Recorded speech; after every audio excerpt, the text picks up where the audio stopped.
Chapter 13, about a week after Quentin returned from Antarctica, Lionel knocked on his door one afternoon at 2:30. 10 minutes, Lionel called through the door without waiting for an answer. In the lobby, bring your gear. By the time Quentin got there, Lionel was already down the hall at the other suite. Mid-afternoon had become a stagnant period in the daily rhythm of their little crew. They'd already rehearsed their parts in the plan again, as much as they could within the confines of a hotel room, which was nothing like the actual field conditions they still knew too little about. Stoppard didn't seem to mind tinkering with his gadgets 18 hours a day, but the rest of them were slowly losing their minds. They'd spent the morning adjusting a couple of things that didn't really need adjusting. Quentin had pushed this as far as he could, and his patience was wearing thin. Alice was out there somewhere. It was too cold to go outside, and since they were stuck near Newark International Airport, they passed the time playing cards, reading, watching TV, doing finger exercises, or running on the treadmills in the fitness center.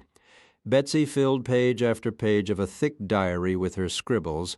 They took occasional dips in the hotel's rooftop pool, a humid glass enclosure that reeked of chlorine and left them feeling vaguely ill for a good while afterward.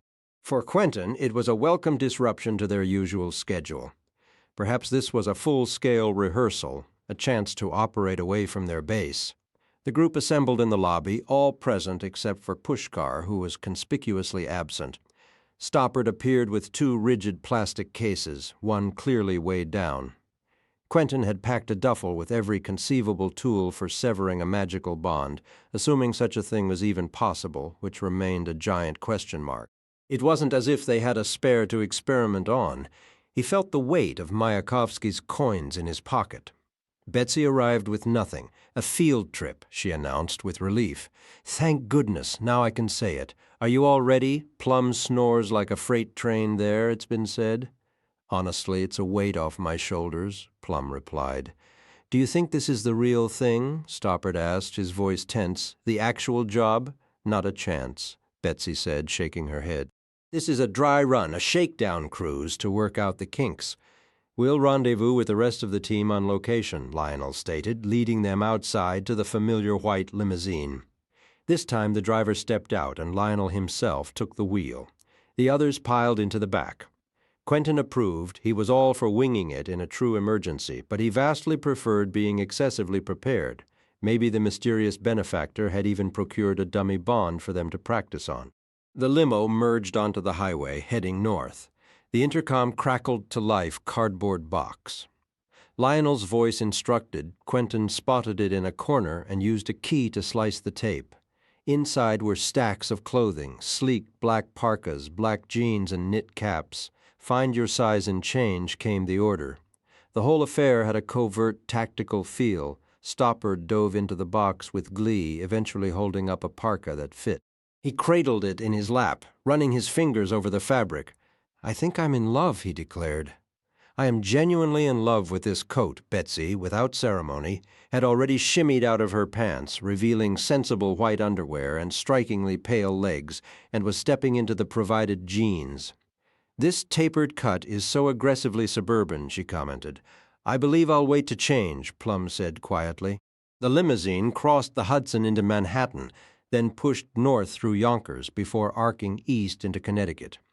Quentin watched the scenery scroll past, massive overpasses, dense brick apartment complexes with tiny windows, sprawling strip malls whose enormous signs screamed at the traffic, and then, finally, the relieving expanse of trees. Through the limo's tinted windows, the world outside looked distant and strange, like a scene in a giant aquarium. They made 2 stops, one for gasoline, and another at a long, low brick building proudly advertised as a rehabilitation center. There, Lionel accepted a slender brown paper package from someone who barely cracked the door. Stoppard, already sweating in his new parka despite the limo's warmth and now sporting a pair of aviator sunglasses, fidgeted constantly. His hands kept drifting toward the controls for the interior disco lighting. Don't you dare, Plum warned, her voice low. The vehicle hummed with nervous energy. So, Stoppard, Betsy began, cutting through the tension. What's your deal? Why are you really on this crew? Same reason as anyone, he said, shrugging. The paycheck, with a movement almost too fast to follow. Betsy plucked the sunglasses right off his face. Stoppard made a grab for them, but she made them disappear with a flick of her wrist, her quick, fluid casting style jarringly familiar to Quentin. It took him a second to place it. Julia. Without the glasses, Stoppard looked startlingly young. "Cut the crap, Maverick," Betsy said. "You're what, 12? You can have these back when you tell us how you actually got involved." "I'm 17 for your record. And how did you get here? Well, let's see." She tapped a finger on her chin, gazing upward in mock contemplation. "I'm simply the best at what I do. I've got a few things to sort out, and having $2 million would make that process a whole lot smoother. Plus, I get a kick out of a bit of chaos and cruising around in a limo with some brainy types. That's my story," she grinned. "Your turn." Whether Stoppard was already head over heels for Betsy or not, by the time she finished speaking, he was completely smitten. In any case, some of his defensiveness melted away. "I suppose I just enjoy creating things." He tried to match her playful, confident style, but he didn't have her deep well of cool detachment or sharp wit, so he ended up just telling the truth. "I was really into computers for a time, but getting the right components was tough. Even building your own rig, the processors are crazy expensive. I've bounced around a few foster homes. Privacy isn't really a thing. You can never hold on to your belongings, especially if they have any value. None of the families I stayed with were into the magical world. A couple guys at the electronics store got me started, but I quickly outpaced them. When I latch onto something, I have to see it through, you know? I become obsessed. I wasn't attending school much by then, and in my neighborhood you don't spend a lot of time hanging around outside, so I had endless hours to fill. My last placement finally gave me my own room. Give a dedicated person enough time and a door they can shut, and they can unravel almost any puzzle. So magic and computers don't mix well, and I figured I had to pick one. Then I discovered horology, horomancy. "Please tell me that word doesn't mean what I think it means," Plum said. "Clock magic. It was the perfect blend. I always preferred the tangible, mechanical side of things, and it's easier to scavenge parts for timepieces than for computers. You'd be shocked what people toss out. Sometimes, if you're desperate, you might even liberate a component or two. After a while, I had some fairly advanced setups running. I was testing what kinds of magic I could make work, time-based effects, obviously. But that's just the foundation. You branch out from there, weather, light, chance, energy fields. I was mostly figuring this out alone. It has a completely different vibe from all that chanting and gesture stuff you all do." He wiggled his fingers mockingly. "This is more methodical, tick-tock, tick-tock." Quentin was starting to feel a genuine appreciation for Stoppard. True solo practitioners were uncommon in the magical community, but this guy was authentic, a complete anomaly. Self-driven, self-educated, operating on the very edges of the underground network. He was a one-man academy in a single room. He wasn't much to look at, but Quentin knew he never could have stumbled into magic by himself back in Brooklyn. Anyway, I guess I wasn't as discreet as I thought, because one morning I woke up and there was a letter on my bed about the meeting at the bookstore. After that, the choice was obvious. I mean, forget the money, the equipment that guy provided for me. He must have bottomless funds, gear I'd only ever read about. Basically, a fantasy come true. Basically, Betsy agreed. She could have made a sarcastic remark, but somewhere during his story, her desire for a verbal fight had faded. Stoppard wasn't the satisfying target she'd anticipated. He was too genuine, too straightforward. "If you're into timepieces," Quentin said, "take a look at this." He pulled his pocket watch from his coat on its silver chain and passed it over. Even with his newfound talent for repair, he hadn't managed to fix it. Stoppard accepted it with the careful reverence of a veterinarian handling an injured bird. He examined it from various angles, held it to his ear. His demeanor shifted, becoming brisk and focused. "It's not running, not currently," Quentin replied. "Think you could get it working?" "I'm not sure, probably." Stoppard placed it in his lap and popped open one of the sturdy plastic cases, which was clearly custom-fitted to hold an array of minute-gleaming steel tools. He produced a jeweler's loop, chose one pair of tweezers, and placed another between his teeth. Carefully, he opened the watch's back to examine the inner workings, a feat Quentin had never managed. A soft, pale glow emanated from within. Stoppard's face went utterly blank. "My God," he breathed out. "My God, where on earth did you find this? It's traveled quite a distance. What is it?" Plum leaned in, peering. "Wow, so many tiny gears. These mechanisms are impossible. No one builds like this. Look, there's a second face behind this one." He swung the outer dial aside to reveal another underneath. His expression shifted, conveying a newfound, grudging respect for Quentin and a silent apology for his earlier dismissal. He then became completely absorbed in the watch, tuning out Plum's attempts to see over his shoulder. He didn't speak another word for the next hour, not until the limousine finally came to a halt. Lionel circled the car and opened their door. A wave of cold air rushed in. "This is the spot," he announced, his voice low. "Keep it down, no magic until I give the signal. We're still a couple of miles from the estate, and we don't have the full security layout." Wait, what?" Plum blurted out. "This isn't the actual location." "This is it," Lionel repeated, irritation sharpening his tone. He looked paler and more disheveled than usual, his beard a wild tangle. "For heaven's sake," Quentin snapped, "you do realize we are nowhere near prepared. Then get prepared." "We're out of time. You're all supposed to be professionals, aren't you?" Their answer was a profound and unanimous silence. "Just focus and do your jobs," Lionel muttered before vanishing, leaving the limo occupants in stunned quiet. Plum turned to Quentin. "What's your take?" "I don't know," Quentin admitted. "We could just walk away." Abandoning the plan now would be a major setback, costing him months of work. But this was escalating far beyond the risk he'd agreed to. Oh, come on, Betsy," chimed in from the opposite seat. "It's just another job." "That's exactly my point. This is absolutely not worth dying for. Just breaking the initial protective bond gives us about a 50-50 chance," Plum calculated. "We should really consider those odds. Let's consider this instead."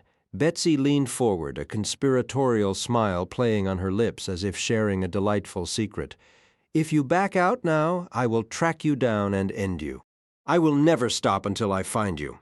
I've sacrificed too much and I'm too close. Do you understand me?" She held Quentin's gaze, unblinking. "Not even a little," Quentin replied, meeting her stare. He hated being strong-armed. "Why do you care so much? What are you close to? It's just money. Do you have any idea what's inside that case?" "No, not even our inside contact knows what's in the case." "I know what's in the case," Betsy said, her voice dropping. "And here's a clue for you. This has nothing to do with money. Care to be a bit more specific?" "You want to know what's in the case?" "It's freedom." She held his eyes for another long moment before settling back against the leather seat. Quentin glanced at Plum, then at Stoppard, who had returned to meticulously probing the watch's interior with his tools. The thought of starting over from scratch, of finding a new angle, was deeply unappealing. If they could just execute this correctly and be done with it, he could finally move on. There was also the Chatwin thread. He couldn't just drop that. And there was Alice. Who was he kidding? He wasn't going to walk away. He was already in way too deep. He opened his eyes. Betsy was still watching him. "You'd better believe," he said, his voice firm, "that if this situation turns ugly, I'll be the first one out, and maybe then I'll come looking for you. Think about that." Quentin placed a hand on Stoppard's shoulder, who looked up as if waking from a deep trance. "Better hand that back for now. You can study it later." Stoppard nodded silently, closed the watch casing, and handed it over, though his eyes followed it until Quentin slipped it back into his inner jacket pocket. One by one they climbed out of the limousine. It was late March, about 4 in the afternoon, and the temperature stubbornly clung to the freezing mark. They were bumping along a rough gravel lane in the Connecticut countryside, a narrow path flanked by a line of bare trees and thickets of thorny brambles. Open hayfields stretched out in every direction, empty and still under the gray sky. No other cars, no houses in view.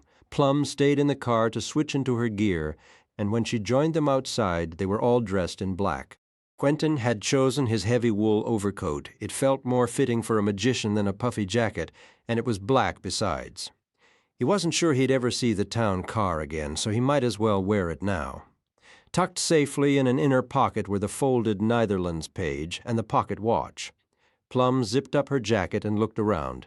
"You know," she said, "a group of people in all black standing in the middle of nowhere. Totally normal, not suspicious at all." A bitter wind cut across the field, and despite the rule about not using magic, Quentin quietly layered a few subtle warming charms under his clothes. In the distance, Pushkar was waving them over from one of the meadows. They trudged toward him through the tall, dry grass. Lionel loomed beside Pushkar, solid as a shed, and the blackbird swooped down from the shadowy trees to perch on his shoulder. Out here in the open, the bird seemed less like a pet and more like a creature of the woods. Quentin found himself wondering how the local robins and crows reacted to it. Spread out on the ground before them was a large rectangular carpet, an exquisite piece with an intricate pattern of flowers and vines in soft cream, pale blue, and a rich golden lion color. Pushkar was carefully inspecting it, nodding to himself, occasionally bending to smooth a wrinkle or gently tweak the fringe. Even the woven pattern itself seemed to shift slightly under his fingers. A genuine flying carpet. Quentin had never seen one in person. Pushkar, for his part, wore a loudly patterned garish sweater beneath his parka.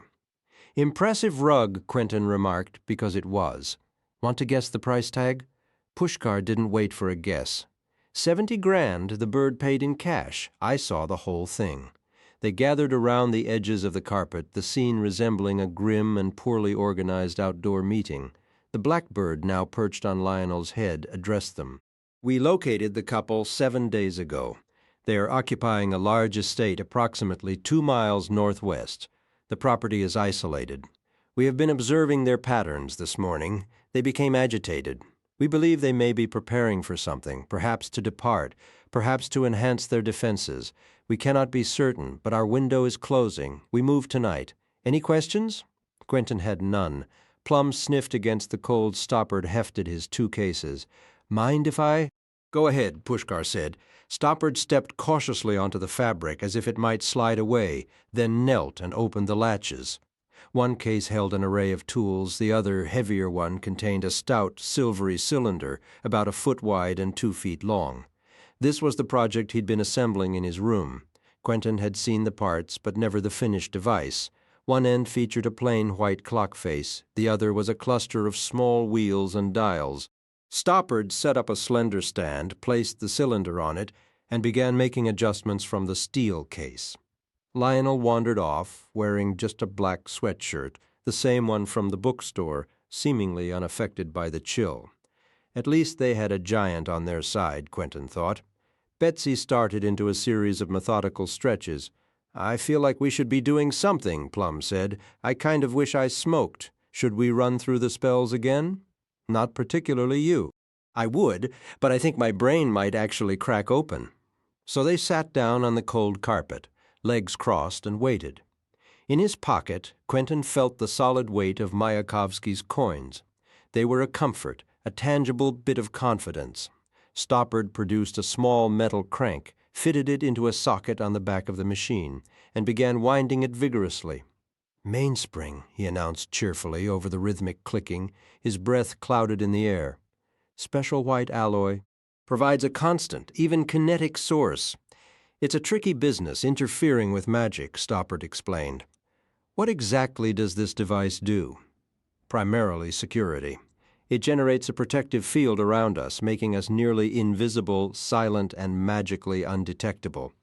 It should also provide warmth, which I'm very much looking forward to." Quentin noticed Stoppard lacked even simple spells for personal comfort, so he quietly cast a few warming charms on him while winding the machine's mainspring. The bird observed everything with an unreadable calm, showing no trace of anxiety or impatience.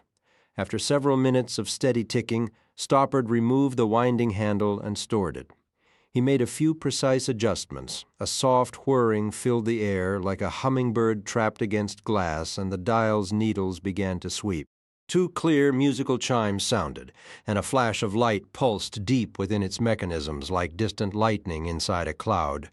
The wind around them abruptly stilled. While there were no other obvious changes, Stoppard looked pleased. He closed the case.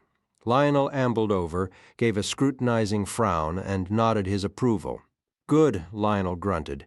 "Everybody on pushcar, take us up." At pushcar's command, the carpet beneath them grew firm and level, as if the soft grass had been replaced by polished hardwood. They all instinctively huddled toward the center, keeping well away from the edges, as the carpet ascended swiftly and silently, 50, 100, then 200 feet into the air, clearing the tallest trees. The sensation was strangely peaceful, less like flying and more like floating in a detached glass elevator.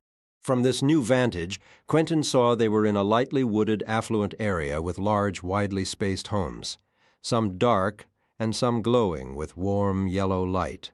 No one spoke. The carpet halted its climb, hovered, and then began a gentle, smooth forward drift like a raft on a placid river.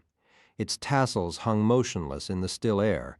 As their initial fear of the edges subsided, they gradually spread out. The meticulous care of the landscape became apparent.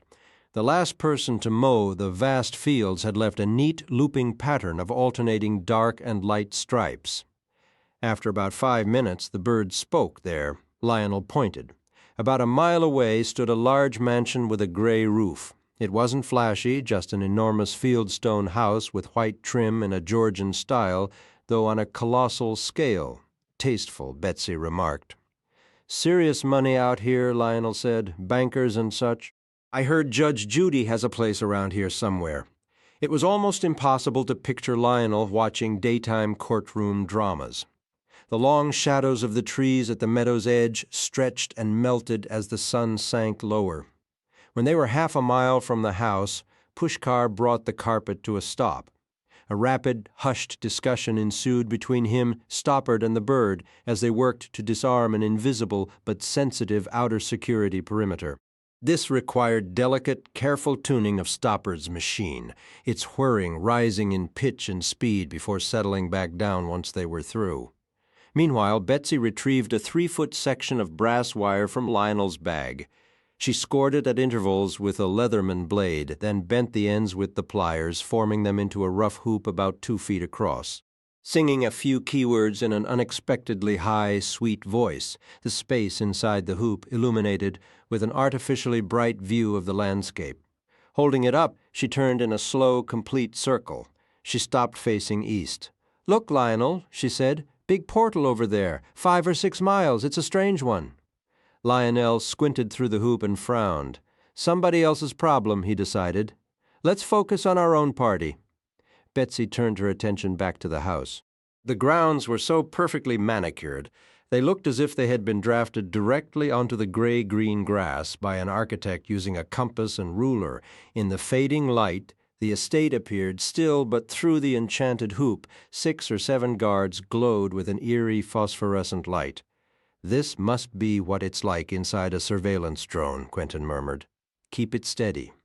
Betsy passed him the hoop, her movements calm. "Plum, you set just like we practiced. You can really manage it from this far? I can handle it from here. Go when you're ready." Betsy showed no trace of anxiety. If anything, her voice had softened into a tone of serene focus Quentin had never heard from her. This was clearly where she thrived. The flying carpet descended on a gentle slope. "All right, start with that one." Plum pointed to the most isolated guard, stationed alone at a wrought iron gate in the perimeter wall. Betsy curled her fingers into a fist, positioned it over the guard's shimmering image in the hoop, and exhaled a soft, deliberate breath. The man crumpled to the ground as if his very spark had been extinguished. "Is he unconscious?" Quentin asked. "Unconscious in a deep sleep. Call it what you want."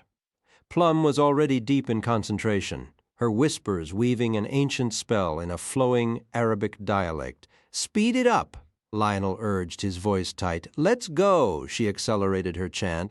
Moments later, a form, a shadowy duplicate, seemed to coalesce from the very earth, stepping into the vacant spot. It lacked the guardian's inner glow in the magical viewfinder, but its silhouette was a perfect match. Plum released a long, shaky breath. "All right?" she asked. Lionel scrutinized the construct, his lips pressed into a thin line before offering a curt, reluctant nod. "What's it made from?" "Dry leaves and pine needles. It was all I could reach. It'll pass inspection from a distance." Fine, just be quicker next time. Their silent carpet ride continued within its invisible envelope, now barely 50 feet above the ground. They glided over the outer stone wall, then across a manicured lawn, a red clay tennis court, and a swimming pool sealed under a winter cover. Quentin fought the irrational conviction that they were exposed. He didn't feel invisible, yet no cries of alarm broke the silence. They cast no shadows. They spoke in hushed tones, despite Stoppard's earlier insistence they could host a raucous concert inside the bubble undetected. Betsy and Plum worked in tandem, disabling and replacing guard after guard. Plum's constructs were surprisingly convincing from their aerial vantage.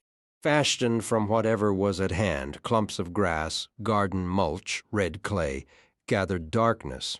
They wore the uniforms of their counterparts, and though stationary, could subtly shift their stance and scan their surroundings with believable vigilance like background characters in an immersive game.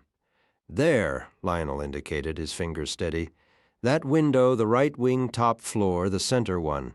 "That's where the case is?" Quentin asked. "That's our entry point." A sudden, profound silence struck Quentin before he identified the absence. The steady, comforting tick of Stoppard's machine had ceased. Stoppard himself moved with startling speed, scrambling across the carpet from where he'd been attempting conversation with Betsy. He fumbled the crank into its socket and wound it with frantic urgency. The device sputtered back to life almost instantly. "You incompetent fool," Lionel seethed, his whisper venomous. "How long were we exposed?"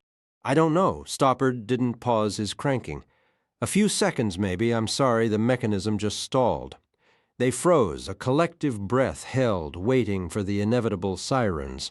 It felt precisely like being in a submerged vessel, braced for the first explosive concussion. Yet the carpet sailed smoothly onward, undisturbed. Quentin rapidly assembled a potent shielding spell in his mind, one he believed could deflect a bullet if he were angled correctly. But the expected attack never came.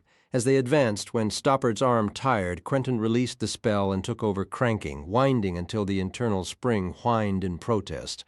This is absurd, Quentin thought, but the thought was ice-cold, a deliberate dam against panic.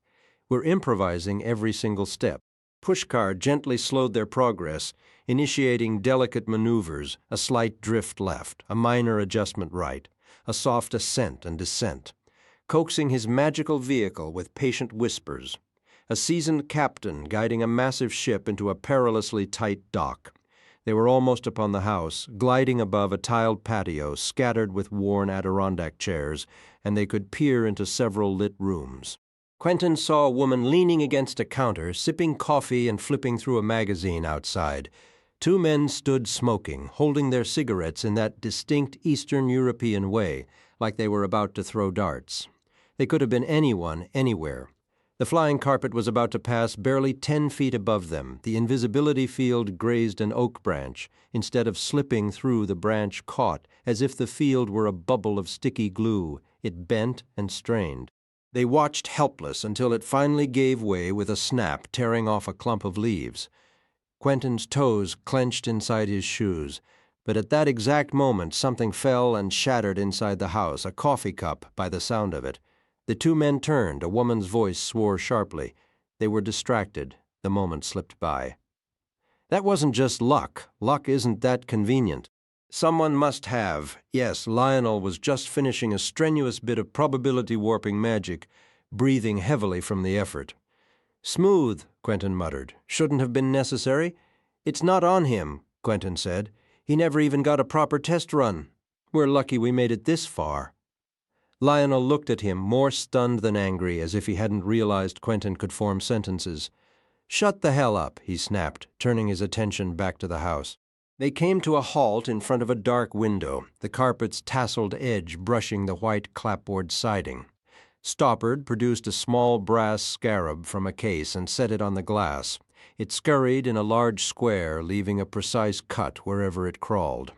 When it finished, Stoppard carefully lifted the cut square of glass onto the carpet and pocketed the scarab. "Quentin, you're up," Lionel said. "Up for what?" "That." He pointed at the hole in the window. "Time to earn your keep." It had, in fact, crossed his mind that he was the only one who hadn't contributed anything yet.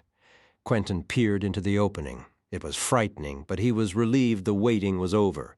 He needed action. He mentally reviewed his brief, less-than-glorious history with wet operations, invading Ember's tomb with Dint and Fen, the assault on the castle at Benedict Island.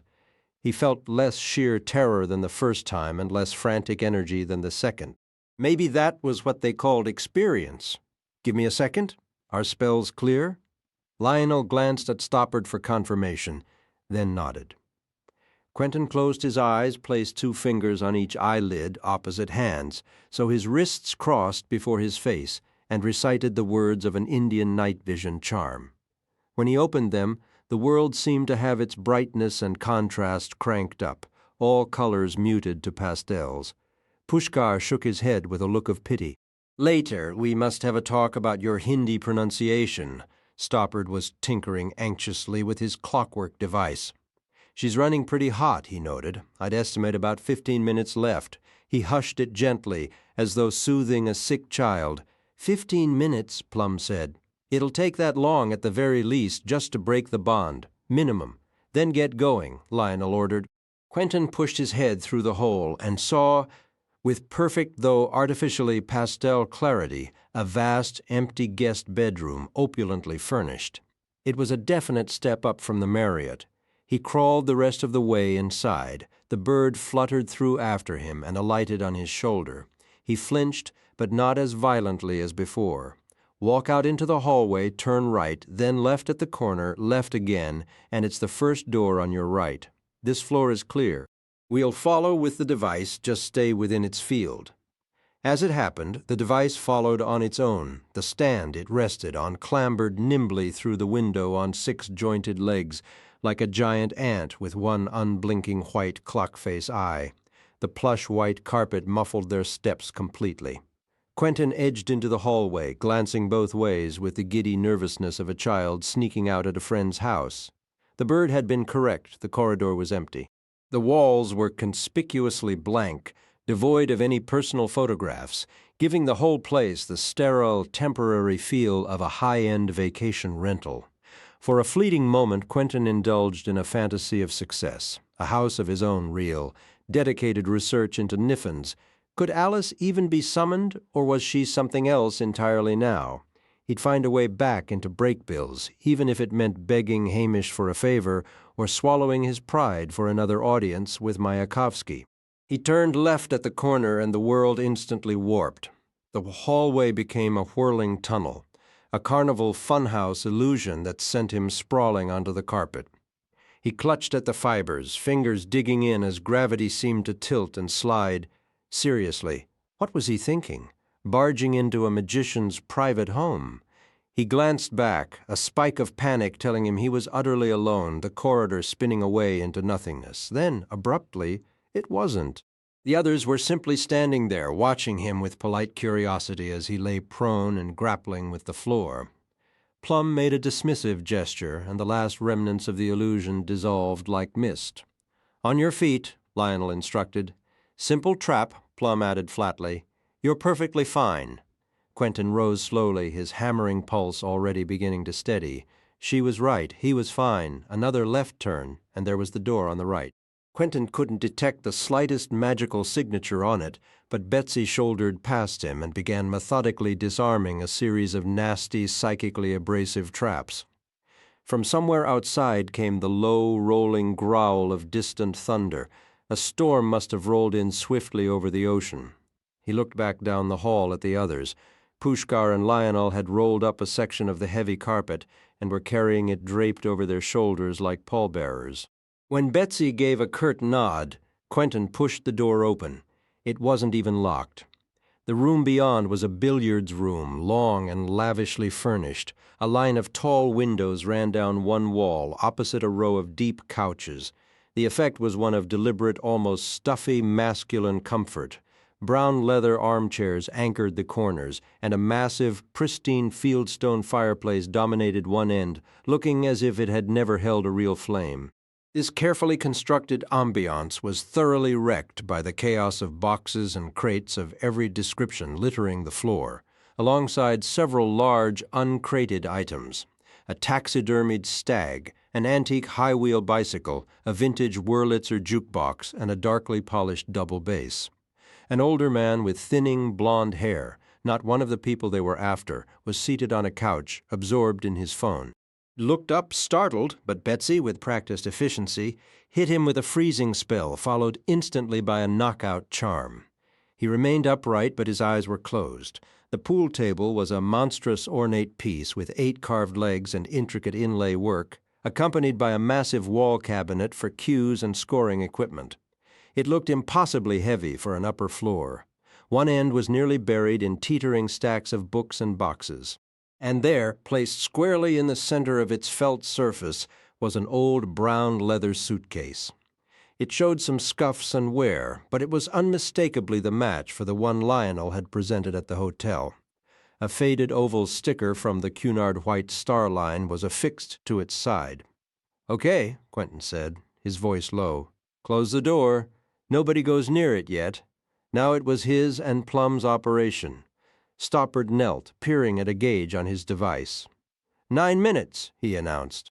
Working with brisk efficiency, they cleared the clutter from around the suitcase until it sat in isolated splendor on the felt. Quentin swept the area around it with a small brush, then dusted it with a fine layer of white ash.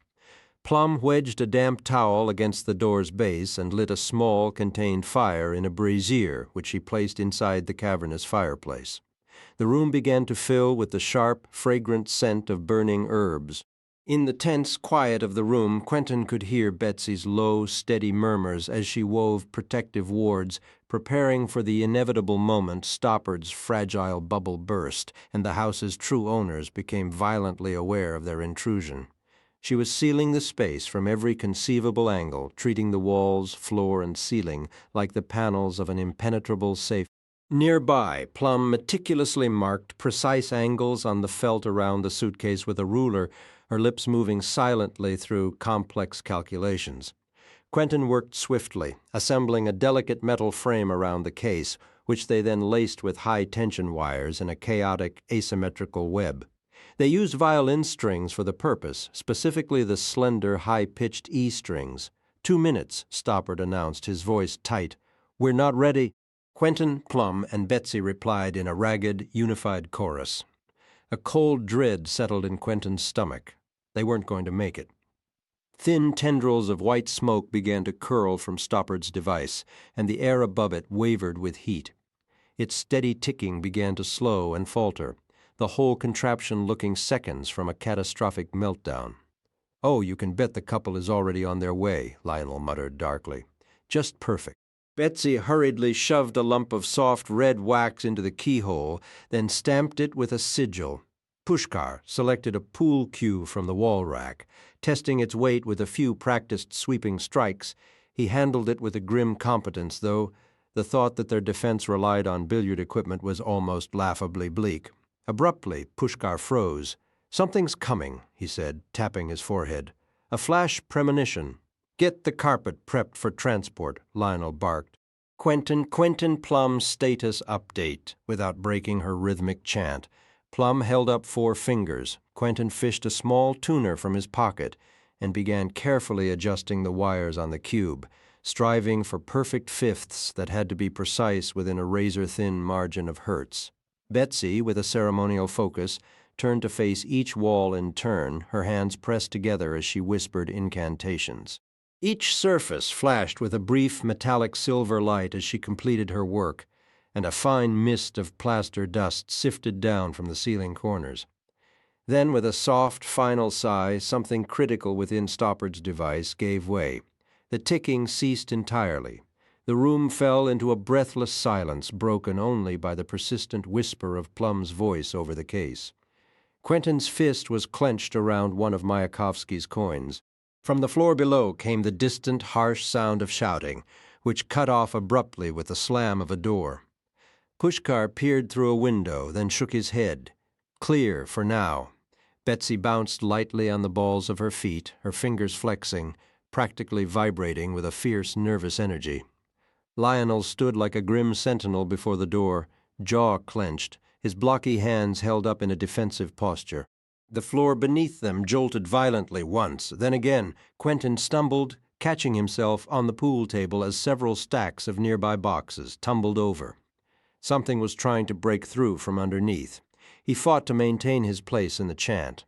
Heavy footsteps pounded down the hallway, stopping right outside their door. One of Betsy's external traps discharged with a sharp crack, but it was impossible to tell if it had any effect. They were almost out of time. Quentin, Quentin, Quentin, Quentin, Quentin, Quentin, Quentin, Quentin went. Quentin, Quentin, Quentin, Quentin, Quentin, Quentin, clacked,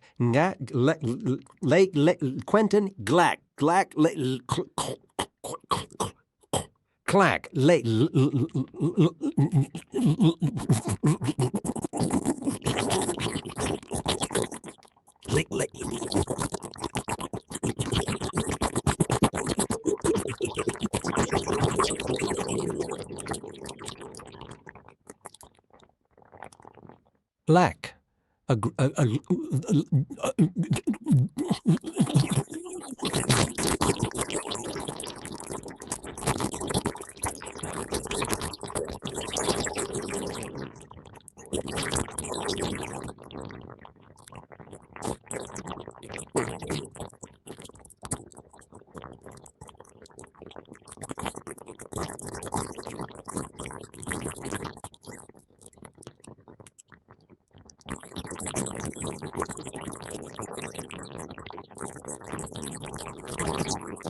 Quentin, Quentin, Quentin, Quentin, Quentin, Quentin, Quentin, Quentin, Quentin, Quentin, Quentin Lake, Quentin, Quentin, Quentin, Quentin, Quentin Lake, Quentin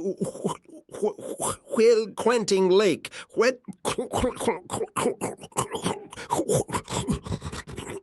Rich Lake,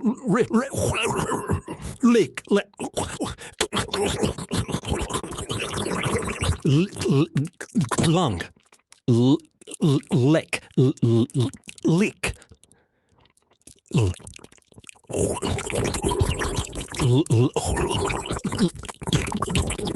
lick.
torrent of shattered glass cascaded across the floor, and the concussive shock wave lifted Quentin off his feet, hurling him helplessly against the far wall.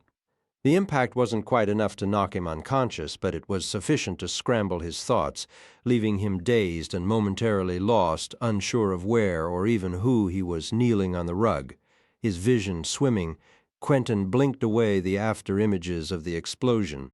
The dim room was now a chaos of fluttering robes and grappling bodies. "What is this?" he breathed, the words tasting of copper and dust. Something had gone terribly wrong. A panicked thought, the coin, lashed through his mind, but his hand found it a few feet away, its cool, potent weight a small anchor in the madness. He snatched it and shoved it into his pocket. The shadows seethed with intruders. Two had Betsy pinned to the wall, and her stream of furious curses filled the air. Their hands caught his eye. They weren't right.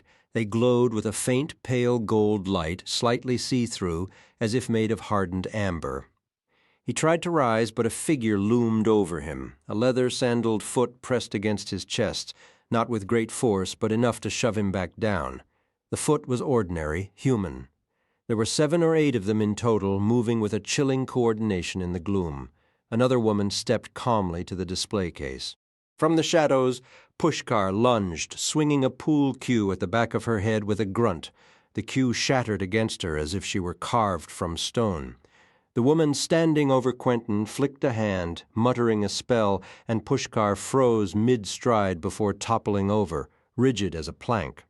Unfazed, the first woman examined Quentin's magical cage, her amber-lit face registering mild curiosity.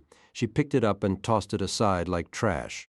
Then, in a tone as casual as someone ordering takeout, she spoke a few words over the suitcase. There was a ripping sound, absurdly like Velcro giving way, and she pulled it free, tucking it under her arm. The realization, dulled by concussion, dawned on Quentin. They were thieves, too, better ones. They'd let his team play the patsies, taking the brunt of the security, and now they were cleaning house. In his addled state, he felt a strange pulse of professional admiration for their icy efficiency. They were just very good at their jobs. In a synchronized retreat, they backed toward the windows, each covering a member of Quentin's stunned crew. Propping himself up on his elbows, Quentin watched, trying to look harmless. 2 of the intruders were already outside, unrolling Pushkar's flying carpet onto the empty air. "No!" Betsy yelled, her voice raw. "You can't have it!" Recovering faster than he was. Back on her feet, she advanced, hurling bolts of lightning and gouts of fire from her fingers, illuminating the room in frantic flashes.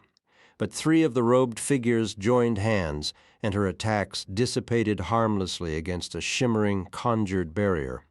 Quentin sat up fully, his head clearing. She was right. That case was their job, their prize. These interlopers had no claim. He got to one knee. Now he placed the strange, familiar cadence of their magic. They were speaking a warped, archaic German. He knew it well. It was the language of the page from the Netherlands. The last intruder stepped out onto the waiting carpet. "Stop!" Betsy shrieked, sprinting for the window as they began to glide away from under the pool table. The mechanical bird emerged. "They cannot open it." It chirped, perhaps to no one. "The case remains locked to them." Quentin stumbled to the window. He managed a wild, desperate blast of heat, but it ricocheted off their shield and scorched a chaotic line across the brick wall of the neighboring townhouse. Behind him, Plum was beside Pushkar, who was groggily shaking off the paralyzing spell. Lionel remained on all fours, staring blankly at the floorboards, and then a new sound cut through the aftermath. The furious, urgent banging on the door resumed, now accompanied by the sharp crack of splintering wood. Even the fair-haired man on the sofa, the one Betsy had silenced earlier, was beginning to stir, yet Quentin felt an unexpected calm. The fear and confusion that had gripped him were gone, lost somewhere in the chaos of the fight. This wasn't over.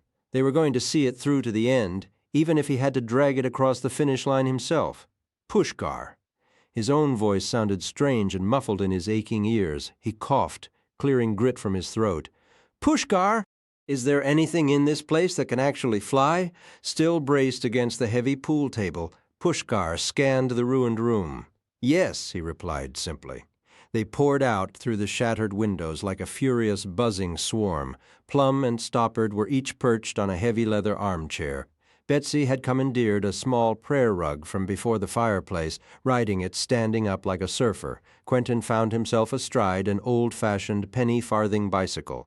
Pushkar, with Lionel and the bird, had taken the massive pool table itself, which, despite its bulk, proved remarkably responsive to flight enchantments. It was slightly too wide for the window frame, but it blasted through anyway in a cloud of pulverized brick and plaster, scattering a rainbow of billiard balls behind it like clumsy confetti. The sun was dipping below the horizon, casting the ground in deep twilight. But as they rose above the trees, they were bathed in a last thin wash of golden light. They shot upward into the chill blue evening, accelerating westward, a motley squadron chasing the distant speck of the fleeing carpet. Pushkar's spellcraft was nothing short of masterful, and the sheer speed was a thrill Quentin had never known. His own limited flying experience was nothing like this. Already the house was a tiny shape behind them. The bicycle's leather seat was punishingly hard, but he figured it beat riding the double bass. He briefly absurdly wondered if pedaling would make it go faster.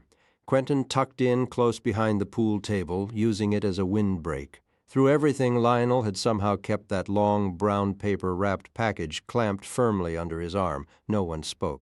They simply hunched over their improvised vessels, eyes watering in the wind, willing every bit of speed from them.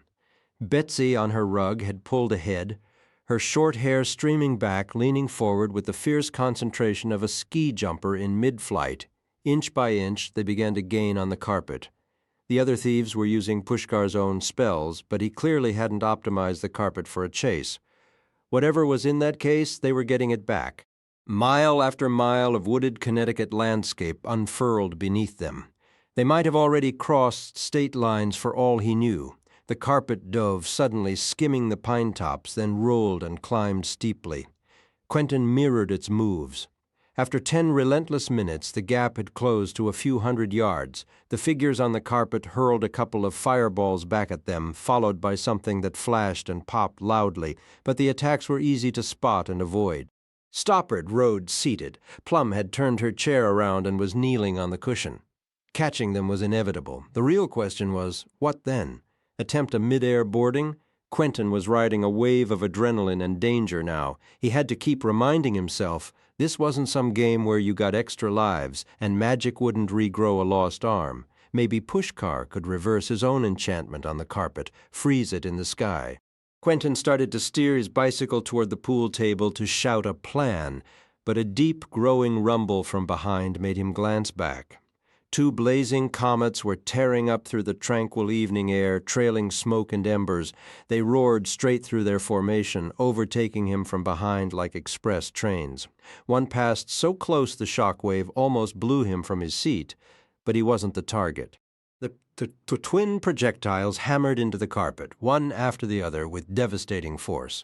It was the couple, returning to reclaim their stolen suitcase. The force of their arrival made the flying carpet shudder and dip. Betsy dove after it immediately, with Quentin following close behind. Shouts and fragments of spells whipped past him on the wind, torn away almost as soon as they were uttered.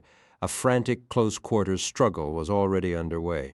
The woman stood at the carpet's center, encircled by a halo of light and a ring of furious, robed thieves. Her partner had bounced off some kind of defensive barrier but swung right back like a moth repeatedly hitting a lamp, and now clung to the underside, tearing upward through the fabric with his bare hands. For a moment, Quentin held back, keeping pace while he assessed the chaos. His plan was simple. Let them wear each other out, then swoop in and take the case from whoever was left standing.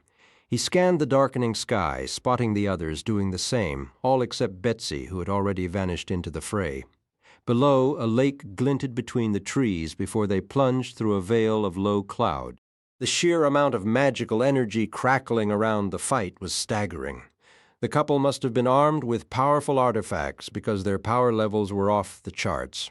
They might have been villains, but they were fearless and brutally strong. Quentin felt a cold ripple of relief that he hadn't faced them directly. Then he saw the man grinning wildly punch up through the carpet, seize a golden-handed monk by the ankle, and hurl him spinning down toward the shadowed earth below. The woman was fighting her way through a storm of defensive magic, inching closer to the case. One monk stepped forward to meet her hand to hand, and the two blurred into a whirl of light and motion. Out of nowhere, something streaked down from above and struck the carpet with a heavy whump, shaking loose a cloud of dust. "It was Betsy, damn it," Quentin muttered. She should have waited, but clearly her personal stake in that case, combined with her natural talent for charging into suicidal situations, had overruled any caution as her own discarded rug fluttered past him. Quentin urged his ridiculous penny farthing forward, slowly closing the gap. She was out of her mind, but they were a team. That familiar, cold sense of inevitability settled over him just before a fight. This would be close quarters. He hastily hardened his hands and face, and he focused on kindling a righteous anger. That case was theirs, they'd taken it, and he was going to get it back. For Alice, he ducked as a dark shape came tumbling backward, nearly slamming into his floating pool table. It was the man from the couple, limp and barely conscious, but somehow not falling. Quentin let him go. Now the trembling fringe of the carpet was just a few feet ahead. He watched Betsy backhand the woman. Light flashed with a concussive thump, snapping the woman's head to the side, then clamp one hand on the case handle. The woman recovered and lunged for it too, while the remaining monks circled, waiting to see who they'd have to fight. But before they could intervene, Betsy crouched and placed her free hand on the carpet. Her lips moved in a spell Quentin didn't recognize, some powerful anti-magic, because the rug instantly lost all cohesion and dissolved into a cloud of threads. A whole cluster of bodies flashed past Quentin and dropped away. He struggled to keep Betsy in sight. She was falling like a stone, the case gripped in one hand. Unbelievably, the woman still had a hold on it, too. They whirled in a frantic, tangled descent, their garments snapping wildly in the rushing air. Quentin aimed his bicycle straight down and plunged after them, pushing past terminal velocity until the world blurred into a roar of wind and fear. The dark, rumpled landscape of forest and hill surged up to meet them. Gritting his teeth, he forced the old machine faster, the strain burning in his lungs, the spokes humming a frantic tune. The two figures were now clear, locked in a desperate grapple, each refusing to release the briefcase to save herself. They fought with spells, nails, and teeth. He might have magically arrested one fall, but two impossible. The ground rushed into horrifying detail, a winding creek, a meadow, the crowns of trees. He aligned his dive, bumped against them, felt a hand snatch and slip away. Grace was not an option, success felt unlikely. The earth was terrifyingly close.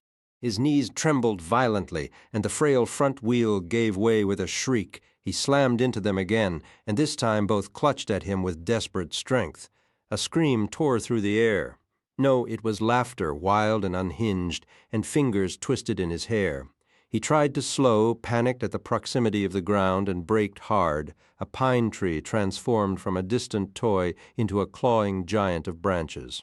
The three of them, along with the shattered bicycle, crashed into the greenery. A bitter thought flashed, to die for a case whose contents were a mystery. Then came the slap of needles, the impact, and a blinding white silence. A ringing filled his skull. His chest felt hollow, and he writhed on the forest floor, gasping for air that wouldn't come, producing only strange, wet sounds. Either his ribs had crushed his lungs, or he was merely winded. He shoved himself up as the world spun dizzily. Betsy was already on her feet, swaying in unsteady circles. "Where is it?" she rasped, her voice raw. "Do you see it?" The other woman lay motionless a short distance away, but she began to stir. Quentin saw her clearly now, tall, slender, with curling black hair, older than he'd imagined, a deep gash on her forehead bleeding freely. His eyes found the case, resting perfectly in a bed of ferns as if placed there gently. The woman followed his gaze and made a guttural sound, crawling toward it. But Betsy was quicker, passing by. Betsy bent, placed a hand on the woman's neck. The woman's body arched violently. Betsy then straddled her, driving energy into her. Sparks leapt from her fingers. The woman convulsed as if struck by lightning. "Stop!" Quentin choked out, but it was over. Betsy released her, and the woman collapsed, face down into the dirt, limbs jerking.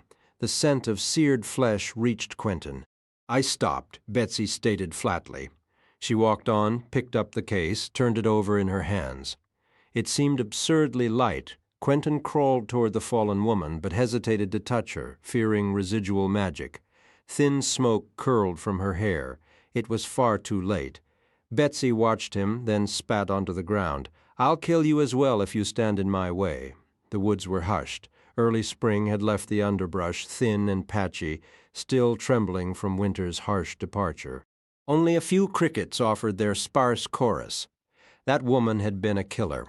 Just moments before, she would have watched any of them perish without a second thought. Betsy crouched, setting the case on the ground, her fingers scrambling over the latches. "Damn it!" She heaved against them, braced herself, and heaved again. "Damn it! I knew it! Where the hell is Plum when you actually need her?" "Why do you need Plum?" Almost as if summoned, Stoppard and Plum came crashing down through the branches, arms shielding their faces from the snapping twigs. They were squeezed together on a single club chair. The other one must have been lost. Their descent was steady until the chair struck a hidden rock, a leg shearing off with a crack, dumping them both onto the mossy earth. Plum pushed herself up, brushing dirt from her pants. "Good God," she said, her eyes wide. "What's going on here?" "The girl's dead," Betsy stated flatly. "Open the case right now. Shouldn't we? Open it." "You should probably listen," Quentin said. "She killed the woman." Betsy had to be running on fumes by now, Quentin thought. But that didn't mean she wasn't dangerous. "Jesus," Stoppard breathed. "Why would you do that?" He sounded genuinely bewildered, but Betsy paid him no mind. Her expression was stone. "Open it, now." "What makes you think I can? You know why?" Plum let out a long, weary sigh. "Yeah, I suppose I do." She settled cross-legged before the case and flicked the latches open as if they'd been waiting for her touch. The moment they gave way, Betsy shoved her aside with a rough kick. "Hey." Betsy plunged her hands inside, tossing aside a book before her fingers closed around the hilt of a long, tarnished silver blade. It was a plain, utilitarian weapon, ancient and severe. "Yes," she whispered, her voice breaking. "Oh, yes. Hello, old friend." With a deafening rush of air and a splintering crash, the pool table smashed through the canopy above and landed squarely on the forest floor, its heavy legs sinking into the soft ground. Lionel stood upon it, the bird perched on his shoulder. Pushkar was nowhere to be seen. "Where's the case?" Lionel's gaze swept over the body, then Quentin, Plum, Stoppard, and finally Betsy with the knife. "You opened it?" He had unwrapped his own parcel, revealing a sleek, snub-nosed assault rifle that nestled under his arm. Its stock and barrel were intricately engraved with swirling patterns, a clear fusion of modern engineering and magical enhancement. "Sure did," Betsy said. "Where's Pushkar?" Stoppard demanded. Lionel answered by smoothly raising the rifle to his shoulder, aiming and firing 2 crisp, controlled bursts at Stoppard's chest. Stoppard should have been dead instantly. But Betsy was already moving, a blur Quentin's eyes couldn't track. Placing herself between them with the silver knife raised, the bullet sparked and shrieked off the blade in 2 sharp, ringing volleys before careening into the brush. That knife clearly came with perks, and keeping its holder safe was apparently one of them. Quentin glared at Lionel. "What the hell, you treacherous bastard!" Just 5 minutes ago he'd felt so hollow he doubted he could ever weave magic again. But fear has its own voltage, and anger is a reliable conductor. He surged to his feet, feeling a spark of potential kindle inside him. Before he could act on it, Betsy took 3 sprinting steps and launched herself at Lionel like a panther. The knife evidently granting her a whole arsenal of enhancements, strength and agility to match its defensive gifts. Lionel pivoted and fired another burst, but the blade swallowed the bullets whole, and then she was too close to shoot. They staggered in a macabre dance around the pool table, Lionel gasping as she carved into him where he stood. Oddly, there was no blood. The knife met almost no resistance, sliding up through his torso, down across his collarbone before she drove it deep into his chest. It passed through him as easily as a hot wire through soft wax. The final blow severed its head completely. It tumbled away, bouncing once before coming to rest in the damp leaves. The eyes, wide and unblinking for a moment, suddenly fluttered. From the ragged stump of the neck protruded a substance not of flesh but of dull, grainy stone. A golem, Betsy muttered, staring down at the headless form. Should have guessed. It struck Quentin as significant that she hadn't realized it wasn't human until after she'd already decided to kill it. Only now did the adrenaline seem to hit her. Her breath came in sharp, ragged pulls as the weight of everything, the botched job, the frantic escape, the long fall, the sudden violence, the cursed case, crashed over her all at once. "So where's our payment?" Stoppard demanded, his voice tight. "There isn't any," Quentin said flatly, the same sickening realization dawning on him. They'd been ambushed by the monks and then betrayed in quick succession, first by Betsy's sudden turn, and then, most conclusively, by their feathered employer. The creature had never intended to pay. It had planned a clean-up from the start. The money was a fantasy. He was worse off than when he began, further from home, further from any hope of reaching Alice. All they had was the battered case and its unknown contents, assuming the bird didn't return to claim it. For now, the thing was gone, having vanished without Quentin even noticing. Betsy hopped down from the pool table, her legs wobbling dangerously on impact as if all her ferocious energy had drained away. "I thought they might pull something like that," she said, her voice weary and, for the first time, revealing a youth that couldn't be more than 22. "It tracks. Never trust a creature that doesn't have proper hands. Honestly, don't trust the ones with hands either." "Thank you," Stoppard said, earnest. "You saved my life back there. My eyes are up here," Betsy pointed, tapping her temple. "But you're welcome." "What is that blade?" Quentin asked, nodding at the weapon. "This." Betsy held it up, the edge catching the dim light. "This is the reason I'm here, the only thing I've ever truly wanted. It's a god killer.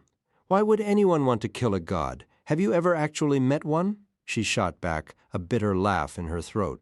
Quentin considered it. "Okay, I suppose I see your point." Meanwhile, Plum retrieved the book Betsy had discarded. Its cover was plain, worn leather like a personal journal. "Are you even sure gods can die?" she asked quietly. "I'm going to kill one and find out," Betsy said, sliding the knife through her belt with finality. "Maybe I'll send a postcard. Don't bother looking for me." "The thought never crossed my mind," Quentin said. "Take care of yourself, Betsy." "Yeah," Stoppard added. "Take care!"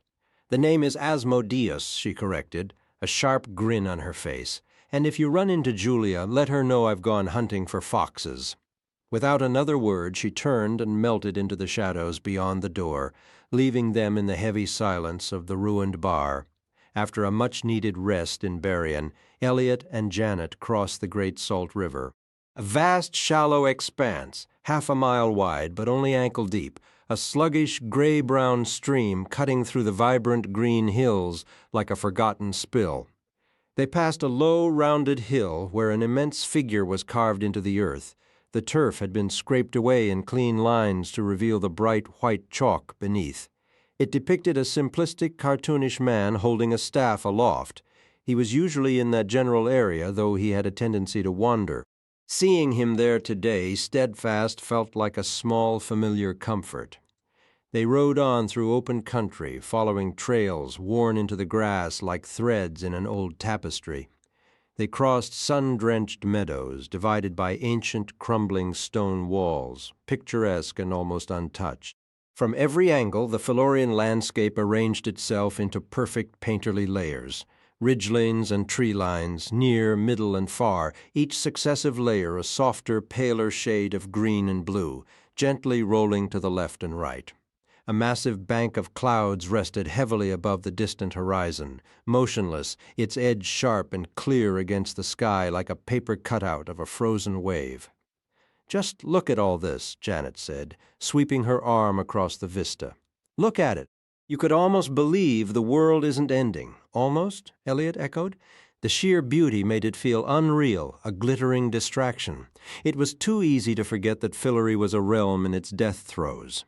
Perhaps this was its final fever-bright flourish. Then, abruptly, they left the golden light behind and entered the deep, perpetual twilight of the darkling woods, the very place where their Philorian adventure had begun so long ago.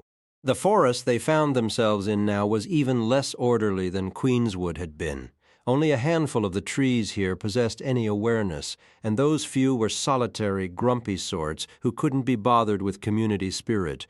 They wasted a whole morning trying to locate the precise clearing where they'd first arrived in Fillory. They recalled a tree with a face like a clock and a shallow ditch nearby. It would have felt poetically right, they thought, to honor the place where their story began. But they bickered over the landmarks, and in the end both of their guesses were wrong, leaving them irritable and out of sorts. They couldn't even track down the 2 Moons Inn where they'd half planned to have a decent lunch and a cold pint, a fact which only deepened their mutual annoyance. The following morning the woods finally thinned and spat them out into the Clock Barrens. A huge, flat expanse dotted here and there with tiny, gnarled scrub trees, none taller than a man's waist, a forest in miniature. The transition was sharp, as borders in Fillory often were. The land had a funny habit of looking exactly like its own map. Elliot had never laid eyes on the Barrens before. There'd never been a reason to come, and he supposed he'd just never made the time. Better to see it now, he thought, before the chance is gone forever. "So this is it," he said, the words feeling utterly inadequate. They often did. A hollow feeling settled in his chest as he wondered if this was both his first and last look at this place, and what other wonders of Fillory he had missed and would now never get to see. "I thought it would be, I don't know, more clock-like," Janet said, prodding one of the stunted trees with the blunt end of an axe. "Me too. Maybe it is, and we're just looking at it wrong. From a bird's-eye view, maybe it looks like a giant sundial or something. It absolutely does not look like a giant anything from above," Janet snorted. There were no trails, but they didn't need them. The stunted trees were spaced widely enough for the horses to pick their way through. Elliot fought down a rising sense of dread, a frantic itch to do something concrete. This was day 6 on Janet's improvised schedule, and even though she'd invented it on the spot, it had begun to feel unnervingly official. They had a thread to follow, a faint one, but calling it an adventure was generous. It was a flimsy premise for a grand quest. Here they were, trotting along in search of they knew not what, with no way to hurry the journey along. If there even was a proper journey to be had, it was quixotic. No, it was worse than that. It was pathetically sub-quixotic. I'd trade my crown for a single windmill to charge, he thought bitterly. "You know, I had a thought last night," Janet announced, cutting through the silence. "About saving the world, woke up with the whole plan clear in my head, then forgot it until just now. You ready for genius? Ready? We find the white stag like Quentin did. We catch it or shoot it or perform the necessary ritual. We get our 3 wishes. We wish for Fillory to last forever, to never die. Problem solved." Mission accomplished. Elliot was quiet for a long moment. "You have to admit." "No, it's solid," he finally said. "It's a genuinely solid idea. Do you think the stag's magic is powerful enough for that?" "Who knows? But it's worth a shot, right?" "Absolutely worth a shot," agreed. "If this current wild goose chase amounts to nothing, we'll pivot to stag hunting. And just think," Janet added, her tone lightening, "after we save the world, we'd still have 2 wishes left, one for each of us." "What would you even wish for? I feel like I should wish for Quentin to come back," Elliot said, the old grief a dull ache. Janet let out a sharp laugh. "Then I could use my wish to wish him away again. Just kidding, mostly." They made camp that night in the barren field, having to scorch a circle of earth clear to pitch their tent. The scrub wood was astonishingly resistant to flame dense as iron, but once it finally caught, it burned with a ferocious chemical intensity. The heat washed over their faces as the fire shot sparks and jagged lances of light high into the dark, leaving blazing afterimages dancing behind their eyelids. It created a bizarre festive atmosphere like a 4th of July celebration held in a desert, and they cracked open their last bottle of wine to mark the strange occasion. After a few bottles, Janet proposed they set the whole forest ablaze. Just for the spectacle, Elliot considered it wiser to hold off, though he conceded that if saving the world proved impossible, they could always return and torch the Clock Barrens as a final act. By mid-morning on the 7th day, their destination came into view. A solitary cluster of full-sized trees rising on the horizon, ordinary and tall. Approaching, they saw the trees formed a slender single-row ring with a house nestled at its center. Is it a baron, or are there barons? Janet mused. Can you have a single baron? Or would it be barons, baronses, quiet? This is the place. They halted 100 yards from the circle. Every tree was a clock tree, creating an eerie and magnificent scene. Eliot had never beheld more than one mature clock tree together. Quentin used to quip that Fillory likely had just one, which simply raced around whenever nobody was watching. Here stood 12, each distinct, a twisted oak, a slim birch with a rectangular face, a straight pine, and a grotesquely swollen baobab that seemed to droop. The house within was perfectly square, topped with a sharply angled shingled roof, built from a pale, foreign-looking stone. Very fairy tale cottage, Janet remarked. It's not made of gingerbread, though. You understand the vibe. He did. The whole setting felt plucked from a storybook. When no one answered their knock, they circled to the back and found an elderly woman kneeling in a vegetable patch, the inevitable resident witch. Her gray hair was tied in a youthful ponytail, and she wore a long, rough brown dress. Rising to greet them, her face was serene and kind, yet with a playful glint. "Welcome, welcome," she said, to the High King of Fillory and to Queen Janet, naturally. "Hello," Eliot replied. "Apologies for the unannounced visit. Not at all. I expected you." She crouched back down to adjust a wicker cover protecting some sweet peas. "I assumed stealth wasn't your aim when you ignited those trees earlier. Are you curious how I know your names?" "Because we're celebrities," Janet offered. "Because we rule over you." "I know your names," the woman said. "Because I'm a witch. I have some renown myself, Jane Chatwin, or as I was once called, the Watcher Woman." Jane Chatwin, Eliot breathed, feeling a wave of reverence. "Well, we finally meet. She was right about her fame. One of the first children to discover Fillory long ago, she had lingered for decades as the enigmatic Watcher Woman. It was she who, aided by a magical time-controlling watch, helped engineer their initial journey to Fillory and their fateful clash with the Beast, once her brother Martin Chatwin. Or do you still go by the Watcher Woman? What should we call you? Jane is fine. I haven't been the Watcher Woman for years now. Somehow I pictured you more glamorous, Janet said bluntly. You've been chatting with Quentin. Why don't we head inside? We'll have some tea. The cottage was immaculate, scrubbed, and orderly to an extreme. Its decor was a rough Fillorian attempt to mimic the interwar English sitting rooms Jane must have recalled from her youth. Ironic that after all her struggles to leave the real world behind, she ended up reconstructing it here. With a flick of her wrist, she conjured a blue flame from the stove to heat a tea kettle. Where she managed a gas connection in this remote spot was anyone's guess. One could boil water with magic, she noted, but it never quite tastes right. As they waited, they gathered around a cheerful yellow wooden table, where a simple water glass held a bouquet of wildflowers.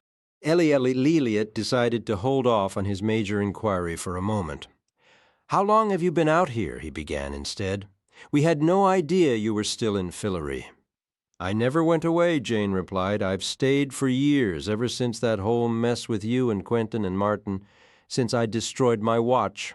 That's something I've always wanted to ask," Janet chimed in. "Is it truly gone for good?" "It's gone. Nothing remains. I smashed it and stomped on the fragments." "Shoot?" The possibility hadn't even crossed Eliot's mind. Having it might have been useful if they could have somehow reassembled it.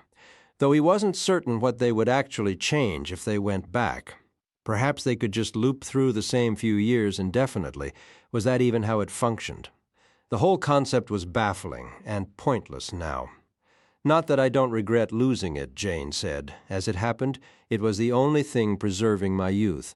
When I broke it, I aged from 25 to 75 in what felt like a single night. All that jumping around had made me lose track of my real age. Now I'm painfully aware." She gazed at the backs of her hands, which were veined and spotted. "I wish the dwarves had given me some warning. They must have known what would happen."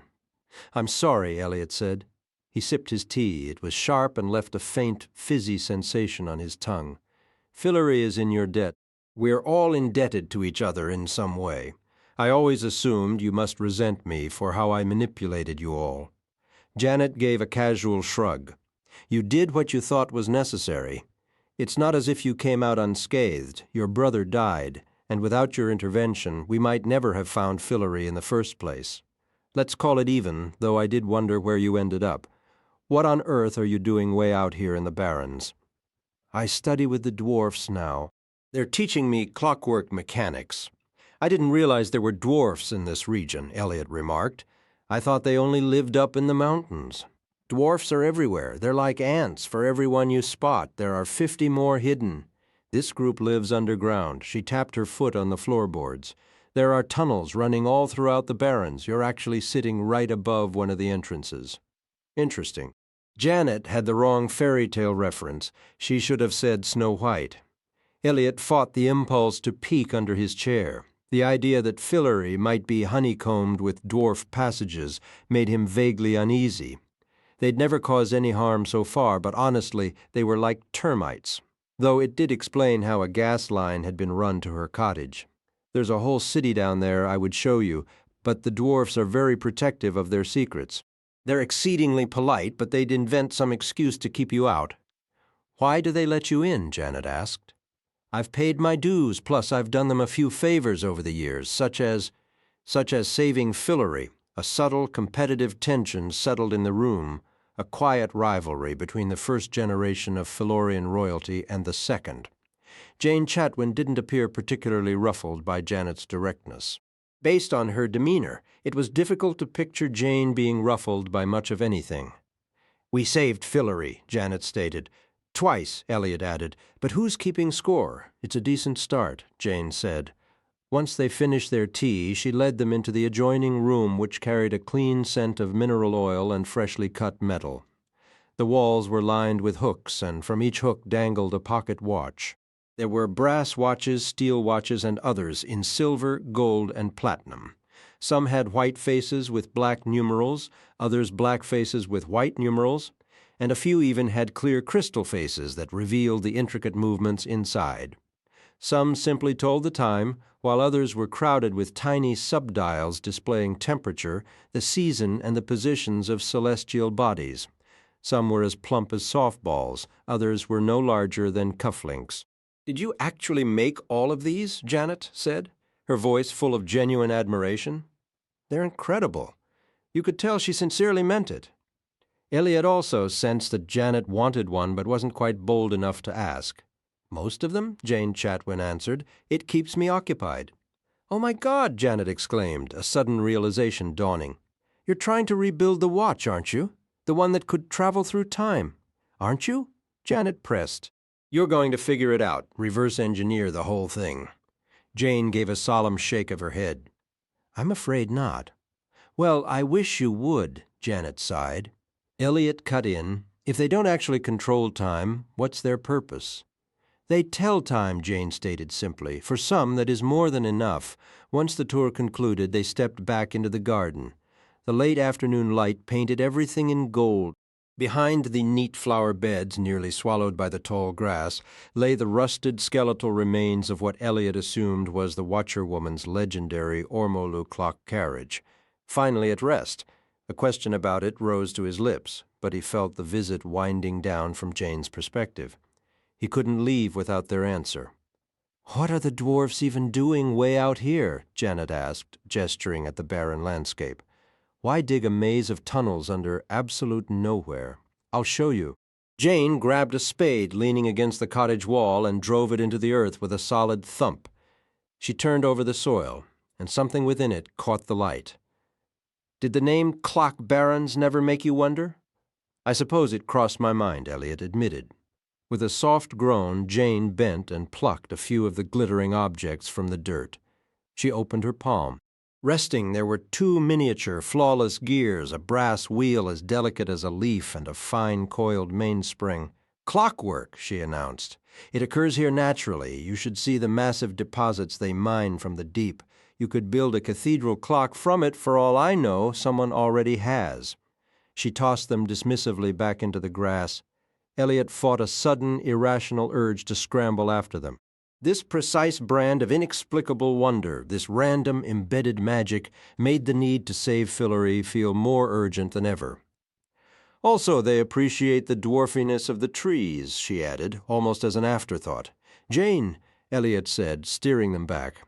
We came for a reason. Ember's warning is real. Fillory is dying. The end is approaching. She nodded slowly, her initial silence stretching. The sinking sun flashed against the silver bezel of a nearby clock tree, a burst of orange fire. I had begun to suspect as much, she finally said.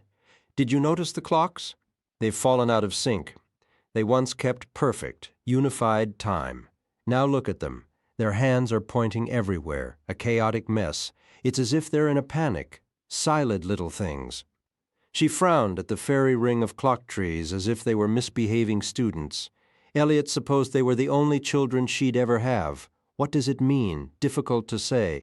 Lost in thought, her face momentarily shed its years, revealing the keen, beautiful curiosity she must have possessed when she first recruited Quentin in Brooklyn, dressed as a paramedic a lifetime ago. These were the final clock trees I ever made. I always intended to think of a better name for them. Their roots delve incredibly deep into Fillory. Not all the way to the far side. I don't believe they've reached that far, but more than halfway. They function like a nervous system, acutely sensitive to systemic shifts. That's their utility. But they should not be able to disagree. It's an impossibility. Beneath the surface, they are a single organism. Their roots seek each other out and fuse. The dwarfs sever them occasionally during their excavations, but they always regrow, except now they haven't. Something deep below must be ripping them apart, tearing Fillory itself apart at the seams. Jane walked to the smallest tree, a knotted, bent thing she had propped up with a plank of wood. Its clock face, mounted on a horizontal section of trunk, stared blankly at the sky. She rapped twice on the crystal. The glass swung open, then the dial behind it, revealing the silent, intricate dance of gears within. She bit her lip, studying the mechanism. "What should we do?" Elliot asked. "Damned if I know," she replied, and with a decisive clack, she slammed the clock face shut as if it were a stubborn appliance door. She turned, her expression grave. "Listen, Elliot, Your Highness," Janet prompted, a hint of formality returning to her voice. She felt perfectly comfortable showing disrespect toward Elliot. In fact, she took real pleasure in it, but she couldn't stand the idea of anyone else doing the same. Jane paid her no mind. "Take a good look at me. This is what happens when a story reaches its final page. I was sacrificing my life for this country, for this entire world, long before you were even born. Every person I ever cared for is gone. I gave the order that ended my own brother's life. I have no spouse, no family. I accomplished the great task set before me, and it cost me everything. I will not be pulled into another grand quest. I've made my peace with solitude." "Honestly, we'd prefer not to pull you into anything," Janet replied. "But there's the minor issue of the world ending. Has it ever crossed your mind that you could simply accept it?" Though she was slight in stature, Jane straightened her shoulders, and a certain old-world dignity settled over her. "Have you considered that you don't need to launch a sacred crusade every single time fate doesn't bend to your will? You and your generation always chasing another adventure. Stories have conclusions. Why not allow Fillory to fade with dignity in its own time and its own manner? Perhaps it wishes to be released. I was never a certified medic, but a phrase comes back to me: do not resuscitate. Let it go. Allow Fillory to pass in peace. No. We aren't asking you to join us," Elliot said. "Just share what you know. There must be something, please." The High King of Fillory lowered himself to one knee before the Watcherwoman. "Please, our stories aren't finished. Yours may be, but ours are not. If this is truly the end, then so be it. But I refuse to believe I am the last High King of Fillory. This land is not ready to die." Jane studied him for a long, silent moment. Then she made a sharp, dismissive sound in her throat, turned away, and hoisted herself up onto the gnarled trunk of the nearest clock tree. "Fine," she said, "fine. I'll tell you what I know, though it isn't much. Some days I feel like I understand less and less. Maybe it's the time travel. Sometimes I wonder if I'm beginning to live backward like Merlin. Honestly, I think I'd end my own life if that were true, or would I have already done it? My brother could have aided you, but he's gone, long gone. What, Martin? I doubt that. Not him, the other one, Rupert. He spent years in Fillory. He was close to Martin. That's not exactly a glowing recommendation in our eyes, Janet remarked. It should be. Martin was a monster, but he was clever. He uncovered secrets about Fillory that you and I will never grasp, and he was only 13 when he did. Have you ever stopped to wonder where all that power came from, how he became what he was? I suppose I have wondered, Elliot admitted. So have I. I never understood it, but I believe Rupert did. He was with Martin on the day he vanished. He always claimed he saw nothing, but I think he did. Rupert was like an open book, terrible at keeping secrets, though he fancied himself a vault. If I were searching for missing pieces, I'd start there, go back to Earth, find his belongings, see what he left behind. Maybe he wrote something down, and I think he took something. You weren't supposed to bring items back from Fillory to Earth. Not significant ones anyway, but I'm convinced Rupert did. I think he stole something. When he left, there was quite an uproar about it. No one ever proved it was him, and with Martin causing chaos by then, the whole matter got buried. But I believe he had something he shouldn't have. That's what I would do, go back, all the way back to where this catastrophe began. You weren't there, and even I wasn't truly there, but Rupert was. That was all she offered. Elliot made polite conversation about the garden while Janet moved from one clock tree to another, tapping on their faces, trying to get them to open for her as they did for Jane. Jane insisted she didn't know why they wouldn't.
aftermath felt like the worst kind of party, the sort where you're stranded at the end because your ride never showed, left to trek home alone in the dark. A chill hung in the air, and Plum was jumpy, convinced the bird would return any minute with backup to reclaim what was taken. Or perhaps the remaining member of the couple if he'd made it out alive. Her nerves were so frayed that every distant caw, every hoot from the woods, every snapped twig underfoot made her heart lurch. That creature was coming for them after everything it had done. There was no chance it would just walk away. The only uncertainty was timing. After Betsy or Amadeus, or whatever her real name was, vanished, Stoppard had also made a hasty exit on his damaged club chair, vowing to link up again in New York when it was safe. Plum and Quentin had planned to take the pool table, but when they tried to move it, they found their magical energy completely drained, so they started walking. They probably should have taken Lionel's gun for extra security, but neither of them wanted it. The weapon felt like a burden they weren't ready to carry. It was a painfully long night and an even longer walk, but it gave them both time to process and explain. Quentin shared what he understood about why Asmodeus, that was the name, would want the knife, and after hearing the grim legend of Reynard, the predatory fox god, Plum could see the logic. Asmodeus must have been planning the theft from the very beginning. That was her entire reason for being there. All things considered, Plum found herself hoping the woman succeeded, but how had Asmodeus even known the knife was in the case? Plum had no idea, and Quentin didn't either, or if he had a theory, he kept it to himself. More unsettling was the clear evidence that Asmodeus knew about Plum's lineage. She'd already suspected the bird knew, but now it was obvious her secret identity wasn't secret at all.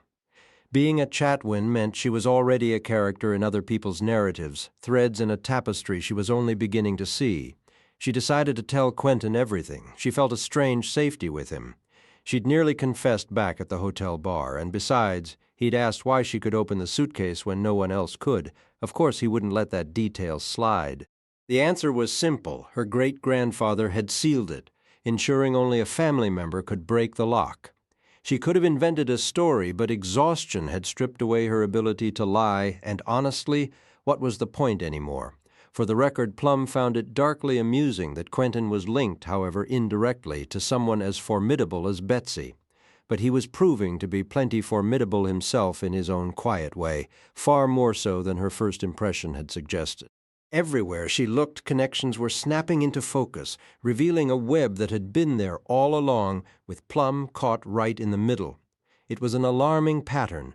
Everyone else was entrenched in their own epic tales, and all those stories were intricately woven together just below the surface, a network that now included her. But what, she wondered, was Plum's own story.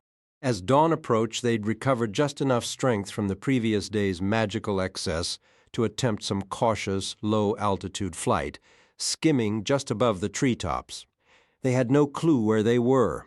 Once the sun was fully up, they found a road and trudged along it, looking so thoroughly pitiful and harmless that a man on an early morning drive in his Honda Element took pity and gave them a lift to the nearest town. The town was called Armenia, as it happened, like Armenia but missing the R. It was in Dutchess County, New York, and turned out to be the very last stop on the commuter train line to Manhattan, a 2.5-hour journey away. They managed to get some cash from an ATM and used it to purchase train tickets along with terrible coffee and stale pastries from the station's snack counter. Afterward, they settled onto a worn crimson bench in the waiting area. Only 9 in the morning, and their train wouldn't depart until noon. Plum was utterly exhausted, having endured a marathon of a day followed by an even longer night.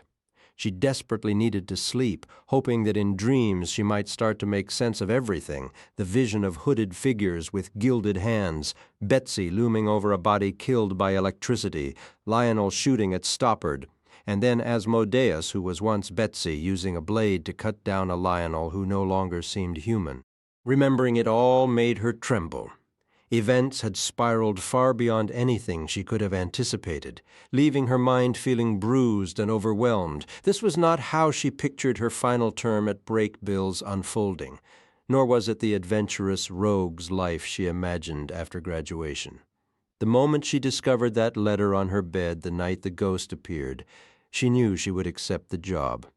Staying in motion and occupied was Plum's fundamental rule for coping. And if she was honest, a part of her felt a guilty thrill from the chaos. She'd never gone through a rebellious stage before and wasn't entirely sure she wanted one.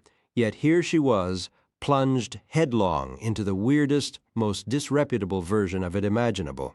She decided to own it. At least she'd picked up some new magical techniques from Quentin and Pushkar. Maybe she could even sell the whole experience to her parents as a bizarre internship.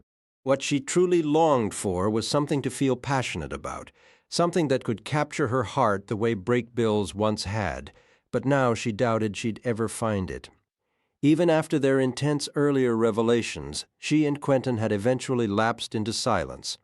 Now they just sat together on that bench in the vacant Amenia station, staring out at the concrete platform and the deserted rails beneath a pale, blank sky. The fatigue from their sleepless night felt like a deep ocean pressing down on them, and they were submerged at its very bottom. Plum let her thoughts drift aimlessly. Her brain wasn't capable of processing the future or the past right now. It was operating on a more basic moment-to-moment level, so she just existed in the present second by second. The station was surprisingly large for such a small town so distant from New York City. A flat-screen TV mounted in one corner of the lobby played local news, showing grainy cell phone footage of strange lights reported in the sky the previous night. Plum wondered if anyone actually commuted to Manhattan from here. She imagined what it might be like to be an ordinary person living a quiet life in Amenia, New York, and the thought held a strange appeal. Quentin kept checking his pocket watch. Plum wanted to find it irritating. It felt like a hipster accessory, akin to a carefully cultivated beard, especially since it didn't seem to keep proper time despite Stoppard's efforts. But it was such an intriguing and beautiful object. Her eyes were drawn to it almost against her will. It must have been a gift, she figured, from someone who cared for him deeply. Perhaps that Julia person she'd heard about, more unanswered stories. "Do you want to look at the book?" he asked. "Right, that." The leather-bound volume from the case, they had carried it with them through the woods, of course. But now the idea of opening it filled her with a cold dread. "Maybe we should just burn it," she said. "Sooner or later that bird is going to come looking for it. Maybe when it does, we'll be better off not having it. The bird will need to recruit some new lackeys first, find more patsies like us. That'll take time. In the meantime, maybe it would help if we understood why the bird thinks it's so important. I suppose we could always burn it later. Now, you're thinking. Let me see it." It was an aged leather notebook, or perhaps a ledger was a more accurate description. The kind a meticulous accountant in a vintage bank might have used. Embossed on the cover was the same monogram found on the suitcase. RCJ the cover was a strange, mottled pattern of blue and green. "This belonged to my great-grandfather, I guessed as much. What do you imagine is inside?" "A journal, maybe?" Quentin suggested. "Could be full of scandalous secrets, private, intimate revelations, that kind of thing. Only one way to know for sure." She gave a slow nod, a gesture of weary acceptance, yet the book remained a weight in her lap. It felt impossibly heavy, as if lifting it would require more strength than she possessed. She was standing at a junction without any signposts, paralyzed by the unknown. What could possibly be contained within these pages that was worth people dying for? She was now convinced Lionel had disposed of Pushkar as well.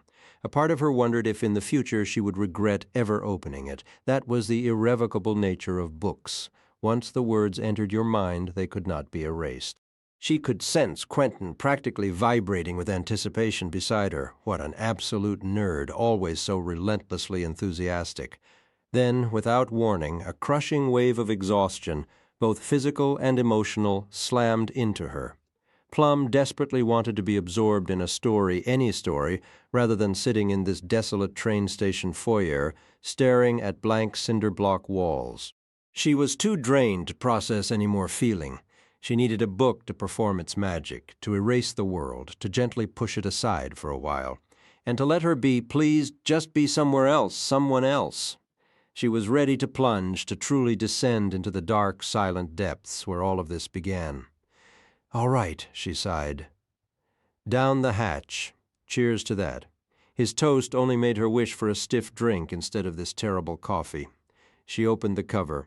From the very first page, it was clear her great-grandfather Rupert had harbored literary ambitions and had approached this project with genuine solemnity. He had arranged the page like a formal title page. He wrote with a fountain pen. The ink, once a deep midnight blue, had faded to a pale midday hue, but the handwriting remained elegant, the diligent script of a devoted schoolboy. The pages weren't lined for prose, but were formatted for columns of numbers. Yet Rupert had meticulously filled them with words instead. Plum felt a sudden pang of sympathy for the man. He was likely in the throes of a midlife crisis, and this novel, or memoir, or whatever it was something he felt compelled to expel from his soul. This was to be his legacy, his statement to the world, proof that he was different. Though if that were true, why lock it away in a case? With great ceremony, in the deliberate hand of a man who truly believed he was making a fresh start and coming clean. Rupert had written and then decisively crossed out 2 potential titles, The Friends of Fillory, and then of Clocks and Kings before he finally and permanently settled on The Door in the Page. My Life in 2 Worlds by Rupert Chatwin. Solid choice, Quentin remarked. I think he got it right.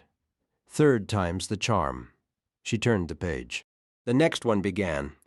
We all thought Martin would get into trouble one day, and in the end he did. It just wasn't the sort of trouble we were expecting. Evidently, Rupert was satisfied with that opening line, but not with what followed, because the rest of the page had been torn out, leaving those sentences alone on a lonely strip of paper, like a solitary accusing finger. The next page was missing, too. In fact, a thick cluster of ragged stubs showed where someone, presumably Rupert himself, had ripped out 4 or 5 pages in one go. Plum realized her eagerness to continue was fading. She had somehow forgotten that her great-grandfather was a real person, and so were his brothers and sisters. They had lived actual lives, they had possessed real hopes, dreams, and secrets, and none of it had unfolded the way they'd intended. They had felt like the protagonists of their own stories, just as she felt like the hero of hers, but that was no guarantee anything would work out, or that anything would.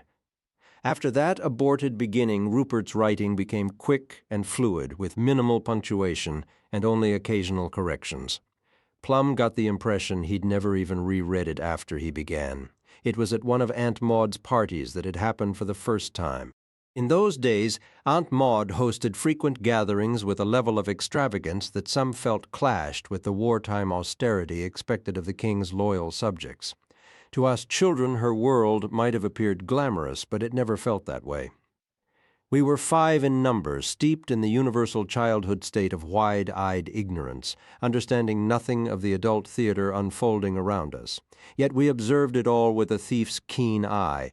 We saw the musicians preparing their instruments, applying rosin to bows and discreetly clearing spit valves. We noticed the ladies subtly shifting in their pinching shoes and the men adjusting their stiff collars. We watched the servants' faces settle into masks of neutral duty just before they entered a room. We pilfered canapes from passing trays and fished loose coins from the pockets of coats left in the hall.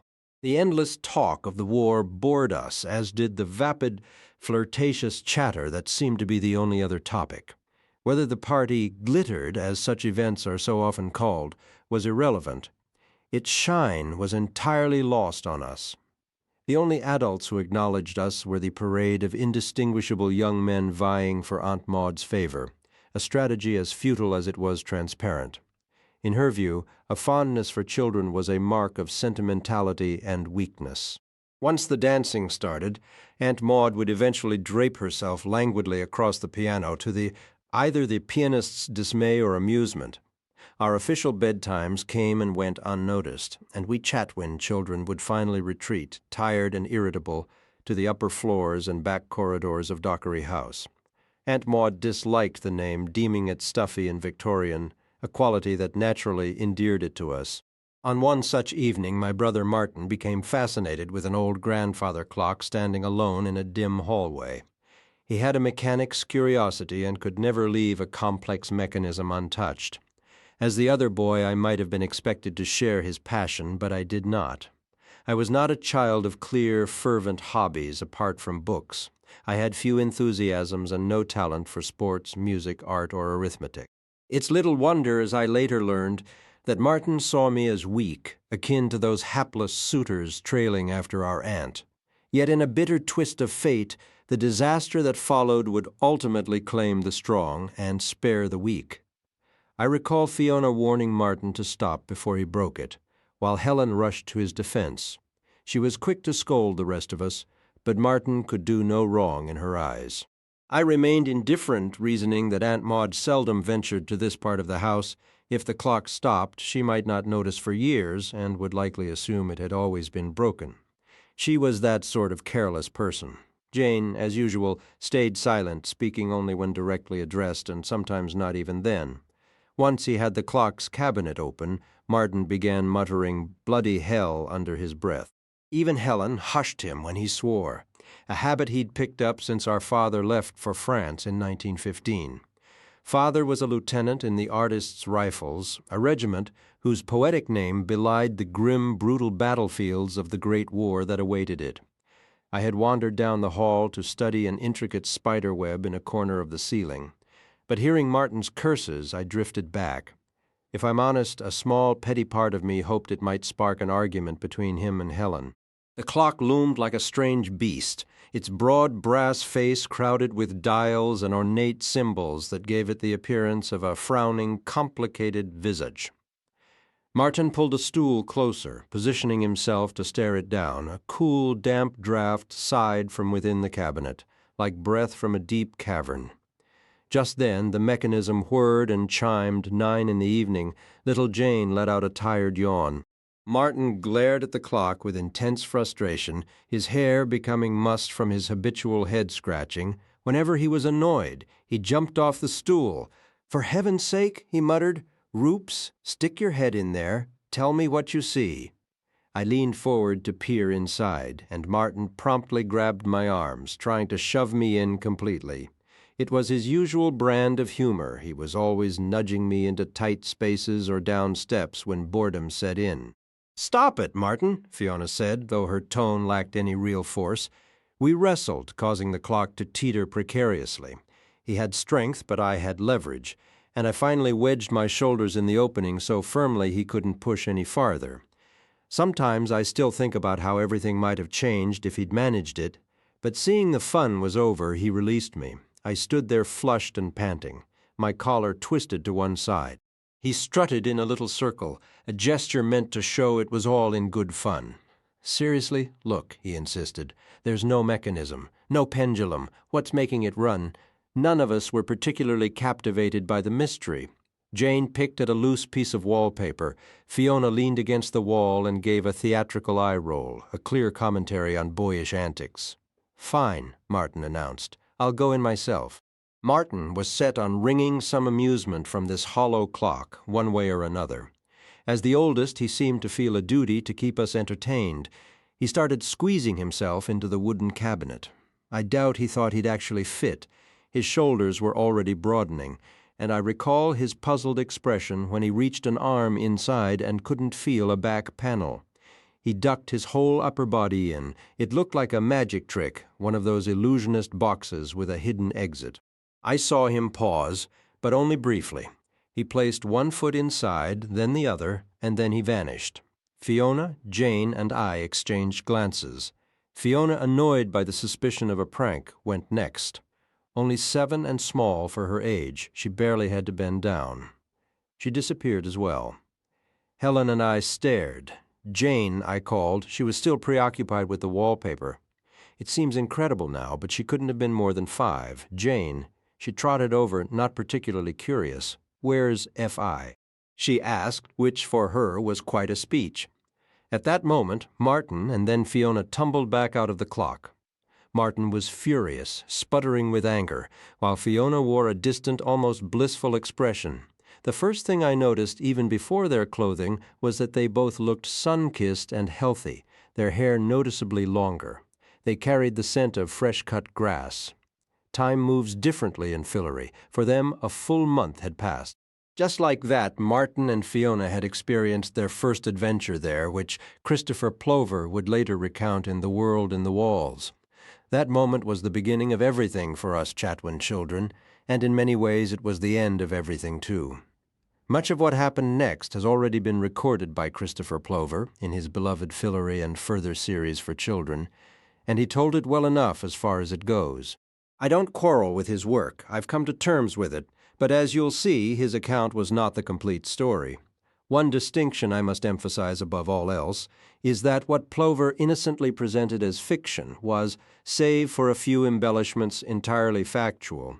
Fillory was not some figment of our imaginations, or his, or anyone else's.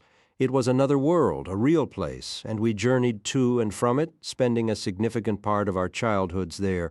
Utterly, completely real, Rupert had paused here, his pen pressing down on these final words, undeniable, tangible, again and again, until the page started to fray at the edges, as though it were too fragile to bear the significance he was forcing upon it, the confession he needed to transfer from his mind onto paper and onto Plum.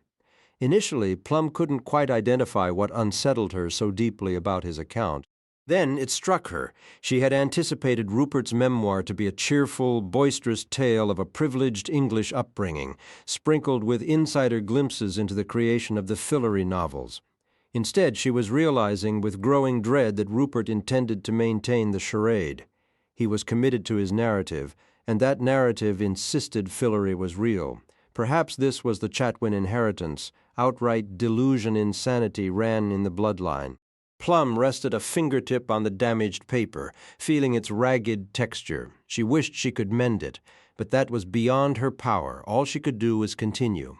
It is hard to set these words down knowing they will be met with disbelief. Were I in your position, I would doubt them too. I would likely close this book, yet they are the truth, and I have no other story to tell. I am neither insane nor a deceiver. I swear this on all that I hold dear. I should probably declare it is God's own truth, and it is, though perhaps not the God you imagine. After Martin and Fiona entered Fillory through the grandfather clock, I followed with Helen. And that is how every event in The Girl Who Told Time truly occurred, more or less a lifetime of adventures compressed into 5 minutes in a dusty corridor of an old house during the First War. By then Jane had roused herself, so all 5 of us journeyed together. I can already picture you dismissing this. No, that's incorrect. They always traveled in pairs. Well, to hell with you and to hell with Plover, too. We frequently went as a group, all of us. Why wouldn't we have? The reality is there were countless escapades we never shared with Christopher Plover, and many more he chose to omit from the books. I suppose they didn't suit his tidy plots. I confess it stings that I was somewhat diminished in Fillory and Further. It's petty to admit, but I will. I kept watch at the gates of Whitespire throughout the long evening. I claimed the Sword of Six and later shattered it atop Mount Merryweather. But you would never know any of that from Plover's pages. I was not perhaps a handsome youth. I lacked Martin's charm. I wasn't compelling material, as they say in publishing. Yet if Plover didn't record my finest hours, he also spared the world my worst. He never knew the worst of me. None of them did, save Martin. From that night onward, our lives divided. They became dual existences. A more observant guardian than Aunt Maud might have detected the shift.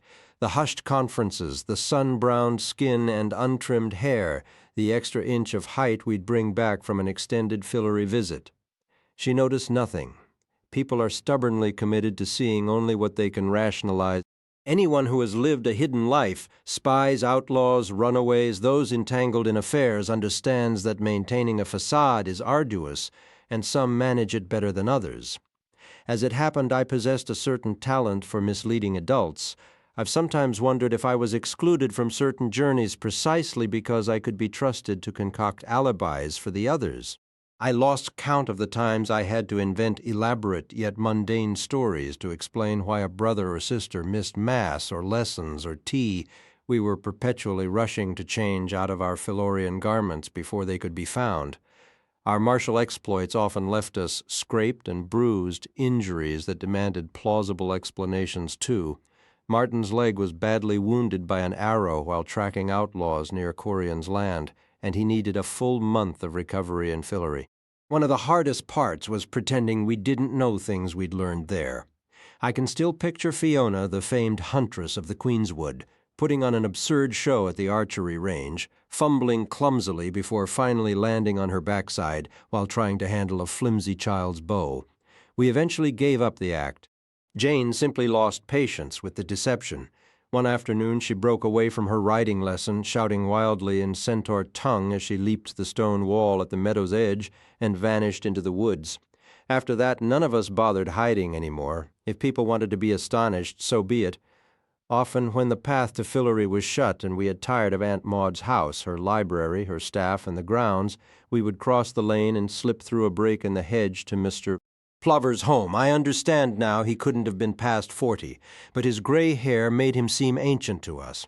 I believe he was rather afraid of us at first, childless himself and unaccustomed to young company, and we were exceptionally childish. Martin, though only 12, was the closest we had to a guardian, and he did his earnest best. We were boisterous, unruly, and practically wild. Even that first day we sensed the peculiar dilemma Americans face in England, too intimidated to be outright rude, yet too unfamiliar with the customs to be properly polite. We took full advantage, unwilling to eject us, unequipped to host us, and at a loss for what else to do, he offered tea, though it wasn't yet 3 o'clock. It was a rocky beginning. We tossed crusts, dueled with spoons, giggled, whispered, and asked impolite questions throughout the meal, but we ate heartily, because it was a splendid tea with lovely biscuits and homemade marmalade. Plover likely didn't enjoy himself much, but as a wealthy, retired bachelor, he must have been nearly as bored in the countryside as we were, so we all persevered. By most measures, the visit was a disaster, and we never imagined it would be the first of many. I see now that all 5 of us were deeply angry children, angry at our parents' absence, angry at the presence of our careless Aunt Maud and her parade of suitors, angry at the war, angry at God, angry at our own oddness and feeling of irrelevance. But grown-ups are slow to spot anger in small children, and children seldom recognize it in themselves, so it seeps out in other ways. For whatever reason, we began competing to see who could most boldly cross the line of good manners. Fiona won that contest decisively, and I remember her doing it with a triumphant, almost sensual pleasure by uttering the word Fillory. This broke not just earthly rules, but Fillorian ones. The disrespect wasn't really aimed at Mr. Plover, who was merely confused, but at Ember and Umber, who had bound us to secrecy. Until that moment, none of us had ever spoken Fillory where an adult could hear. We weren't even sure we physically could. Would the ram's magic stretch across worlds and silence us? It did not. A hush fell over the table. Fiona sat frozen, vibrating with the thrill of victory and the terror of her transgression. Had she gone too far? No one knew. We braced for the thunderclap of divine punishment. Fillory, Mr. Plover asked innocently in his flat Chicago accent. He seemed almost relieved to have found something to ask us. What in the world is that? Oh, Martin replied with a casual wave, as though the revelation were of no consequence. It's not of this world. It's somewhere we visit now, and then we discovered it inside a clock. After that, the dam broke, the walls between our worlds dissolved, and we all surged forward, our stories spilling out in a frantic, joyful cascade, each of us desperate not to be the last one speaking. Absurdly comical, watching Plover listen so intently. Then, after a bit, scribbling notes on whatever scrap of paper was handy. His eyes were wide with the delight of a man who'd stumbled upon a gold mine of juvenile fancy. He probably pictured himself as a modern Charles Kingsley, the Lewis Carroll of our age. He'd never come right out and ask about it directly.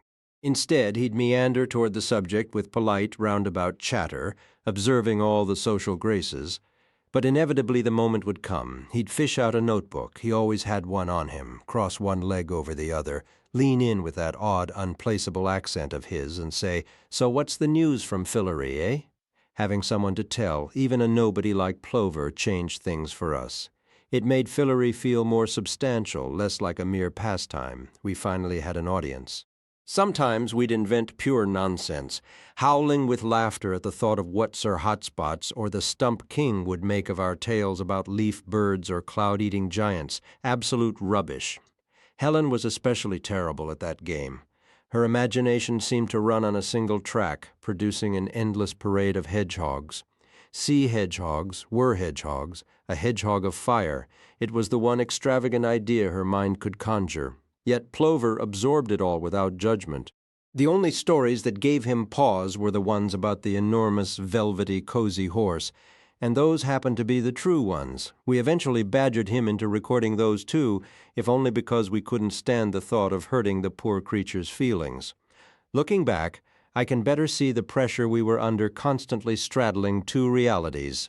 In one, we were treated as royalty; in the other, we were merely invisible, bothersome children. The whiplash from those sudden promotions and demotions would have unhinged anyone. Plover has since organized the tales very neatly into 5 separate volumes, but the reality was never that orderly or straightforward.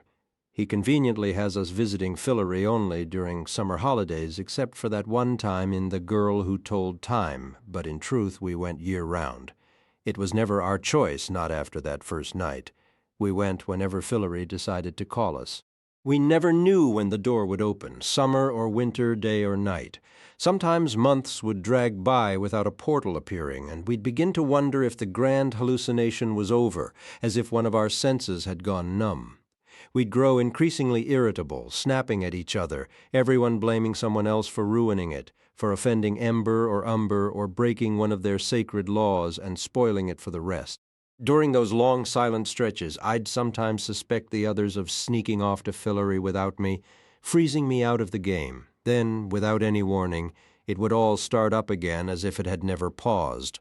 On some utterly ordinary, hopeless afternoon, Fiona or Helen would come bursting into the nursery, wearing an elaborate gown we'd never seen, her cheeks flushed, her hair in bizarre courtly braids, shouting, "Guess where I've been," and we'd know it wasn't over after all. Either a feast or a famine. One year, I believe it was 1918, it felt like we spent half the summer there. It even grew unsettling. You'd reach into the wardrobe for a fresh shirt and find yourself gazing through it at one of those beautifully uneven Fillorian meadows, or one of its winding, shell-strewn beaches, or into the silent, still core of a forest at midnight. To my knowledge, none of us ever refused these summons. I doubt we even could. Occasionally it was a genuine inconvenience. You'd be ready to head into town with the nanny, a shilling for candy in your pocket. The groom having promised you a turn on the good gray mare afterward, you'd bend to search under the bed for a missing boot, and in the next instant you'd be picking yourself up off the floor of Castle Whitespire. By the time you returned, 3 weeks for you, a mere 5 minutes for everyone else, the money would be lost, your original plans forgotten, and everyone would be irritated with you for the delay that summer. Fillory felt ravenous for us, snatching us up with a greedy, relentless hunger. It was an insatiable paramour. I recall riding our bicycles toward town and spotting a small whirlwind of leaves drifting our way. Martin barely managed to utter "bloody" before it engulfed him. It swept him and Helen away to the other side.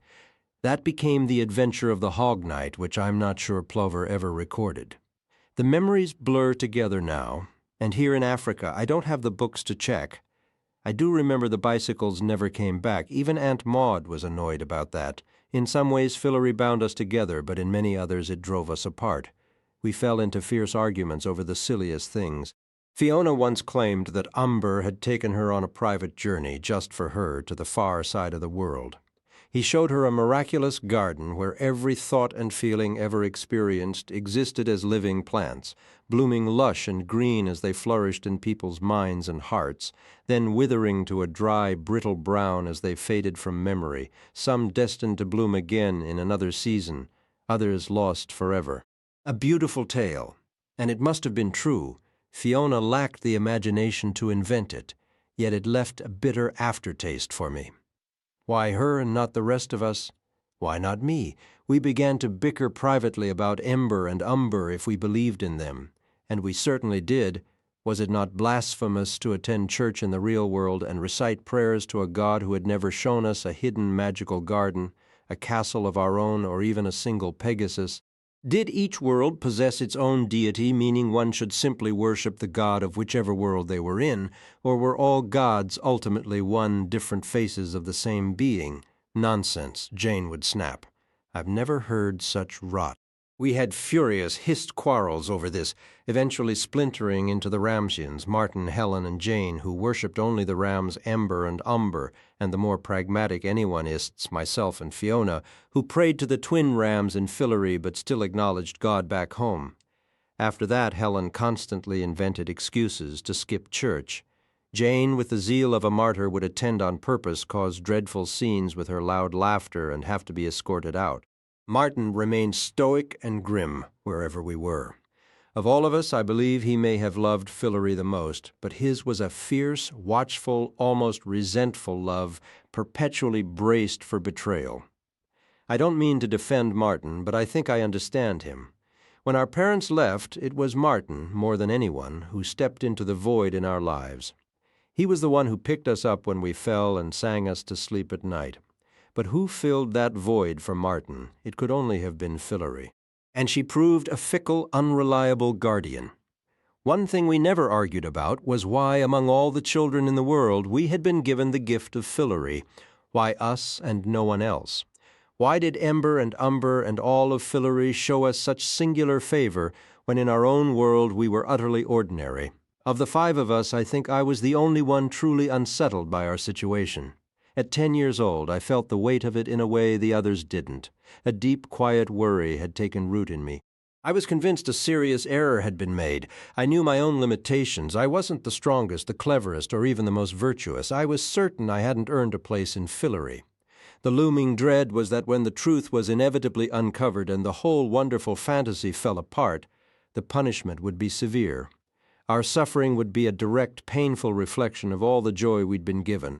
I was so wrapped up in my own anxieties that I completely missed what was happening with Martin until he pointed it out. We were at St. Austell's school in Fowey, and he invited me for a walk around the upper meadow. It was a grim, frost-bitten stretch of land that passed for a rugby field, the kind of place you went for serious conversations. I felt honored, he asked. Martin was 2 years older, and at St. Austell's older brothers didn't usually bother with their younger siblings. We'd made a full circuit in the biting cold before he finally spoke. "You realize, Rupert," he began with a studied nonchalance that I knew meant he was anything but casual. "It's been 3 full months since my last visit." We always called it that, going over. He didn't need to specify where. "Has it really been that long?" I asked. "Yes, it really has. It was you and Fiona in August, then Helen and Fiona, then Jane and Fiona, then Helen and you again just a fortnight ago." "So where does that leave me on Earth, I guess?" I said, not trying to be clever. "Exactly stuck on boring bloody Earth," his composure cracked. "I've started doing ridiculous things, wedging myself into cupboards and closets, hoping one might suddenly become a portal. If I see a squirrel, I chase it, just in case it's some magical creature heading back. The other boys think I've lost my mind, and maybe I have. I'd do anything to get out of this place." "Come on, Martin." I tried to reason. "You know how it works? It'll be your turn again?" "Have the Rams said anything about me?" He pressed his voice tight. "I'm out of favor, aren't I?" "Honestly, they haven't. Half the time I can't decipher what Ember and Umber are going on about. But they haven't mentioned you. I would have told you." "But you'll ask them, won't you, next time you see them?" "Of course I will, Mart. I promise." "I have to do something." He kicked savagely at a frozen, misshapen lump that might have once been a cricket ball. It skittered across the dead grass. I tried to offer some perspective. "I know how you feel. I hate being left out, too. But it's not so terrible here, is it? Fillory isn't the only thing that matters." "But it is," he insisted, stopping to look directly at me. His eyes were desperate. "It is everything. What else is there this?" He gestured at the bleak field, then snatched up the frozen ball and hurled it into the distance with all his strength. "Listen, will you come and get me?" He grabbed my arm, his grip tight. "You said sometimes it starts slowly, like that time with Jane. When it was just the wallpaper pattern at first, it took 10 minutes for the transition to complete. You could come find me when it begins. We could go together like we used to." "I'll try, Martin. I really will." But we both understood the truth. Ember and Umber decided who crossed over. Our wishes were irrelevant. You were the first one through, I reminded him, trying to offer comfort. You started it all. You found the way. You'll go again. It's only a matter of time. You're the High King. I'm the High King, he repeated, the title sounding hollow and miserable. At that moment I believed it. Even at 10, with him only 12, the gap between us felt vast. I looked up to Martin. The idea that I could possess something he was denied was almost unimaginable, but by the following summer the change was undeniable. The spark between Martin and Fillory had died. During that entire school year he'd only visited once, and the Rams had allowed him a scant, miserable 2-day stay filled with nothing. He spent those days in a sulk, poisoning the experience out of sheer bitterness, even knowing it might be his last. He barely ventured from the palace library, and Ember and Umber pointedly avoided him. He was being phased out, and every one of us knew it. The situation might have been easier to bear if it weren't for the fact that Martin was the one among us who truly needed Fillory. Honestly, I believe Fiona was already starting to move past it by then. She could have lived with or without it. For Jane, who was only 5 when it all started, Fillory was simply a fact of life, so ordinary it hardly felt special anymore. Had the Rams turned Helen away, she would have accepted it without a word, finding a strange, twisted satisfaction in her own sacrifice. As for me, I never truly believed it would last. Every single moment I was waiting for it to end, and part of me would have felt a sense of relief when it did. Perhaps because Martin was older, because he had known a longer life without Fillory, he understood its bizarre, fragile magic in a way the rest of us couldn't. We made friends in the real world. But Martin increasingly withdrew. He neglected his studies, covering his notebooks with sketches of winged bears rumored to be seen over the hen's teeth and elaborate Fillorian crests. A gifted athlete who once excelled without effort, he gave up trying altogether. He poured scorn on everything in our world, treating it all with utter contempt. He even began to eat less, as if a mouthful of shepherd's pie would chain him to this dark place forever, like some modern-day Persephone. Fillory was his entire life. But Fillory, it seemed, did not live for him. Later in life, I've known my share of alcoholics, and I saw something familiar in their eyes, a reflection of what I once saw in Martin's. They were loyal disciples of a God who didn't care. Martin may have fallen out of favor with Fillory, but never with Christopher Plover. Whatever happened at Whitespire, at Darrah's house, he remained the favorite. If anything, Plover's affection for him seemed to grow as the Ram's interest waned, or perhaps it was the other way around. Martin was the only one of us ever invited for private visits. What they discussed over those solitary lunches and teas, Martin never shared. Those meetings didn't seem to bring him joy. He'd often return lost in a gloomy silence, and sometimes he'd invent reasons not to go at all. Now, as an adult, with some understanding of how the world works, I can't help but question whether Plover's attention to my brother was entirely proper. Such wondering is natural, but since both are gone, or as good as I suppose we should assume the best, that Plover simply took a mentor's interest in a bright, sensitive boy without a father. A guiding, paternal role, and yet Martin and I spoke of it only once, and the memory still unsettles me. I asked him what they talked about during those visits. He turned on me sharply. If Plover ever asks you to come alone, don't. Never go to that house by yourself. He made me promise, and I did. Plover never asked. At the time, I thought it was pride that he was guarding his special status jealously, but now I wonder if he was trying to warn me, even protect me. I wish I knew. I haven't seen my brother in 25 years. Sometimes, when I'm lost in thought about the past, I think that need for Fillory, that addiction, was partly about escape. He went there to flee our saintly benefactor Christopher Plover and to find better, wiser, or at least safer guides in the Rams. And if that's true, then in a cruel twist, that might be exactly why the Rams stopped taking him. Martin was running from Plover, but Fillory no longer wanted him. Plover had already left his mark back then. These doubts and worries didn't haunt me. Not really, not enough. The shadows have stretched long and dark in the years since, but at the time the sun of Fillory was shining at its brightest. I was just a child, and any shadows it cast were too faint to see. That summer, the hushed conversations in our spacious, worn-out bedrooms at Dockery always seemed to circle back to Martin's strange banishment. particularly in his absence. What had he done to deserve it, more importantly? Was there any way to fix it? We'd each approached the rams, Ember and Umber, only to be met with the same vague, infuriating non-answers.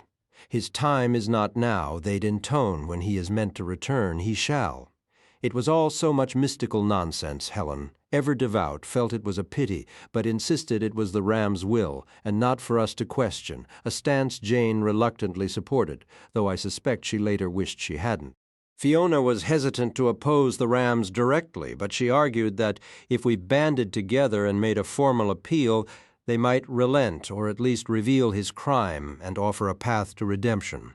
After all, we'd served them loyally, fought their battles, put our lives on the line. They owed us that much clarity.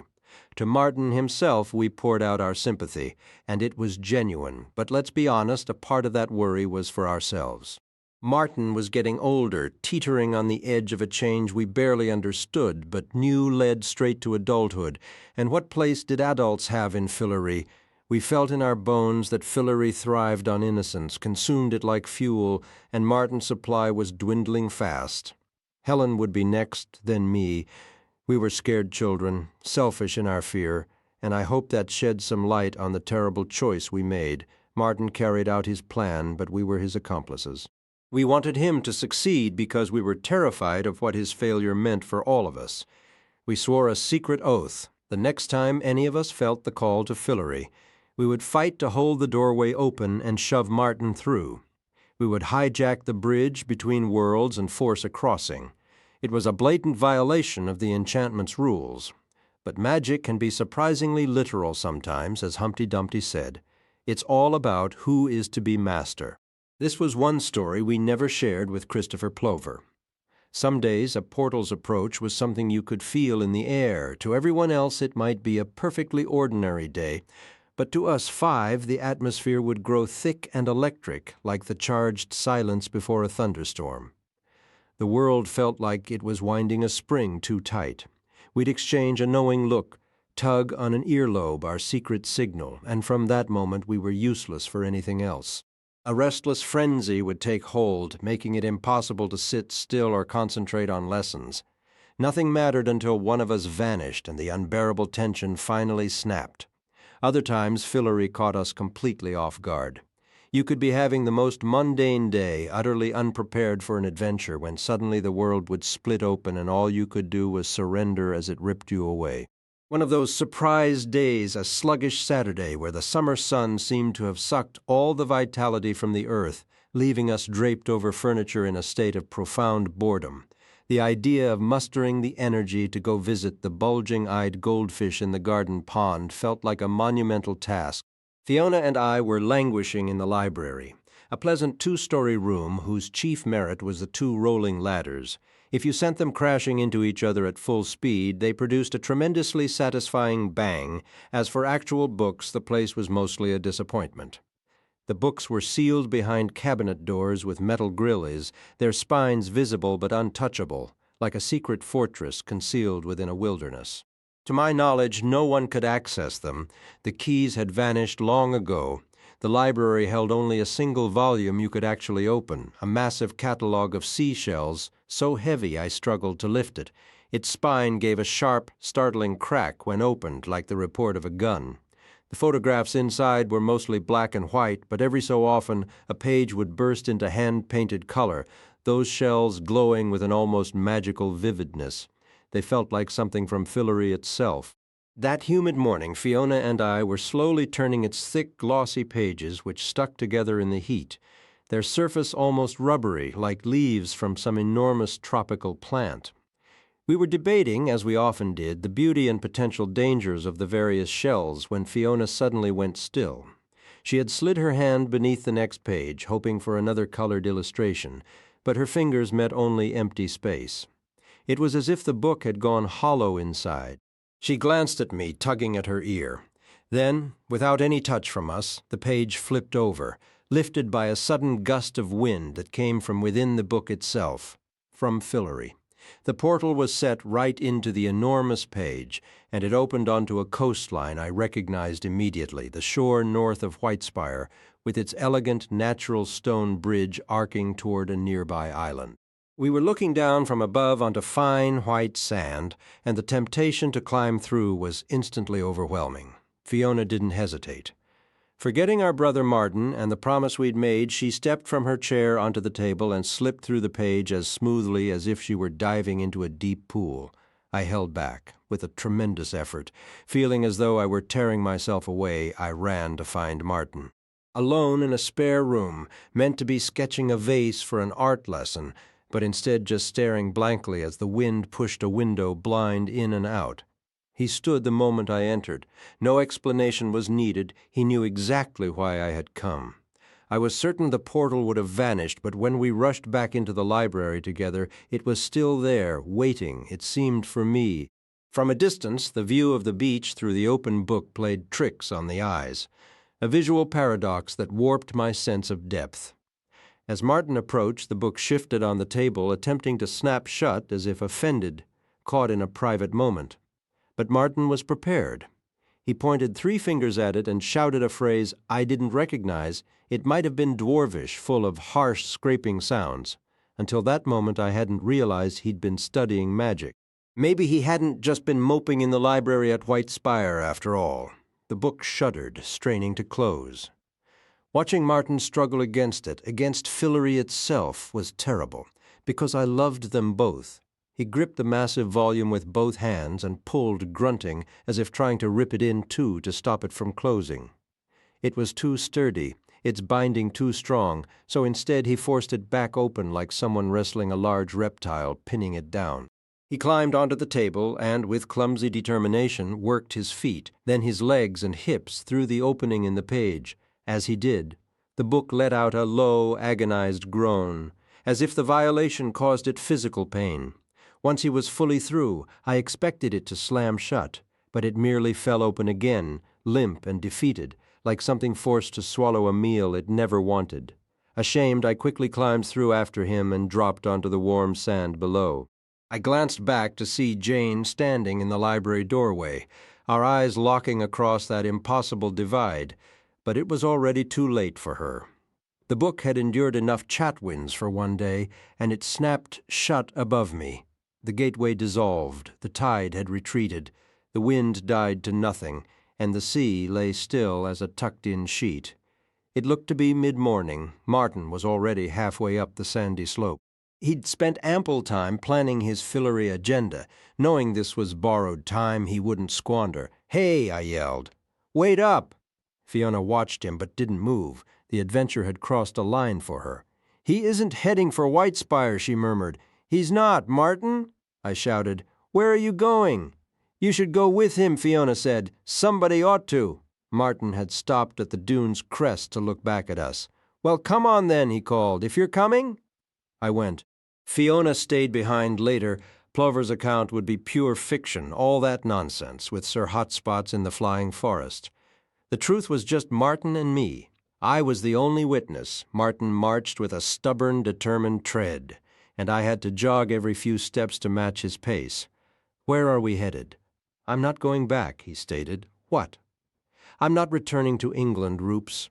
I despise it, and everyone there despises me. You know that if I go home, I'll never get back here. You saw the book. It nearly took my legs off. If the Rams want me gone, they'll have to throw me out, and by God, they'll have a fight on their hands." Arguing was useless. There was a hint of our father in Martin just then, that same tone father used cursing the Germans for hours on end. "So what will you do?" "Anything," he said. "Everything, whatever it takes. But what, specifically?" "There's something I want to try. I had an idea about a trade." "A trade? With who?" "What do you have to trade?" "I have myself," he snapped. "For whatever that's worth, then softer, in the voice of the little boy Martin, who would only exist a little while longer. "Will you come with me?" "Fine. Where are we going? To see someone. Who knows? Maybe you can make a trade, too." He glanced back to ensure Fiona hadn't followed, then swiftly traced a square in the air with his fingers. The shape became a window overlooking a wet, marshy terrain, and he stepped over the sill and, through the casual, quick mastery of it, stunned me. We'd witnessed Fillorian magic before, but none of us had studied it, or so I'd thought.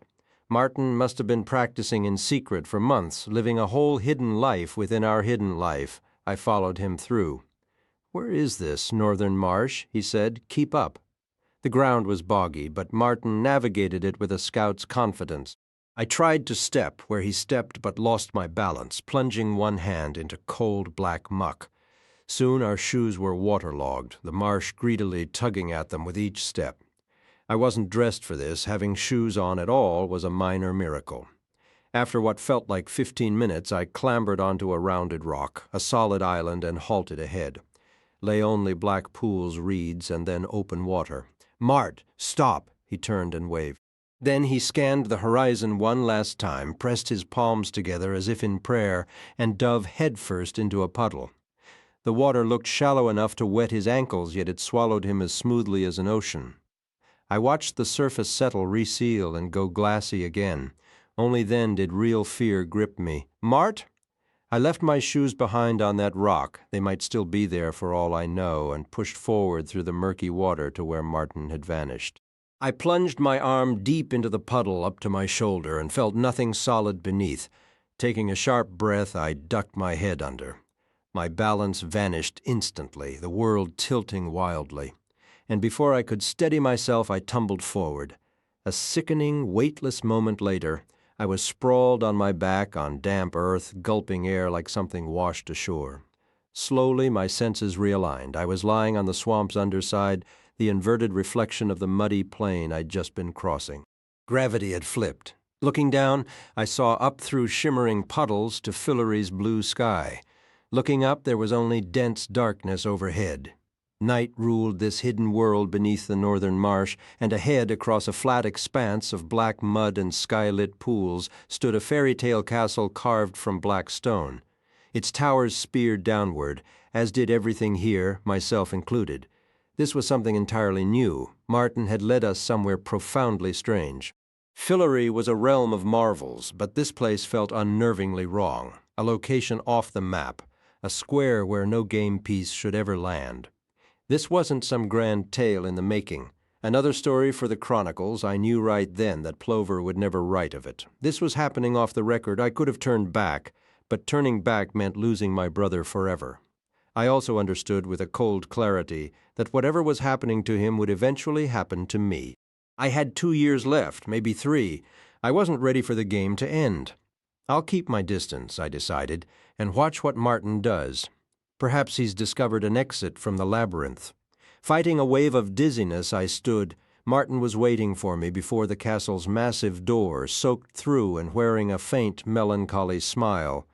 I picked my way toward him, careful to avoid the puddles. "This is it," he announced. "Just like the stories described, but seeing it in person, it's different." Which stories, Martin? What is this place? What does it appear to be?" he replied with theatrical flourish. "Welcome to Castle Blackspire." Blackspire, naturally. It was a mirror image of Whitespire, every stone matched. But these stones were black, and the windows were hollow and dark. It was Whitespire turned inside out and backward in the dead of night, the way it might look while the rest of us slept and dreamed. Martin peeled off his dripping sweater and let it fall with a wet slap onto the smooth stone.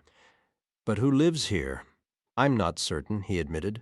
"At first I imagined it might be reversed versions of us, Neetram, Treepur, that sort of nonsense. What's Fiona backward? I can't puzzle it out, and we'd have to battle our opposites to the death. But now I'm starting to think it's nothing like that. Well, thank goodness for small mercies. What is it like, then?" "No idea," he said, a reckless glint in his eye. "Shall we find out?" He threw his weight against one of the enormous doors, and it swung open silently on well-oiled hinges. The great hall within was illuminated by flickering torchlight. Against the walls stood pale, silent footmen dressed in black livery. Right, Martin showed no trace of unease. I believe he had moved beyond fear by then, filled instead with a kind of desperate bravado. He raised his voice. "Is your master receiving guests?" The footmen bowed their heads slightly, as still and silent as carved chess pieces. "Good. Inform him the High King has arrived with his brother. We'll await him in the throne room, and for heaven's sake, light some fires. It's freezing in here. Two of the footmen withdrew, stepping backward in a show of deference, or perhaps everyone here walked backward. We were far off the beaten path now, straying from any known script and making it up as we went. Everything we'd done in Fillory until this moment had felt like a game, an elaborate dress-up with laughter all the way back to safety. But Martin was stepping into a much darker kind of play, one with rules we did not yet understand. This was a twisted kind of game. He was fighting to save his childhood, to encase it in something permanent and untouchable, but the very tools he was using came from a world beyond innocence.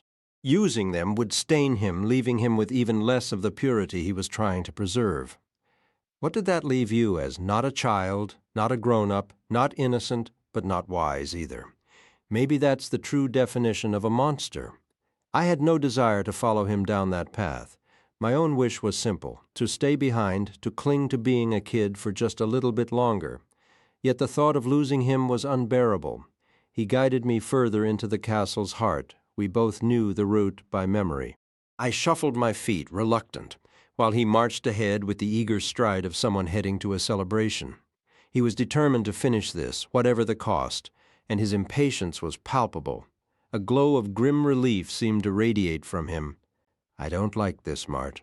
I want to turn back." "Then go," he replied, not even looking at me. "But there's no turning back for me. This is it. I'm done playing by the rules, Rupe. Either I shatter them or they shatter me." I stopped caring the moment Ember and Umber decided to punish me for no reason. "What rules?" I whispered, my voice thick with unshed tears. "I don't get it." He nudged us into an antechamber beside the grand throne room, in the sunlit world above, in Castle Whitespire. This was where visiting diplomats would wait on the pleasure of Fillory's rulers. Here, a fire crackled in the hearth, and I was thankful for its heat. A stack of dry clothes in Blackspire's hues lay folded on a chair. Martin began peeling off his wet garments without a second thought. I kept mine on, clinging to their damp familiarity. "Let me tell you how I figured it out," he said, his tone almost conversational. "I kept thinking, isn't it strange that we get to be royalty here? We're just kids. We're not even from this world. There's nothing particularly remarkable about us as far as I can tell. But we must have something special, right? Something you can't find here in Fillory?" "I guess so," I mumbled. Completely naked and utterly unself-conscious, he basked before the flames, warming his pale skin. He looked more content than I'd seen him in ages. What is it? I'll be cursed if I know my humanness, maybe, but whatever it is, it means nothing to me, so I'm going to find out what it's worth to others. I've put it on the auction block, and now I've got a buyer. We're here to close the deal. I don't understand. You're going to buy your way back into Fillory's good graces? Oh, it's not about begging for favors," he said, a sharp edge returning to his voice. "What I want is power, enough power that even Ember and Umber can't force me out. But they're gods. Then maybe I'll become a little bit of a god myself. But what if?" I swallowed hard my child's mind, grappling with the enormity of it. "What if you sell a piece of yourself and you stop being Martin?" "What if I do?" he shot back, a bitter laugh escaping him. "What's so great about being Martin? Everyone despises him, including me. I'd rather be someone else, anyone else, even if that means being no one at all." He selected a dry shirt from the pile. The fabrics were luxurious, and they fit him as if tailored just for him. Dark velvets and silvery pearl accents that reminded me of the tiny decorative candies on a fancy cake. He looked every inch a king. "Mart, please," I said, already knowing that pleading only hardened his resolve. "Just leave it. Let things go back to how they were." "Don't." He pointed a finger at me, and in that moment the 2-year gap between us felt like a chasm. He had unlocked a deeper, more potent form of anger, one that felt terrifyingly adult. "It will never be how it was. They changed everything. So as far as I'm concerned, the old agreement is void." He yanked his belt tight. If they had apologized, if they had shown 1 ounce of remorse, then maybe then. If they would even give us a reason, but they won't, not them. So I'm going to war just like our father did. They can't just hand us a paradise and then snatch it back. The rams had fallen far, but I was determined to fall further. If they were wicked, I would become monstrous. He threw the throne room doors wide open. "Martin, whose home is this?" I called out. "Who lives in this place?" He strode inside. I lingered on the threshold. The chamber walls were crowded with more footmen, motionless and drowsy as toads. The torchlight flickered oddly, not with a warm golden glow, but sparking and crackling like 4th of July fireworks. "Here I am!" Martin yelled. I couldn't see his expression, but the thrill in his voice was unmistakable. He was savoring the fury and the humiliation. I suspect he'd buried those feelings for years, striving to feel nothing, and after such emptiness any sensation was a relief, even agony. "Well, come on," he threw his arms open wide. "I've brought what you're after. Come and take it." In that moment I understood why they had done it, why Ember and Umber refused to let us remain in Fillory. It wasn't about age or sinfulness. It wasn't so we could share their wisdom back in our own world. It wasn't even that Fillory's joy could be as perilous as sorrow, a lie not even those two would tell. No, Fillory was cruel, just as cruel in its own way as the real world. We all pretended there was a difference, but there wasn't. Nothing was fair in Fillory, just as nothing was fair about fathers going off to war, mothers losing their minds, or the uniquely human curse of yearning for a better place that never was and never would be. Fillory was no improvement over our world. It was merely more picturesque. I didn't form these thoughts clearly then, but I felt them all as I gazed past Martin into the gleaming, barbell-shaped eyes of the great ram Umber. The shadow ram Castle Blackspire was his domain. Umber was Martin's buyer. Credit where it's due, Martin took it in stride. "Oh, it's you, is it?" he said. "Well, come on then, you old fraud. It's all here, only a little tarnished. Are you prepared?" "Yes," came the resonant answer. Unlike Ember's voice, this was higher, calm, cultured, even urbane. "I am prepared." "Then go ahead, take it. Take all of it, you bloody coward, and give me what I deserve." I surrendered then. I might have made one final plea to change Martin's mind. I could have tried to haul him from that room. I could have offered to take his place or to battle a god, but I did none of it. I was terrified, and I ran. I fled through the deserted halls of the night palace and didn't stop until I was face down in the frigid mud at the edge of the northern marsh. I never saw my brother again. Martin's vanishing captured headlines across England, pushing even war updates below the fold. The English have a taste for a proper tragedy, particularly when a child is involved, and this became the mystery of the season. Detectives traveled to Fowey from Penzance, London, and beyond. Dockery House was turned inside out, from attic to cellar, and Plover's home received the same treatment. Notices were posted. Hounds were set loose. Gardens were excavated. Ponds and fountains were dragged. Slim men were lowered into disused wells. An astonishing array of lost items turned up: bicycles, pets, keys, stray pieces of silverware, a few minor criminals, and in one instance a purloined bassoon that had been stashed in a ha-ha after proving unsellable. Since the bassoonist had longed for it and then passed away, the police eventually deposited the instrument at Dockery House, a kind of apology, a substitute for the boy they never found. Jane, in her enigmatic way, learned to play it reasonably well.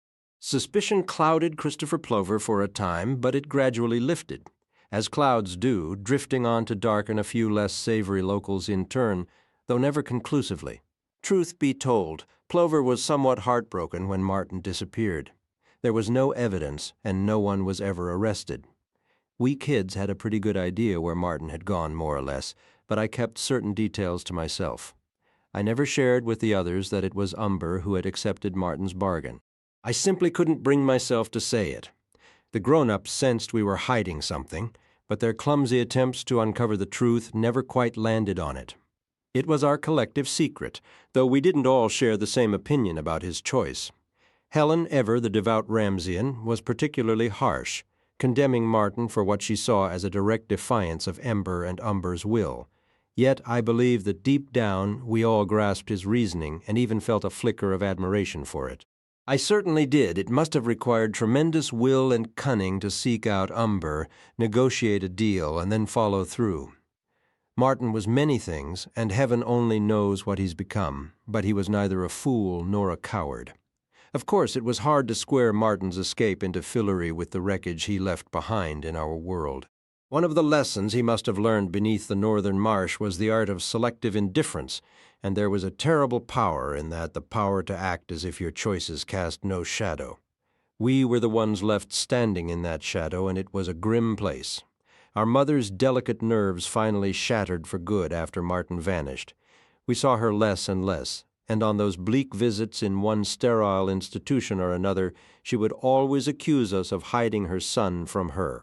To her, her own children had become strange and threatening. She sensed, somehow, that we knew the truth, and she was right. But I never saw Martin again. I looked for him, always, though, as years went by, a part of me grew anxious about what might happen if I actually succeeded. He chose not to reveal himself to me for reasons I've never understood. He had ample opportunity. There were more adventures waiting for us in Fillory, most of which I later found chronicled in A Secret Sea and The Wandering Dune. I never refused the call, even with a heart still aching from that day. I could never say no to Fillory. Then, eventually, Fillory said no to us. By the time A Secret Sea concluded, I was 12, and after that the invitations ceased. We each aged out one by one. Helen had one last journey alongside Jane, and they returned with a box of enchanted buttons that Jane insisted could grant them permanent passage back. Helen, in her staunch Ramsian way, declared them a corrupt misuse of magic, a blasphemy against the Rams.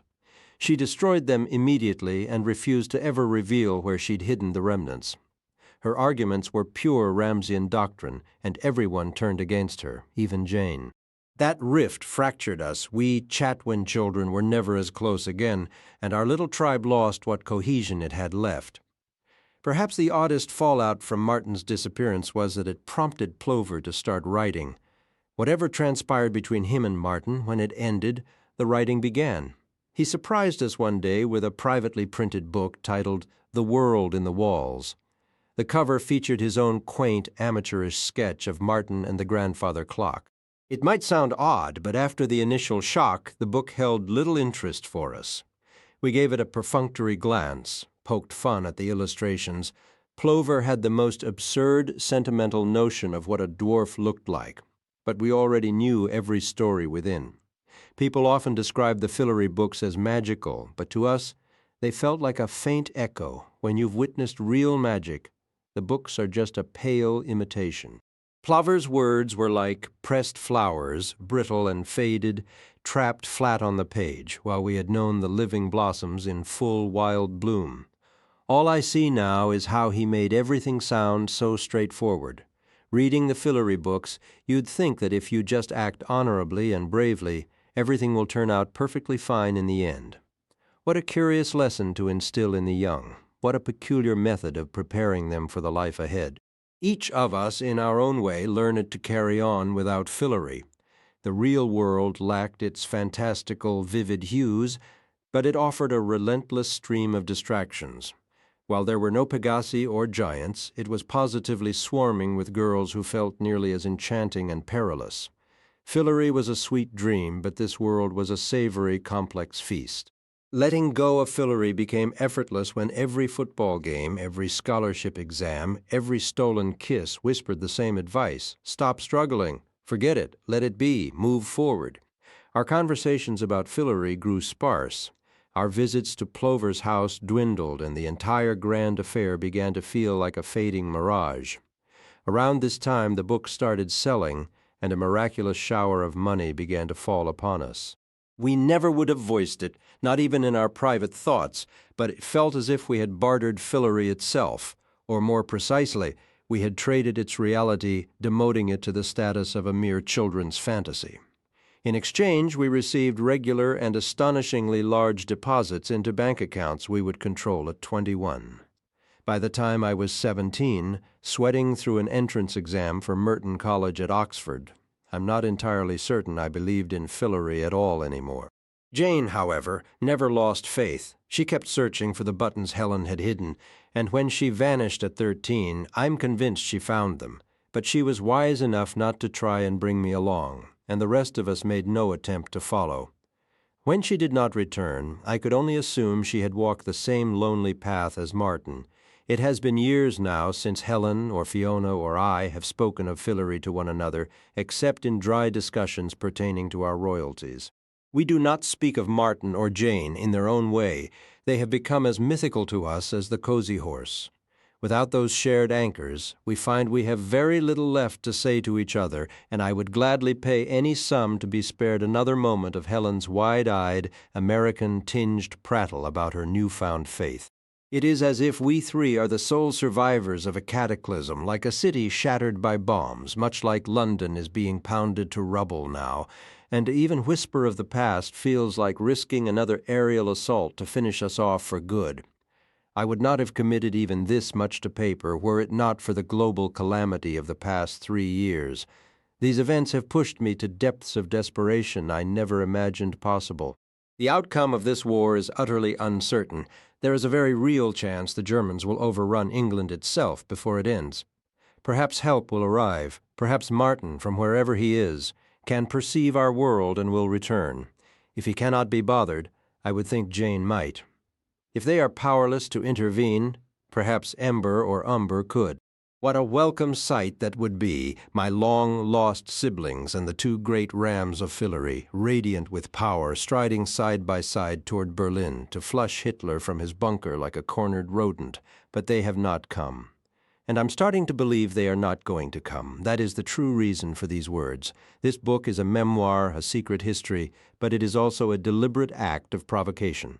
I'm currently with the 7th Armored Division in Tobruk, Libya, steeling myself for tomorrow's battle against Rommel and his panzers.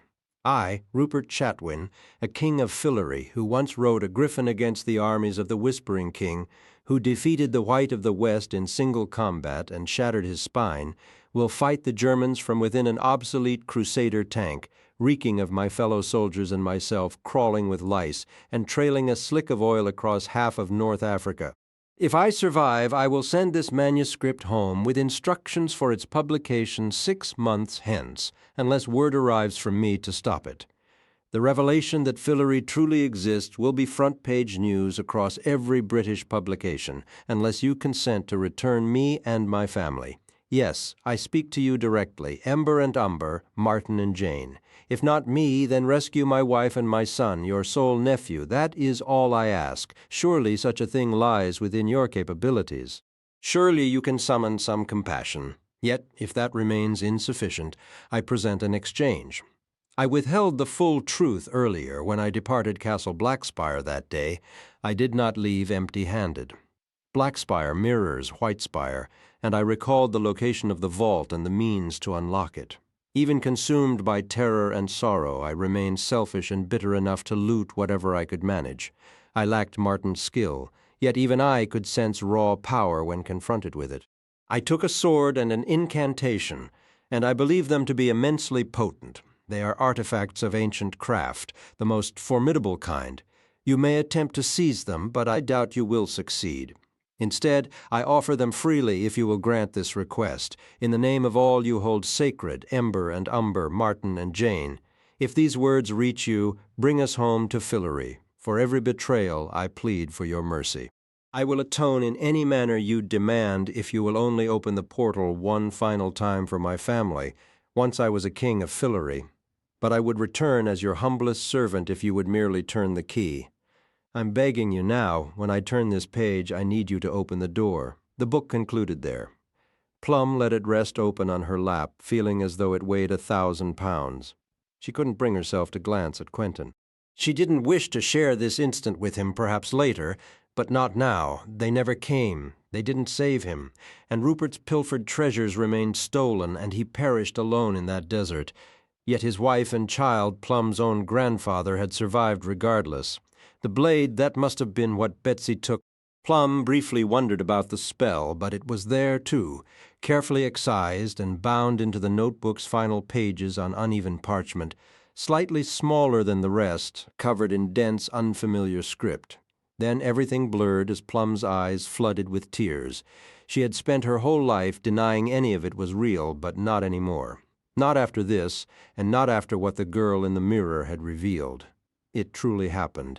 This wasn't merely a tale, it was a true account.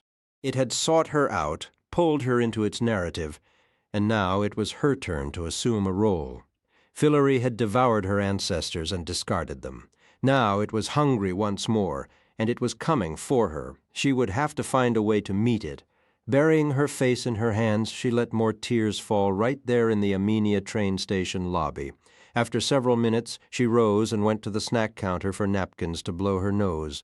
"Quentin," she said upon returning, the words sticking in her throat, reluctant to be spoken, "I think Fillory was real. I know how insane it sounds, but I believe he was telling the truth. I think it all actually happened." Quentin simply nodded. He didn't seem surprised. If anything, she suspected he might have discreetly wiped away a tear or two while she wasn't looking. "It is real, Plum," he said. "I've been there." Chapter 19. The townhouse occupied a quiet side street in the West Village, one of those peculiarly angled lanes where Manhattan's orderly grid begins to unravel into charming chaos below 14th Street. It saw little foot traffic, which was precisely the point, a discreet, unassuming address.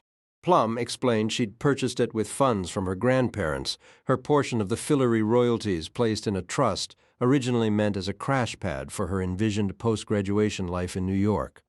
Now she and Quentin were utilizing it a bit ahead of schedule. From the exterior it appeared dark and abandoned, and they took care to preserve that illusion.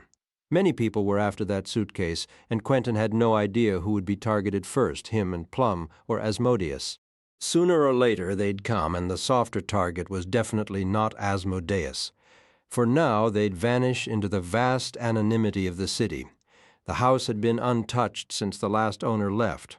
With no furniture, they settled on the dusty wooden floor of the front room. They were running on fumes, exhausted from the robbery's spectacular failure, then drained all over again in a different way after reading Rupert's journal. Still, Quentin pushed through the fatigue to establish a basic magical perimeter before they slept. It wasn't elaborate, standard magical tradecraft, the absolute minimum, but it was enough to pull the house off the grid and make it opaque to anyone snooping around without being so obvious as to draw suspicion. He didn't bother with the upper floors, they'd just avoid them for now. Then they collapsed right there on the living room floor, still bundled in their coats and hats. They'd need couches eventually, or at least sleeping bags and food and heat, but not yet.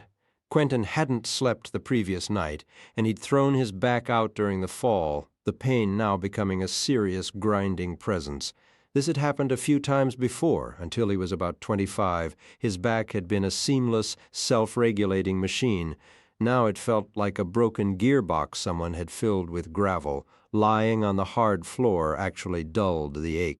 Quentin's mind churned over how badly everything had unraveled. Things went wrong so often. Was it him? Was he just repeating the same mistake, or at least making new and interesting ones?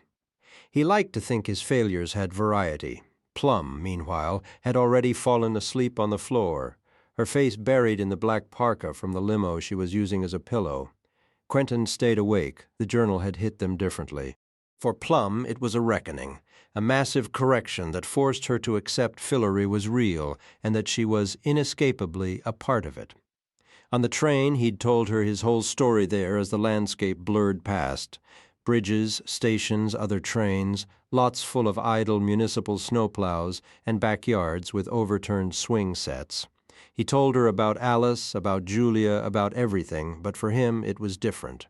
While Plum slept, he sat up against the wall and read the journal again. There was shocking news, if Rupert was to be believed. It was Umber who had transformed Martin into the beast in exchange for some obscure, grotesque sacrifice. That revelation shook Quentin as much as anything.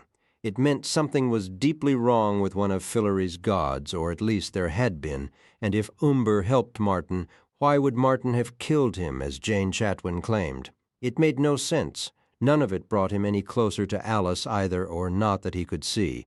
They needed a new plan, a way forward, maybe even another job. They'd be ready next time. The bird had betrayed them, hadn't played by the rules, but Quentin now understood there had never been any rules to begin with. But first, they had to rest and rebuild. Quentin needed to get his back working again. He also had some serious thinking to do. Plum woke at dawn, bursting with her usual indefatigable energy. She always had to be doing something. Going outside seemed unwise with the birds' whereabouts and intentions still a mystery, so they stayed in. They ordered a mountain of takeout and some cheap instant furniture. Plum set about fixing up her house. Someone had given it a full disco makeover in the 1970s, and while it had been mostly de-discoified later, traces remained patches of avocado green carpeting and faint outlines on the walls where mirrored tiles had once been glued. The house had escaped the worst of its neglect. A futuristic chandelier, reminiscent of a satellite, still hung from the ceiling, having survived whatever purge had cleared the place out. Its bones were solid, wide plank wooden floors, elegant multi-paned windows with old shutters, terribly inefficient but full of character, and intricate plasterwork tracing the edges of the rooms. The place had integrity, a quality Plum understood far better than Quentin did. With his back still giving him trouble, he served more as her assistant, following her lead as they tackled the most urgent repairs. They stabilized the back wall, which was slowly sagging because a broken drain pipe had been funneling rainwater against it for years, and the patio drain was completely blocked. The entire infrastructure was a relic. The electrical wiring was still the old cloth-wrapped kind, and the plumbing was a network of lead pipes on the verge of failure. They patched and reinforced what they could. There was a straightforward satisfaction in this physical work, in achieving small, visible victories.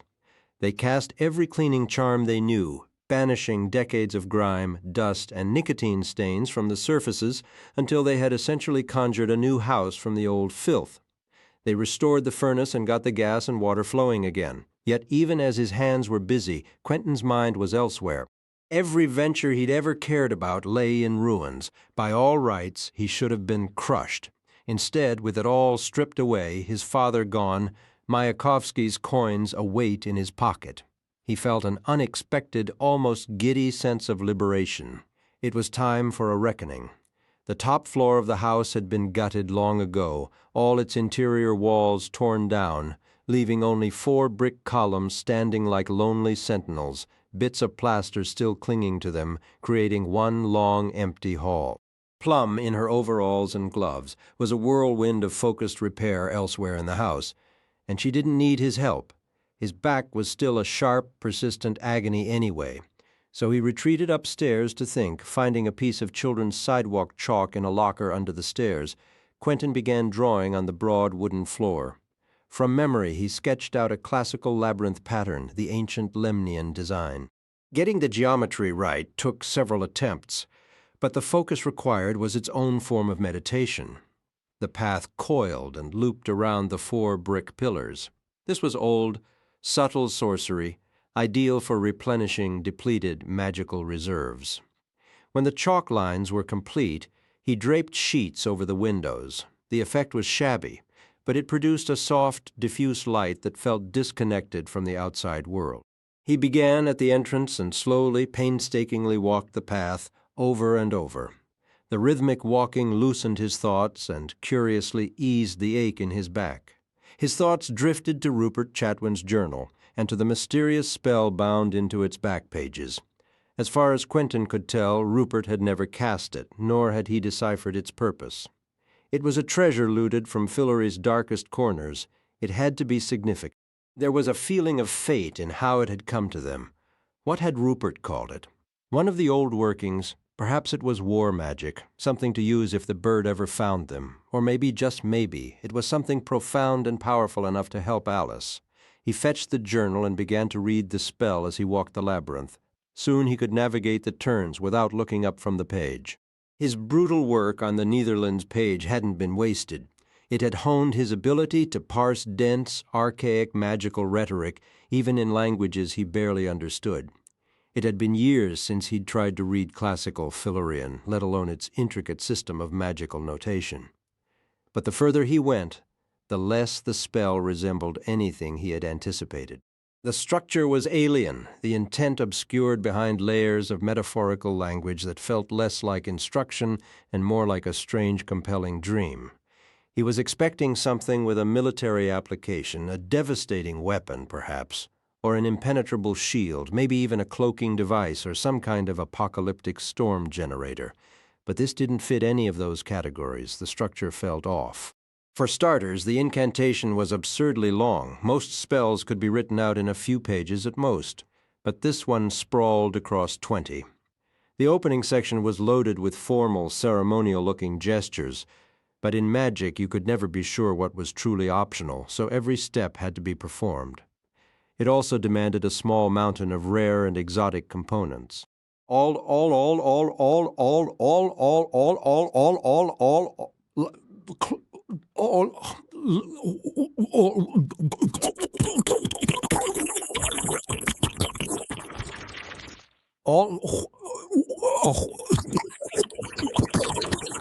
Rich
Later phases of the enchantment wove back in elements from earlier stages, layering and compounding effects in a way that was, in its own convoluted manner, genuinely beautiful.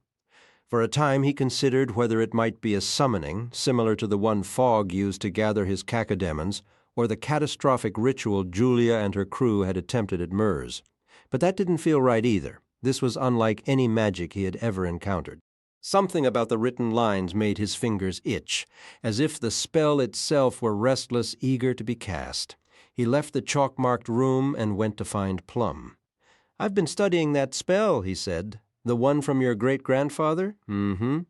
Plum was in the basement, perched on a ladder, and doing something complicated to the support beams. Quentin couldn't quite make out the details. "It's fascinating," he offered. "I'll bet I've genuinely never seen anything like it." "Mm-hmm." She placed her hand against a heavy timber and pushed. The wood groaned and cracked, and the entire house gave a faint, settling shudder. Plum examined her work. "Just some structural reinforcement," she said. "So, you don't mind if I look into it a bit more? You have my full blessing. Don't you want to examine it yourself?" She shook her head, not looking away from the beam. She was utterly focused. "From what I glimpsed, I couldn't even read the script. Can you? More or less?" "Well, keep me posted. I will." Starting with the basics, he began his preparations. The ritual would need a magically sterile environment, the equivalent of a clean room in a tech lab, so Quentin spent days cleansing and warding the entire top floor by every method he knew. He sent shock waves through the walls and timbers so powerful that dust erupted from the cracks, and then he shocked the dust itself. With some regret, he took a wet rag and wiped away his chalk labyrinth, though it had served its purpose. He magically floated a pair of large work tables up the stairs, banging them against the stairwell walls and gouging a few chunks of plaster along the way, which earned a frown from Plum when she saw the damage. He ended up having to disassemble them on the landing because he'd misjudged the dimensions and they wouldn't fit through the doorway. When you broke it down, the spell wasn't a single working at all, but rather 15 or 20 distinct enchantments interlaced, meant to be performed in an overlapping sequence. Some simultaneously, a few could be precast days in advance, but the major components had to be executed live, in the moment. Keeping the entire sequence in his head at once was a struggle, but wasn't there an old saying, "Give a nerd a door he can close"? This was a detour from his quest to find Alice, but they were practically under house arrest anyway, and a persistent, gut-deep hunch kept nudging him forward. He made careful camouflage trips out into the city for supplies, moving under a dome of magical concealment like a ghost. The top-floor workshop was slowly transforming into a library of the arcane. Wobbly towers of old books, cracked leather grimoires, botanical references, and sprawling atlases leaned against the walls, threatening to topple if you so much as breathed on them. His work tables were now a strange museum of brass instruments, steel tools, and oddly shaped glass vessels. As Quentin ground through the technical minutiae, the larger purpose of the enchantment began to crystallize through these countless small, practical tasks. Much of it dealt with the very fabric of space. He found incantations designed to literally weave new room into existence, to stitch fresh space-time from nothing. One spell expanded an area like inflating a balloon, another gave it form, a third stabilized its borders, preventing a collapse back into the void. But beyond that, the magic grew profoundly esoteric.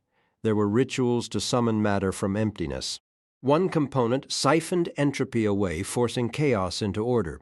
Another pushed that matter through a series of baffling transformations, some of which seemed to do nothing at all or negate previous steps. He would have been utterly lost by this arcane matter manipulation if it hadn't occasionally echoed that mysterious page from the Netherlands. The list went on: botanical enchantments, weather and water workings, spells to shape living stone. Then came the truly mind-bending sections that appeared to be attempts to tweak the universe's own settings, the elementary charge, the speed of light, the gravitational constant. For all its sophisticated complexity, the spell felt ancient and raw, a relic from a different age of a different world. It carried the dust of millennia as if it hadn't been cast in 1,000 years. One thing was undeniable: this was grand magic. sorcery on a scale he'd never dared approach, and it was going to test every ounce of his skill. Up until now, he'd been a competent journeyman magician.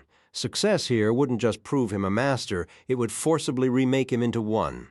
The magic itself would accept nothing less. One morning, a pre-dawn thunderstorm jolted him awake, lying in the dark, willing sleep to return. The entire structure of the spell suddenly bloomed in his mind all at once.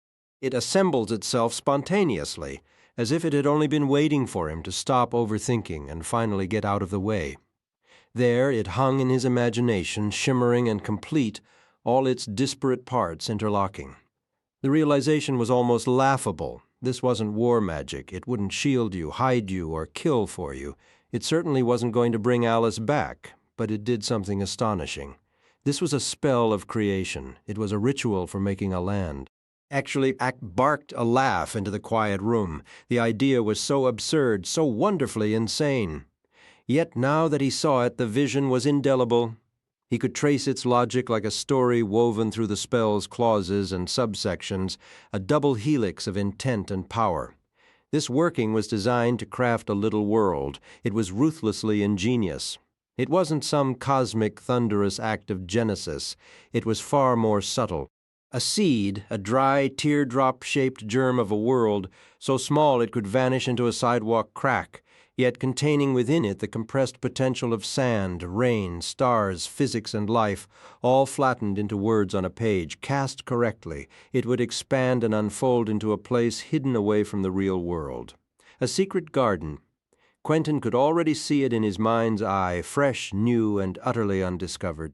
The view from above was a tapestry of rolling green meadows, still ponds reflecting the sky, and the slow drift of cloud shadows, a scene that felt both impossibly vast and intimately detailed, like a master engraving. It reminded him of flying, of a simpler perspective. Below, birds darted through thickets and deer moved with careful grace between the trees. This wasn't about possession or dominion, it was about guardianship. Curled in bed as a soft rain tapped the window, the immediate worries, the mysterious bird, the enigmatic couple, even the money, faded into irrelevance. Break bills felt distant. He allowed himself, just for a moment, to set aside thoughts of Alice. Here was a different kind of magic, part spellcraft and part pure creation. He'd wasted years seeking ready-made realms. Now the ambition was to build one himself, a sanctuary of wonder akin to Fillory but rooted here on Earth. "I'm not trying to question your sanity," Plum said carefully, "but it sounded an awful lot like you just said you were going to fabricate an entire country."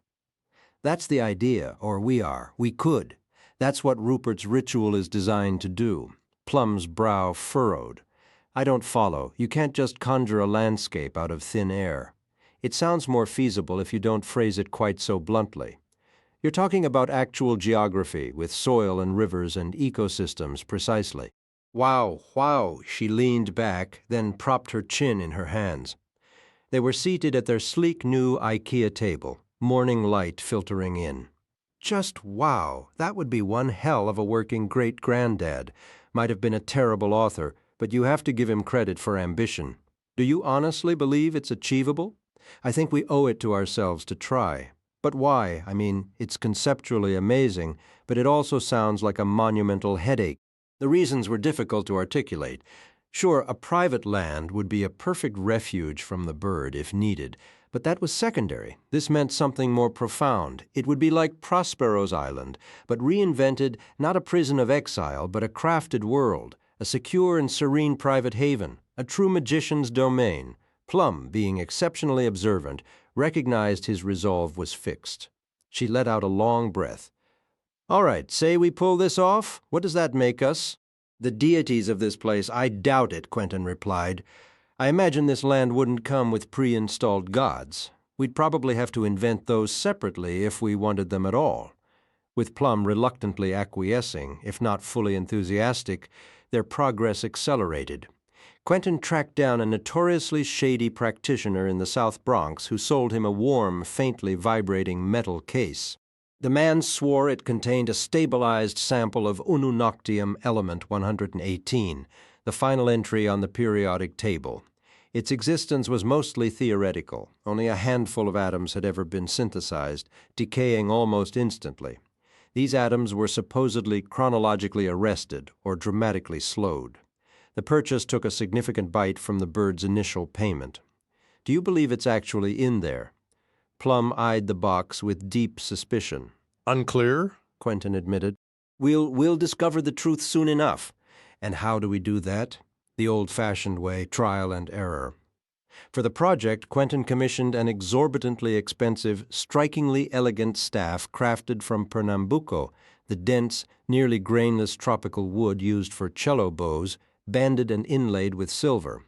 He wasn't one for magical foci typically, but this felt like a necessary contingency, a final safeguard if the spell work began to unravel catastrophically. Secrecy was paramount, not just to avoid the bird's notice, but because Quentin was certain this working would be flagrantly illegal by magical standards. While magicians had few hard laws, synthesizing an entire terrain and hiding it inside a Manhattan townhouse would breach most of them. The house had to be magically sealed, a silent, impermeable vault. The energy demands for the project were staggering, and Quentin felt a wave of relief that they hadn't already spent Mayakovsky's special coins on the earlier binding ritual. Using one now felt necessary, if not exactly as intended. He suspected the old magician would appreciate the improvisation. In the workshop, Quentin carved 7 deep grooves of Philorian script into the oak floorboards using a chisel and hammer. He extended the work to the ceiling, weaving strands of platinum wire into the plaster, and in some sections he exposed the wall studs to secure more wire directly to the wood. The one infuriatingly absent component was that elusive plant from the Netherlands manuscript, which had also appeared in Rupert's notes. While its absolute necessity was unclear, its unidentified status meant they would simply have to proceed without it. One evening, after pushing themselves to utter depletion, he and Plum collapsed onto the couches in the former disco room, sprawled like debris after a detonation, too drained to even consider moving to their beds. "So, what's the actual size of this land supposed to be?" Plum asked, her voice muffled by a cushion. "I'm not entirely sure. Not enormous, I imagine. Maybe 10 acres. Think the 100-acre wood, but scaled down by a factor of 10 exactly." "I'm attempting to define its parameters in the spellwork," Quentin explained, "but pinpointing the precise spatial allocations is challenging. But it won't physically occupy space here, right?" "That's the hope," Plum shifted, propping herself up on an elbow.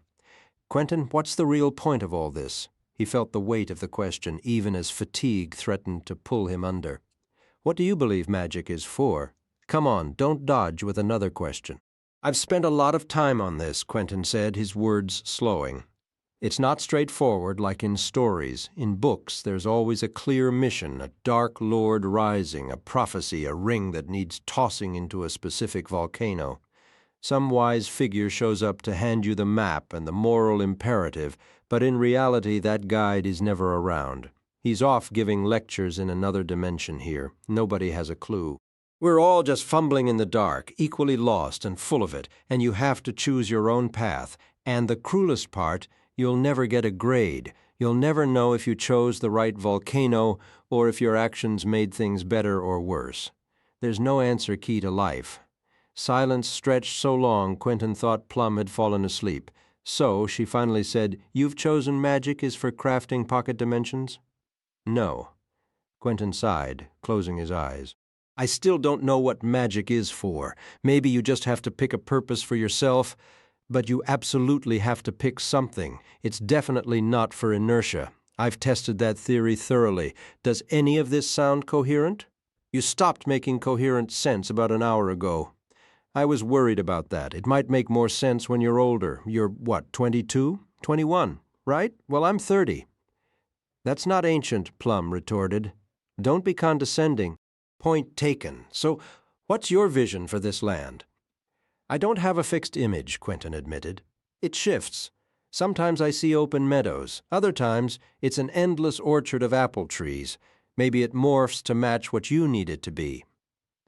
"I hope it looks like the 100-acre wood," Plum said, a smile in her voice.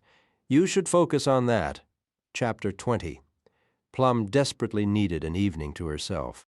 Early April in Manhattan, with Breakbill's winter break nearly ended, yet a handful of her old friends remained in the city. The proximity sparked a sharp, sudden nostalgia for her previous life, and she decided to give in to the impulse. Plum wasn't entirely certain she was still welcome in certain circles after her abrupt exit from Breakbill's, so their arrival was a genuine relief. The spot was a Houston Street basement bar, all low ceilings, battered sofas, and a solid jukebox, a place that had stubbornly ignored the city's obsession with overcrafted $20 drinks. Almost the entire old league had gathered, with a few additions like Wharton. Their looming graduation seemed to have forged an unexpected alliance, blurring old lines until they were practically comrades. Plum sensed the league had largely been inactive while she was away. Well, as the saying goes, it was time to put away childish things. At least they'd had their moment in the sun. They sipped IPAs and traded wry observations about the ordinary people, the mundanes, if you preferred, surrounding them.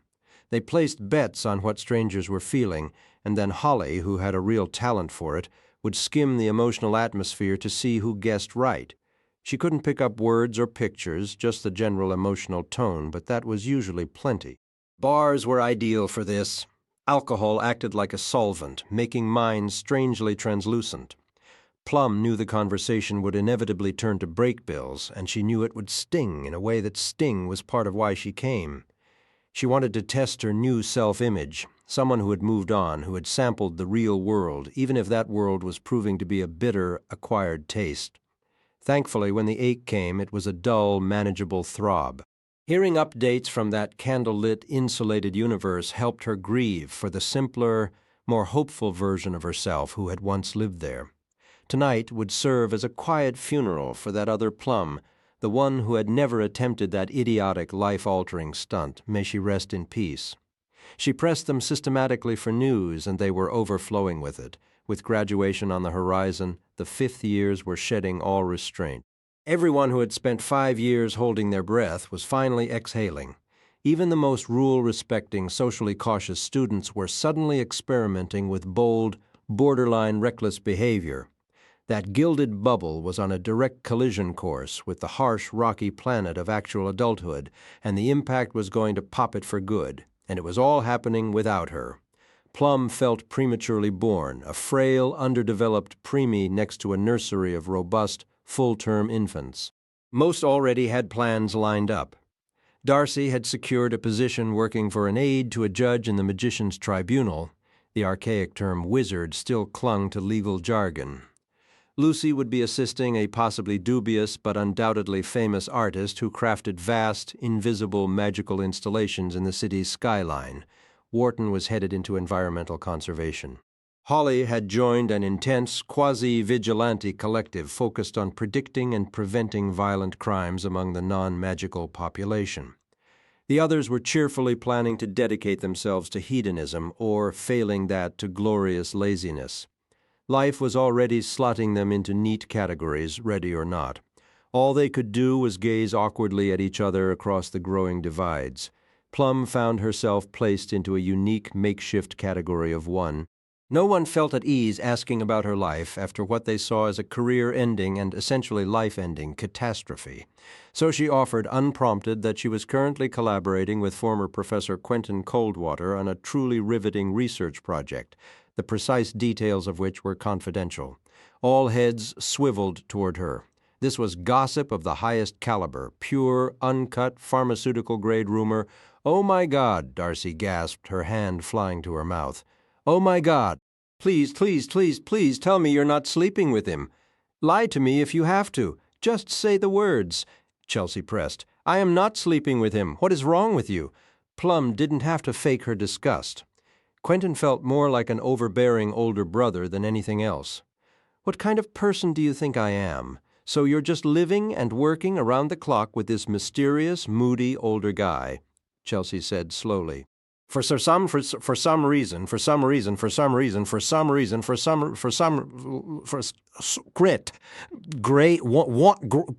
Clant. What?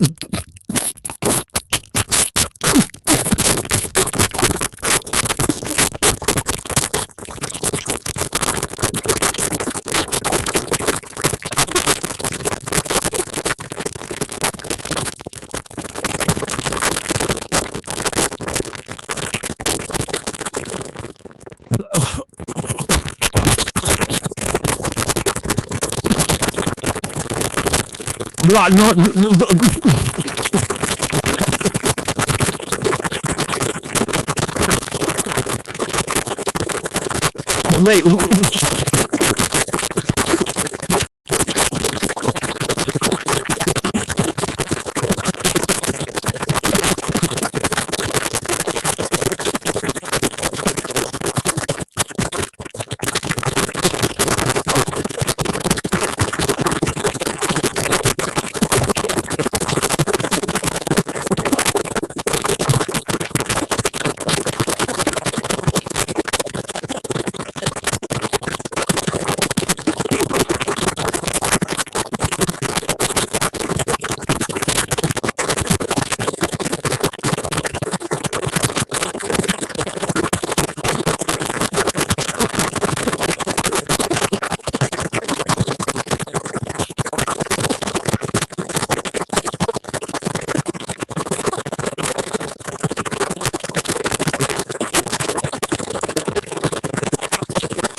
Sorry, it's the hair makes it hard to tell. My point is we are nowhere near Humbert territory, not even close. There is no territory. For the last time, nothing is happening. Okay, Darcy said, holding up her hands in surrender for now. I just wish you'd give us some clue about what you're actually doing over there.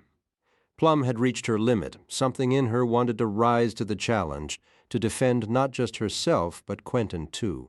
Without her even noticing when it happened, this had shifted from being Quentin's strange pet project to something she genuinely cared about.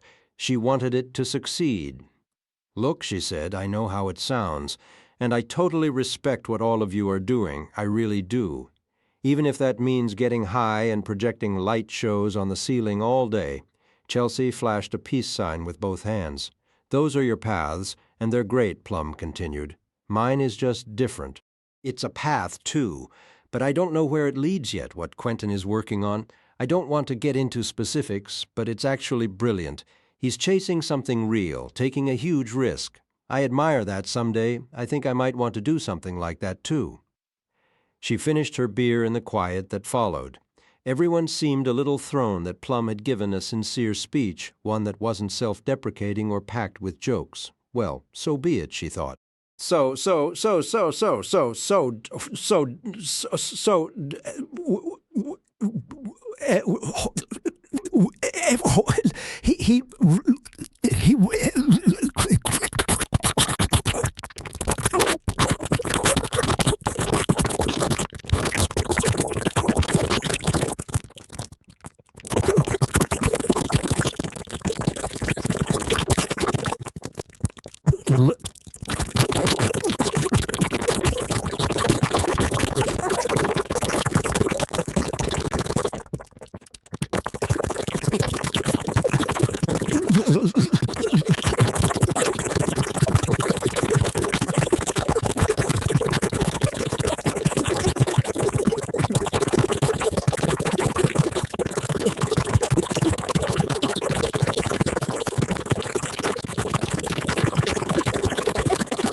what? Sit one. What?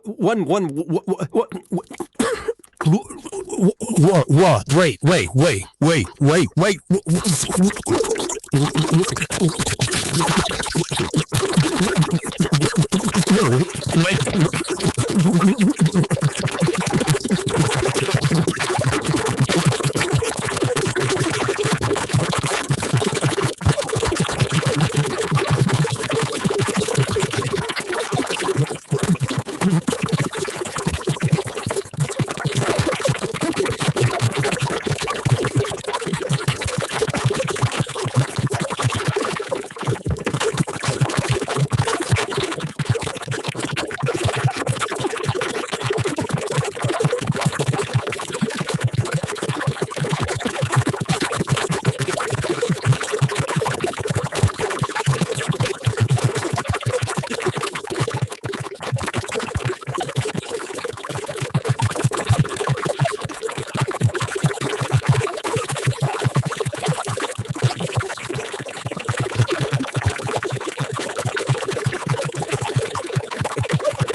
Unlike the cool panes beside it, this one was strangely warm, weird. Where on earth is that? I have no idea, Quentin admitted. Plum was enjoying her role as a sorcerer's apprentice more than she'd expected. Morale was high. After learning Fillory was real, she'd braced for a crushing wave of depression, the kind of revelation that usually gave her gloom a terrifying new weight. Instead, she felt unexpectedly light, almost free. Maybe it wasn't her Chatwin heritage that had haunted her all these years, but the constant strain of resisting it. They spent a long, chilly day on the house's flat, sticky tar paper roof, completing the magical security measures. If any passing satellite happened to snap a photo, some truly bizarre imagery was going to show up on Google Earth. "Tell me about Alice," Plum said, her brush tracing dark symbols on the dark roof. "I mean, really, tell me about her." Quentin fell silent for a long moment, and Plum worried she'd pushed too far. She knew the outline of the story, but he'd always held back the finer details, likely because they were painful. Plum felt she had a right to ask, though, considering Alice had nearly ended her, she figured Quentin owed her a little exploratory questioning. His whole mission concerning Alice was clearly on pause, not abandoned. "What do you want to know? What was she like as a person? What did she care about?" "I met that specter, or Niffin, whatever it was, but that didn't tell me anything about her actual hobbies or what made her laugh." Quentin stopped his work, standing to stretch his lower back. Alice was incredible, genuinely kind, unexpectedly funny, wonderfully strange. She was brilliant, smarter than I'll ever be, and a more gifted magician, too. She performed feats I still can't comprehend. Just part of her essence. She had a force, a raw power, I've never seen matched in anyone else. "Were you in love with her?" "I know you were together, but I mean really in love completely," he said, a faint smile touching his lips. "Head over heels, but I wasn't mature enough for her. She was years ahead of me, and I was still tangled up in my own nonsense. I made mistakes. I prioritized all the wrong things." Plum stood as well, her muscles stiff and wind-chapped. The tar paper roof released her pants with a faint ripping sound, confirming her suspicion that the material was now ruined. "It feels like you're circling around the real issue here." "Yeah.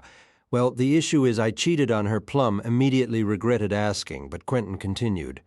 "Then she retaliated by sleeping with someone else. It was a mess. I almost destroyed everything, and just as I was finally getting my head straight, that's when it happened." "That's brutally unfair. I'm sorry. It took me years to even begin moving past it." Plum's own love life had been notably uneventful, a fact she sometimes appreciated. It allowed her to cultivate what she considered profound philosophical observations about other people's romances. So if you actually managed to bring her back, do you think you'd be a couple? Are you still in love with her now?"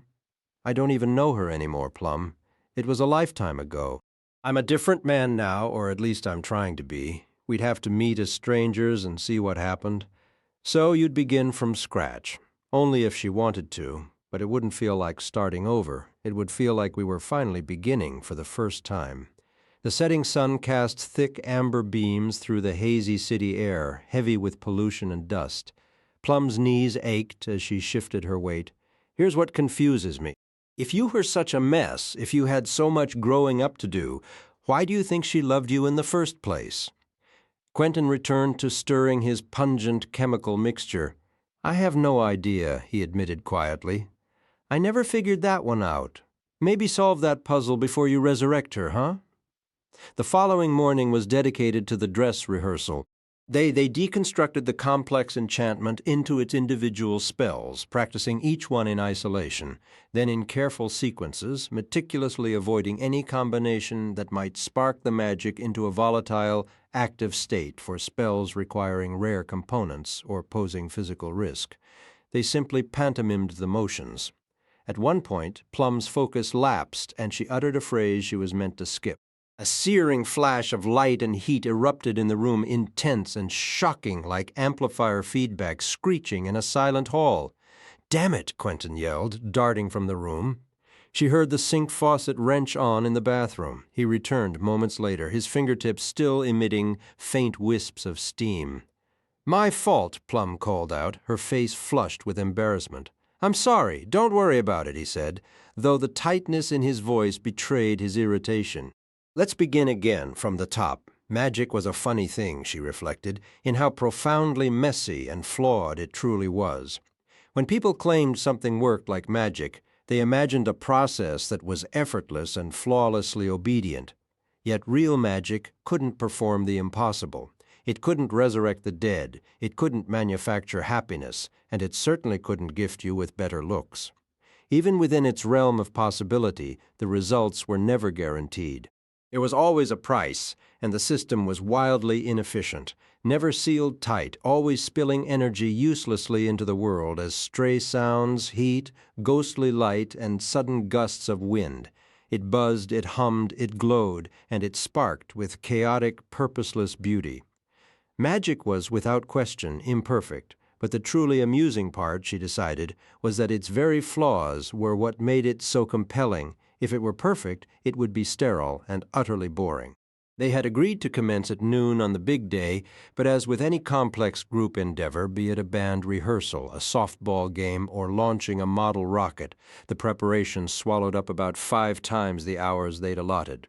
They cleared the books away, stacking them neatly in the corners, and arranged all their tools and materials on labeled trays in the precise order of use. Quentin tacked the sequence of spells to the wall like a set list for a concert. Many steps mutually deemed unnecessary during their dress rehearsal revealed themselves as painfully time-consuming, like reciting the full text of an ancient cultic chant 10 times in a row. They started with the easy tasks, ensuring the room's conditions were optimal and stable. A constant cool temperature, a slight boost of oxygen, the chandelier's low light a ward against any stray magical intrusions. They cast preparatory spells on each other to deflect odd energies and sharpen their reflexes. Some of this work simply couldn't be done at ordinary human speed. Caffeine helped too, so they kept a steady supply brewing. The workroom air grew still and cool, carrying a faint, sweet scent she thought might be jasmine, though she couldn't recall arranging for it. By late afternoon, they realized they were procrastinating, avoiding any spell that would push them past the point of no return, that would commit them to doing this here and now, tonight. The train was still idling in the station. They could still call for a delay, but their supply of trivial preparatory tasks was exhausted. It was time to decide in or out. Only then did the full weight of her nerves settle over Plum. "I'm calling it," Quentin said, his voice firm. "If we're doing this, we do it now, all right? Go ahead and cast Clarifying Radiance." "Okay. I'll begin prepping the Scythian Dream, check. All right, going," she began. Plum turned to the first set of materials on the shelf, 4 small dishes of black powder and a delicate silver bell, Clarifying Radiance. As she worked, Quentin spoke a word of power, and the light in the room shifted to a deeper, more sepia tone, like the eerie calm before a summer storm. The acoustics changed too, everything taking on a hollow, echoing quality, as if they stood in a vast cavern. Just like that, they had crossed their Rubicon. The train had left the station. What followed was a symphony of controlled chaos. Sometimes they worked in tandem, their movements synchronized for the few spells requiring 4 hands. Other times their paths diverged, each performing entirely different incantations in parallel, stealing glances to ensure they finished their respective parts in unison. A steady stream of cross-talk filled the air. Slow it down, finish in 3, 2. Look out, the streams are forking, they're forking. A single graceful curve of Irish fire split into 2, then 4 separate tendrils, curling away dangerously, one licking back toward Plum herself. "I've got it," she said, her focus narrowing to a sharp point. "Damn it!" The flame flickered and died. "Again, we have to try again. There's still a chance." This cycle repeated for what felt like an eternity. 3, maybe 4 hours time itself, becoming fluid and indistinct. They were submerged in the work now, the room's atmosphere thickening into something surreal and weightless. Monstrous shadows danced across the walls, and the floor seemed to tilt and sway beneath them, as if the entire building had taken flight. Plum slammed a tray down on the work table before Quentin, and his hands moved over it without a glance, selecting components by instinct alone. A jolt shot through her. This was the penultimate spell. They were almost there. With her own tasks complete, Plum could only watch, sipping from a glass of water she'd stashed under the table at the start of this marathon and miraculously not kicked over. The finale was his alone. A wave of dizziness washed over her, her arms feeling leaden and weak. She crossed them tightly over her chest to hide their trembling. In that moment, Plum knew none of her friends would dare mock him. She'd grown accustomed to seeing Quentin as an equal, but the past week had been a stark reminder. He was a decade older, operating on a magical plane she could only glimpse. Right now, he resembled a young sorcerer king at the height of his power. His jacket was discarded, the sleeves of his white dress shirt rolled up and soaked through with sweat. Exhaustion must have been clawing at him, yet his voice remained a steady, resonant command, his fingers moving through intricate, unfamiliar positions with a crisp, practiced certainty, the tendons stark on the backs of his hands. This, Plum thought with a surge of defiant awe, is the kind of magic I will master one day. Enormous currents of power swelled through the space. It occurred to her with a cold spike of fear that spells of this magnitude were precisely what consumed magicians, transforming them into those hollow, burning niffins when control slipped. Vast architectures of magic, things she'd only ever witnessed in fragments, now collided and intertwined like rival storm fronts, the intensity compounded layer upon crushing layer. Without warning, the room shuddered violently and dropped, a heart-stopping moment of free fall. If this were a plane, the oxygen masks would have tumbled down.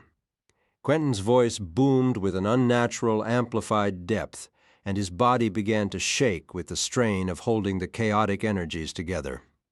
He swiped a sleeve across his brow. "The staff," he gasped. "Now the staff," he barked the command a second time, sharp and loud, snapping Plum from her reverie. She whirled and snatched the black wood staff from its corner. He was hitting the emergency override. Quentin seized it from her, his gaze fixed elsewhere, and the moment his hands closed around it, the staff began to buck and vibrate wildly, as if he'd hooked a leviathan or was trying to restrain a kite in a hurricane. She instinctively stepped forward to steady him, but he shook his head sharply, teeth clenched. Don't touch me, it could backfire." The air grew dense with the scents of ozone-scorched metal, and the sharp sweat of spent effort. She could feel it with them now in the room, the land itself, a raw, ravenous, newborn presence screaming for life, perfectly willing to drain theirs to get it. It wailed with a nearly human voice. A jet of brilliant gold light burst from between Quentin's fingers, one of Mayakovsky's enchanted coins sacrificed to the working. Outside the windows, scenery blurred past in an impossible streak, space itself distorting into a grotesque fish-eye lens view, the room stretching like a bubble on the skin of reality. Plum feared what would happen if it popped with a shout that was equal parts agony, triumph, and raw desperation.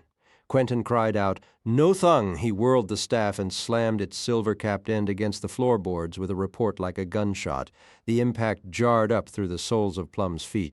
The wires embedded in the walls and ceiling glowed cherry red, and the inscribed letters on the floor flared with a blinding white magnesium burn. Then, gradually, the light faded. The vibrations ceased. Bit by bit, everything stilled, the floor settled, solid and firm once more, the air settled into an unnatural stillness. A few candles, having survived the tumult, flickered weakly before their flames steadied. Quentin slumped forward, his forehead meeting the table's worn surface with a soft thud. For a long moment, the only sound was a faint, high-pitched ringing, whether in the room or in her own ears, Plum couldn't tell. When she looked out the window, the view had solidified back into the familiar, grimy skyline of lower Manhattan, the strange little corner window once more just a window. Quentin pushed himself up, his movements slow and deliberate. He scans the room, his gaze traveling over the ceiling and into the shadowy corners with a kind of wary curiosity. Then his eyes found hers, silently. She pointed a finger past his shoulder. A door now stood in the wall where none had been. It was painted a deep, vivid red, its wooden panels framed by bands of black iron wrought into intricate, whimsical spirals.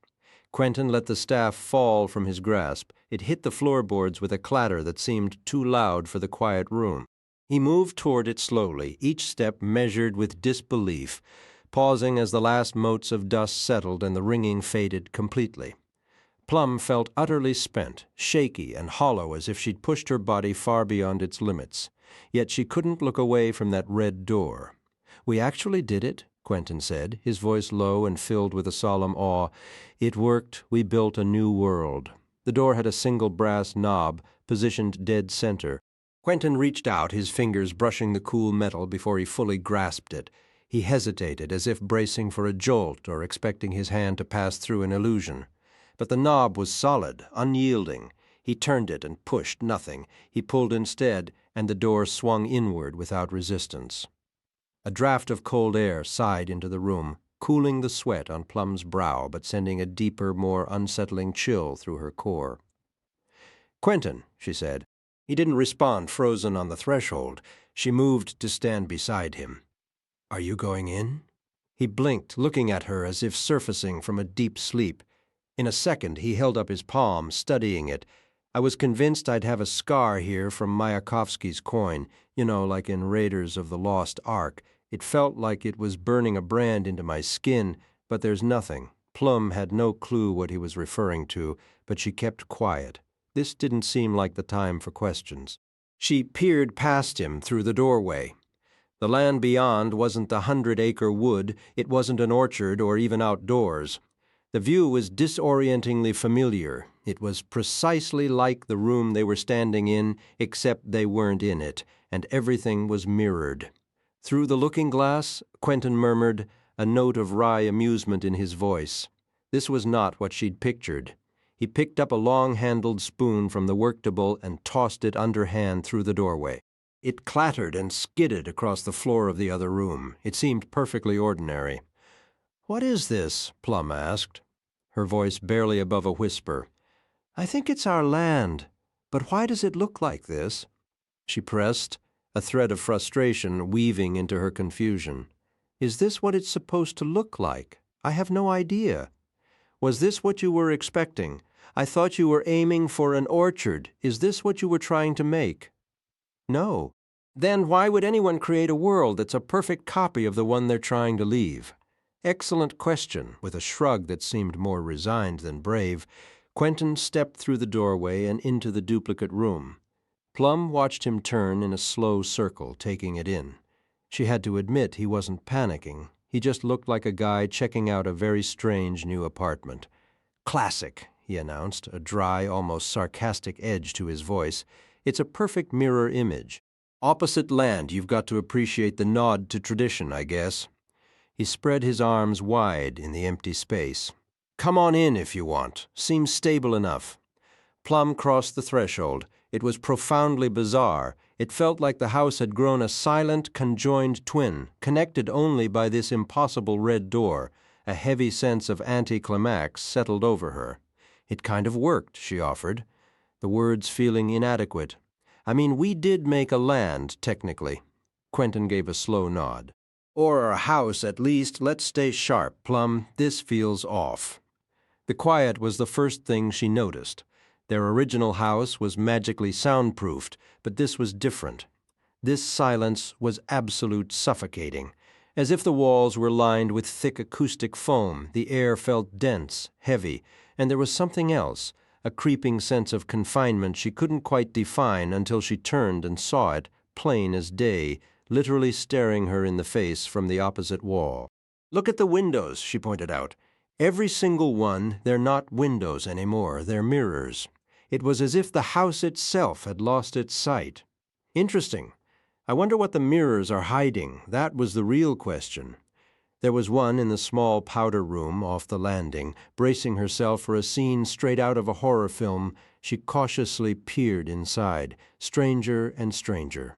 The mirror was still in place, still reflective, but within its frame, the room was caught in a snowstorm, a swirling near blizzard of white.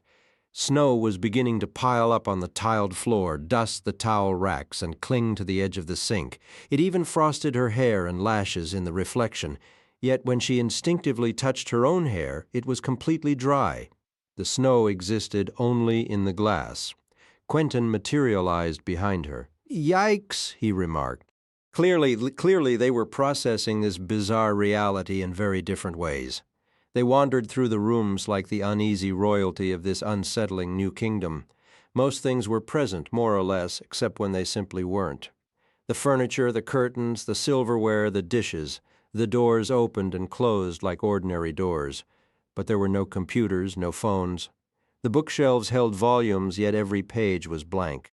The bathrooms lacked toiletries, the closets stood empty of clothes. This was a place where nobody lived. Water ran from the faucets, but only ice cold. They bickered mildly over whether one of the Persian rugs was flipped backwards. Quentin was adamant it was, but Plum recalled it the other way, and neither had the energy to return and verify. A blend of weariness and letdown was sharpening their moods, lending a brittle, almost giddy tension to the air. "It's like one massive storage unit," Plum declared. "We could keep things here. We'd have more closet space than anyone in all of New York. We are not using this as a storage locker. Throw in a couple of flat screens, an Xbox, a comfy chair, instant man cave." They had just returned to the top floor when a solid thud echoed from the level below. "Her bedroom. Guess that's the other shoe dropping," Quentin said. "Wands at the ready, Potter." Plum let out a half laugh, a generous one, because she was fundamentally a decent person. But she understood his meaning. She prepared a defensive spell, a sturdy shield she could charge and hold, ready to release with a mere gesture. Whatever Quentin was conjuring emitted a sharp rising whine, but when they entered the bedroom it was empty save for Plum's desk chair lying toppled on its back, its small wheels in the air as if play-acting its own demise. "Got me." With deliberate care, Quentin righted it. The chair fell over, he announced with false cheer. "Okay, then. Okay." It felt like a contest to see who would crack first. They clomped back down to the second floor.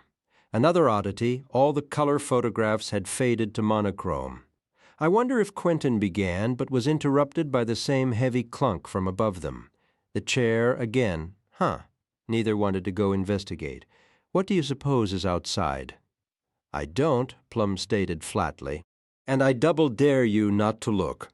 For a fleeting moment, they both thought there was a shape under the covers of Quentin's bed, but he yanked them back to reveal only a pillow. This was seriously starting to get under her skin. Then from the kitchen downstairs came the distinct sound of shattering glass, like a wine glass hitting the floor. Almost dutifully, they both hurried down, Quentin in the lead, and there it was, a single wine glass lay in fragments in the very center of the floor. "Would you look at that? Must have been the draft," Plum said dryly. Now she was doing it too. Her therapist would say she was using humor to deflect from deeper, more troubling emotions. Her therapist would be correct. They poked around without real purpose, each secretly hoping to stumble upon something, anything, that would make this place feel thrilling, magical, and romantic, just as they dreamed, but they found nothing. She didn't like this land. It felt like they'd dialed a wrong number, received a delivery that wasn't what they'd ordered at all. "I wonder," Quentin mused, "if there's any food here, whether you could actually eat it." Summoning her courage, Plum opened the refrigerator. Inside, a bowl that once held green grapes now contained perfect spheres of green glass. Quentin was picking up books one by one, opening them and sighing. "Man, they're all going to be empty, possibly. This isn't what I pictured, yet I can't explain why it feels off." The casting felt correct, but something clearly went sideways. He set the book aside and strode confidently toward the front door, but a dull thump from upstairs stopped him cold. It sounded like a lamp toppling onto a carpet. His hand froze on the knob. "Quentin, I'm aware," he said. "This is absolutely a land, but I'm not entirely convinced it's our land." "Whose is it then?" He just shook his head. He had no idea. She had to bite her tongue to keep from humming that old folk tune about land ownership. "Well, we created it," Plum stated. I know. Should we investigate who knocked over the lamp?" "Let's go." She trailed Quentin up the staircase, but he halted midway, listening intently.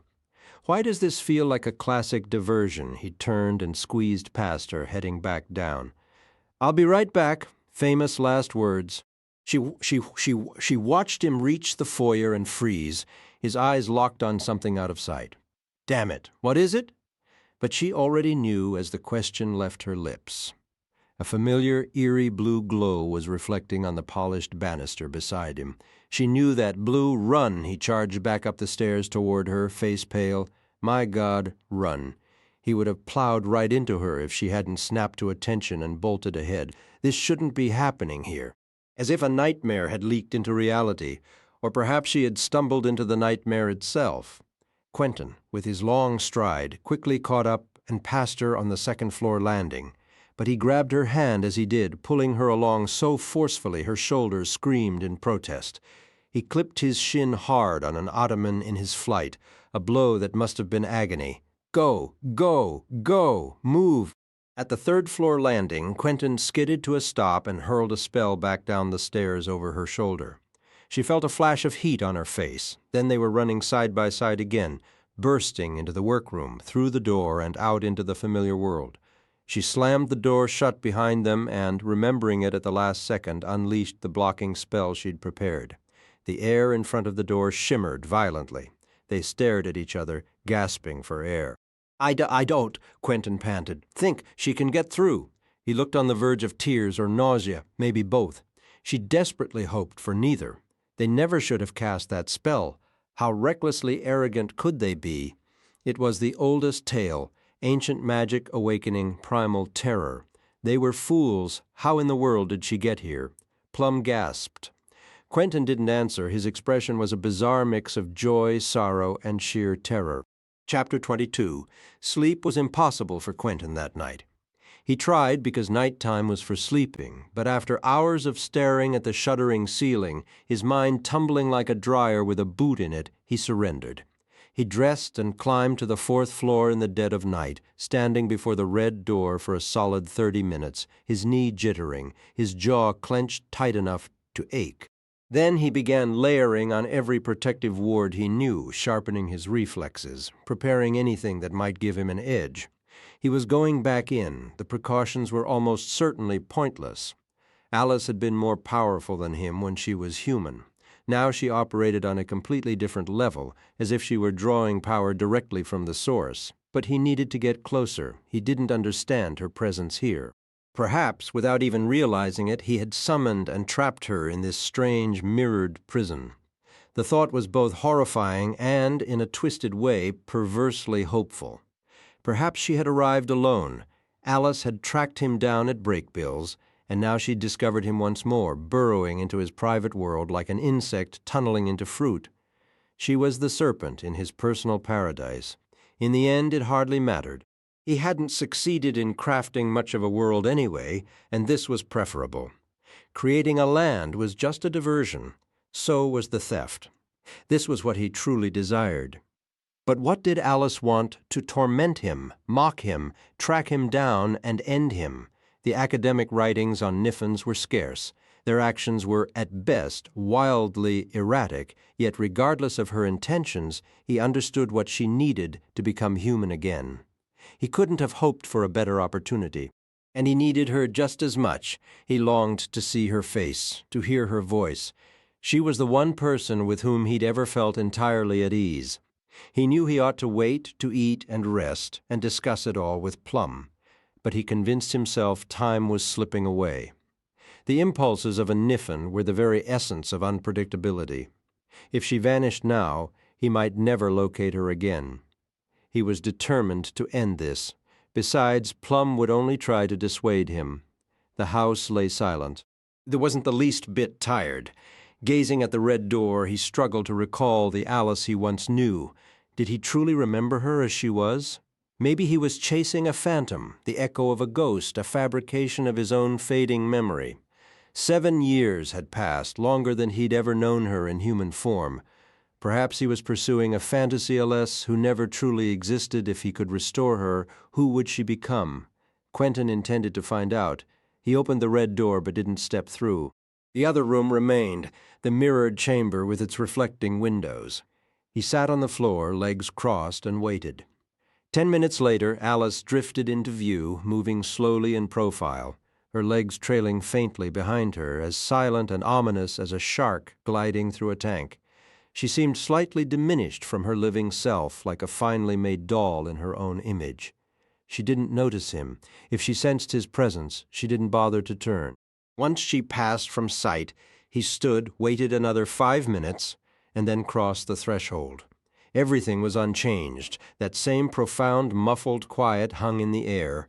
No outside wind shook the mirrored panes. Nothing stirred, almost nothing. A disquieting flicker teased the corner of his vision, like a silent TV left on. It was the bathroom mirror, where flakes of snow still spiraled down. He stood at the stairhead, swinging his arms and bouncing on his toes. He didn't have the faintest shred of a plan. How did one turn a monster back into a person? It took a long while for Alice to reappear, and he was beginning to wonder if he should call out when he heard a dull, fumbling clatter from the room below, like someone nudging a small, heavy object across a rug. A minute later, that faint blue glow began seeping up the staircase. Whatever he'd been about to do, say, or cast vanished from his mind, and he rose and walked stiffly back toward the door.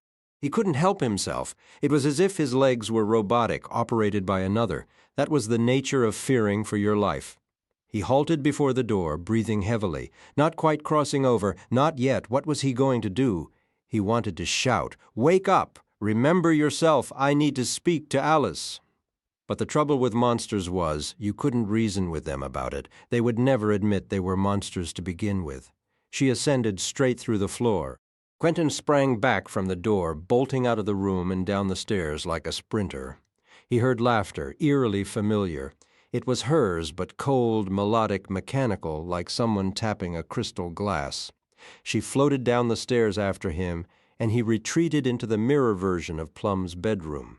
He caught a fleeting glimpse. She wasn't quite Alice. Not exactly for an instant she blurred, a low-resolution hologram of her former self. Her hair drifted around her head as if gravity had no hold on her. That smile never left her face, not for a second. Her lips and teeth were both a chilling shade of blue. Perhaps being a Niffin was a delight. Maybe everyone had misunderstood it completely. She trailed him down to the first floor through the dining room, then back up the stairs, down again, and up once more to the third floor. She never rushed, yet whenever he quickened his pace, she matched it instantly, as if that were an unspoken rule of their chase. It could have been funny, if not for the fact that he was being pursued by a blue specter capable of incinerating him with a mere touch or likely without any contact at all. At times she seemed to notice the walls, the floors, the ceilings. Other times she passed straight through them as if they were mist. The strangest part of this bizarre standoff was that he was beginning to relish it, however twisted or transformed she had become. This was still Alice. He was getting to be near her again. She was pure magic now, all fury and raw power, but he had always adored her ferocity and her strength. Those were among her most magnificent qualities. She wasn't the Alice he remembered yet. She wasn't entirely someone else either. As long as he steered clear of dead ends, he could probably keep ahead of her indefinitely. The thought struck him with a dizzy thrill. It was as if he were the ghost and she were Pac-Man. Or maybe the reverse. Wait, no. Pac-Man could eat the ghosts when they turned blue. Never mind focus. He wondered how much longer her patience would last before she decided to strike. It felt like swimming with sharks, except sharks had predictable desires. He couldn't begin to fathom what Alice wanted, not even remotely. There were moments he was tempted to simply hurl himself into her arms and let her consume him in an instant. What a spectacularly idiotic idea that was. After half an hour of this, he looped back through the red door and returned home. This wasn't leading anywhere productive. He sat on the edge of the work table, breathing heavily from all the staircases. He was still alive, but he wasn't any closer to a solution. Somehow he was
It gives me the creeps just being in the same house with it, with her. I need to understand her. What have you figured out so far?" "Not a lot. She enjoys the game. She could have ended me by now, but she hasn't, for heaven's sake, Quentin." They both stared at the open doorway as if it were a TV screen or a hole cut into ice for fishing. "It's strange to think she's the one who killed my great-great-uncle Martin," Plum said quietly. "But from what I've heard, she had her reasons. Is there any part of her still alive in there?" "I don't know. It feels like there is." "All right, I'll let you get back to it." Plum hesitated in the doorway. I know you're going to get obsessed with this, so try not to lose sight of the bigger picture. If there's truly no hope, you have to promise me you'll walk away." She was right, of course. Where did she get the nerve to be wiser than him at 21? "I'll walk away, I promise." "Just not yet." "I'll leave you to it. I'm not alone," Quentin said. "Alice is here." Later that day, he decided to confront her directly. He had seen Alice stand against Martin Chatwin himself once, wielding forms of magic he'd never witnessed before, but that was years ago. Now he knew his way around a decent ward or a shield. He could throw a magic missile with the best of them. He was practically a one-man magical artillery unit, and Alice was merely toying with him. This was all a game to her. Quentin had one advantage, at least he wasn't playing. It made him feel ill, fighting someone he desperately wanted to love. But in her current state, Alice was in no condition for love, to give it or receive it. He looked up the toughest, most formidable shielding spell he could find, and clumsily bolted on a couple of reinforcing enhancements. Drawing a sharp breath, he pushed through the closet door and immediately layered 6 magical shields in rapid succession, each one shimmering into place before him. The air took on a faint, rosy hue when viewed through all 6 layers anymore, and they would have begun to cancel each other out. A classic case of diminishing returns. Besides, he doubted he could muster another one right now, even if he tried. Next came the missiles, which he had prepared earlier with every enhancement he could manage. Triple-weight cores, electrical charges, armor-piercing tips, and a venomous magical poison. He never would have risked crafting such a spell back on Earth, not even in theory, but the house's own formidable wards offered some cover. If he missed, these projectiles would punch through the wall like it was tissue paper, and they were far from anything resembling street legal.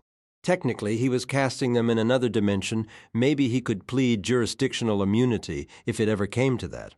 Alice floated up to meet him, right on schedule, feeding time. He noticed she never quite touched the floor, though when she caught him looking, she gave a playful, almost balletic kick with her legs, a dark joke as if to say, "Remember when I used these to walk?" "Sure you do. Remember when I used to open them for you, my love?" Quentin tried to kill her. He knew it was impossible, but he hoped she might at least feel it. As long as she remained a Niffin, this violent exchange was virtually the only form of interaction left to them. He unleashed the magic missiles at full strength, pouring extra power into the cast until his fingertips burned. They shot forth as seething emerald darts that streaked toward Alice like frenzied piranhas, but about 10 feet away they slowed to a lethargic drift. She observed them with evident pleasure, as though Quentin had brought her a plate of fresh-baked cookies. You shouldn't have, under her gaze. The missiles seemed to lose their nerve. They arranged themselves into a single file, then obediently encircled her waist in a crackling ring of green energy before exploding outward in all directions. 2 of them ricocheted off his layered shields with a resonant whang, and Quentin flinched. A direct hit from even one would have ended him. Then Alice was suddenly hovering right in front of him. Having crossed the room in an instant, he couldn't tell if she'd teleported or simply moved too fast to see. For the first time, she looked genuinely angry. She bared her sapphire teeth. Was it the Niffin transformation that made her so furious, or had this rage been simmering inside her all along? Perhaps the change had simply burned away whatever polite shielding had once contained it. Either way, this was unmistakably Alice, more alive than ever, humming and crackling with raw power. Her eyes were the brightest, angriest, most brilliantly amused eyes he had ever seen. She reached out and placed a hand on the first of his 6 shields, pressing with 2 blue fingertips before piercing straight through the shield, flared and dissolved. The second shield buzzed violently at her touch. It was laced with a forbidden magical charge he'd read about in a book he never should have opened. She wiggled her fingers with sensual delight. Delightful! With both hands she grasped the third shield as if it were a physical object, an old picture frame, and casually set it aside against the wall.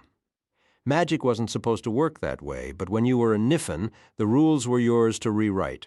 She repeated the gesture with the next shield and the next, stacking them neatly like folding chairs.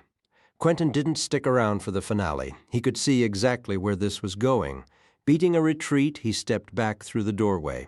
Let her follow if she could, but she couldn't. The barrier was hard and smooth as glass to her. She pressed her face and chest against it, like a child smushing her cheeks against a windowpane, and peered at him with one mischievous blue eye.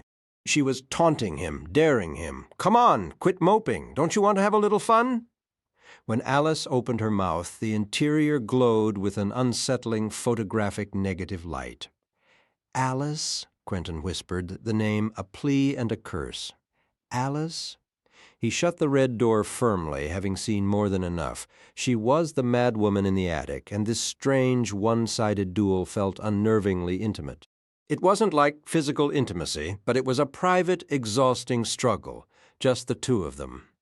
He imagined himself as a free diver, pushing himself to ever more dangerous depths on a single breath, his lungs screaming before kicking desperately back toward the surface with his feeble human limbs, the vast, cold blue always just behind him.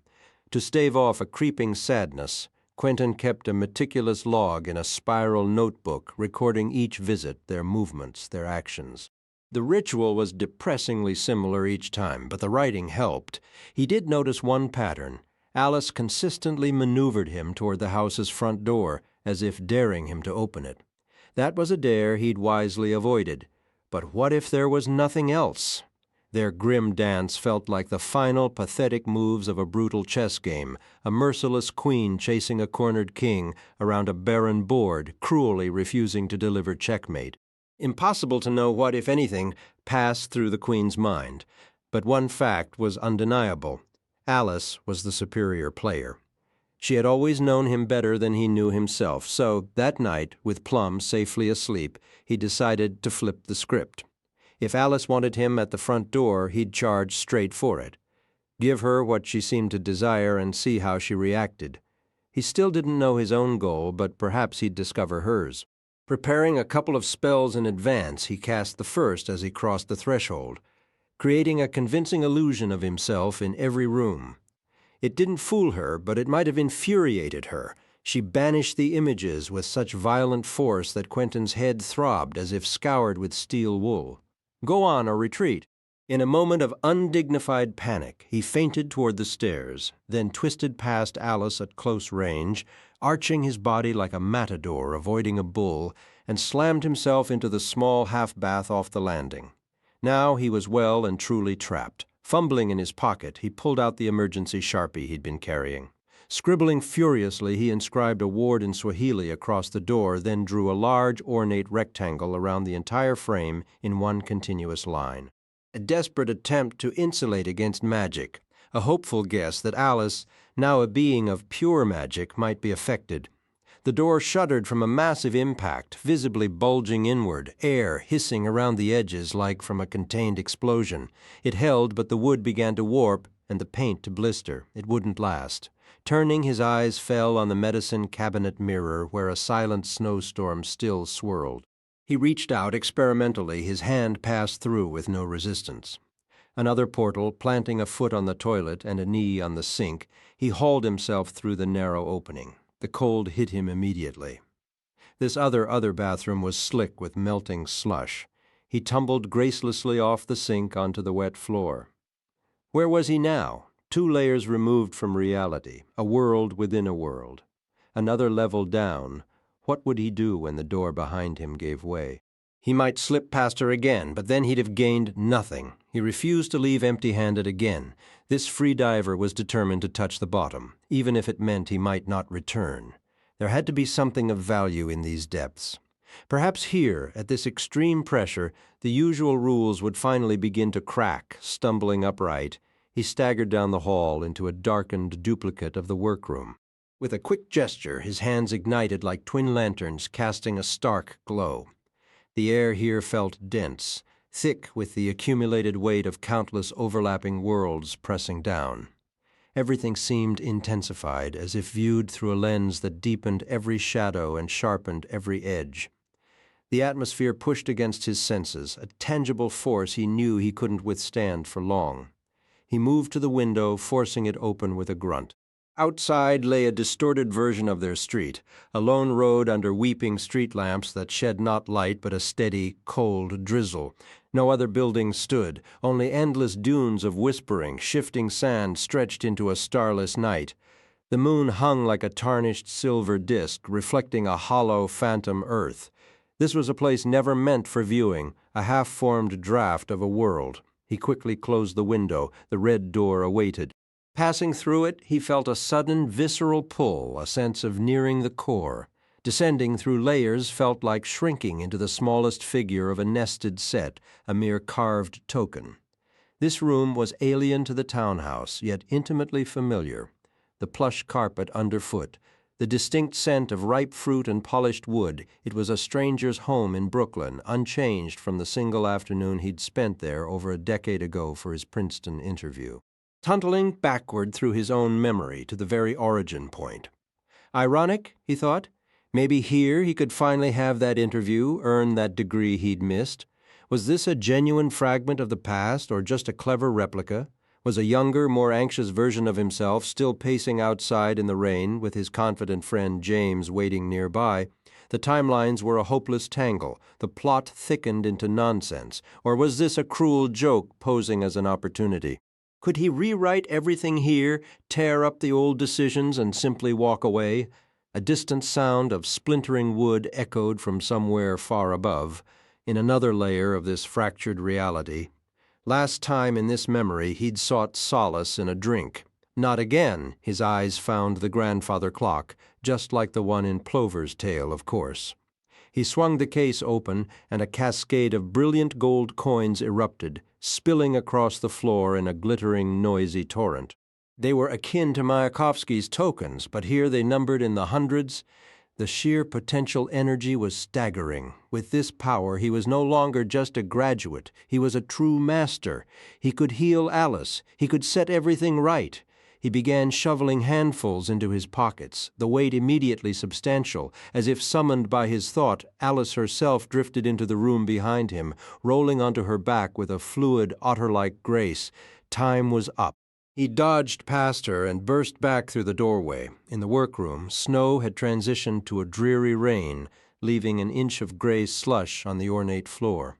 He slipped, caught himself, and sprinted, his laden pockets throwing him off balance. He slammed the bathroom door shut, but the marker fumbled from his grip. No time to retrieve it. Muttering a hastened spell, he felt a surge of unnatural speed, scrambled over the sink, and escaped just as a searing wave of raw magic singed the air where his foot had been. Alice was a streak of blue in his wake, and though he couldn't outrun her, he was just quick enough. He burst back across the landing, through the cluttered workroom, past the red door, and into the familiar air of the real world. She hadn't caught him. Not this time. He stood for a moment, hands braced on his knees, catching his breath and steadying his nerves. Then he dug into his pockets and dumped the gold onto the table. A grand prize, indeed, he should have guessed. It was fairy gold, just like the old tales warned, the kind that becomes dead leaves and withered petals at dawn. That's exactly what he'd gotten. The coins were now just ordinary nickels. Nothing was ever that simple. This whole approach was a dead end. He needed a new plan, and he desperately needed sleep. A sharp, burning pain flared in his ankle where Alice's near miss had seared it. Quentin Elliott stood in the doorway looking as though he'd stepped directly out of a Hans Holbein portrait in his full Philorian court regalia. He held a kitchen tumbler of whiskey which he raised in a casual salute. "You look like you've seen a ghost," he remarked. Quentin.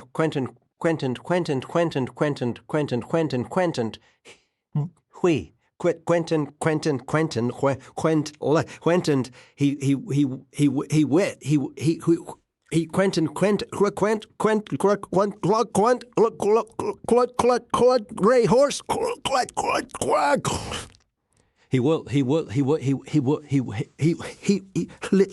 lick.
It's so good to see you, Quentin said. You too, Eliot replied. You've met Plum? Yes, she's charming, I assume you two are.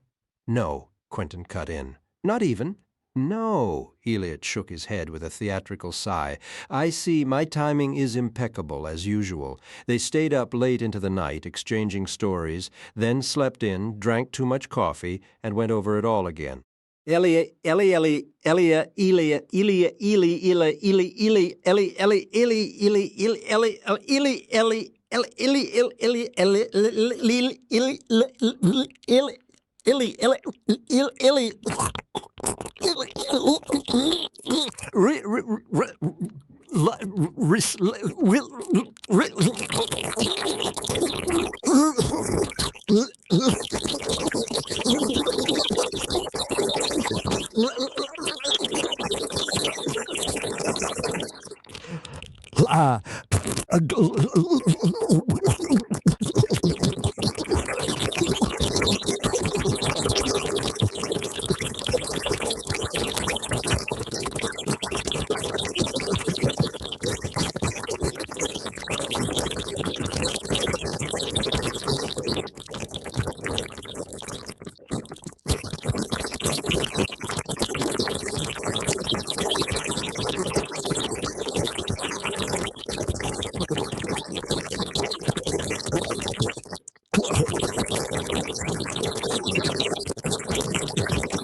Elliot paced in restless circles around the living room, while Plum and Quentin watched from separate couches.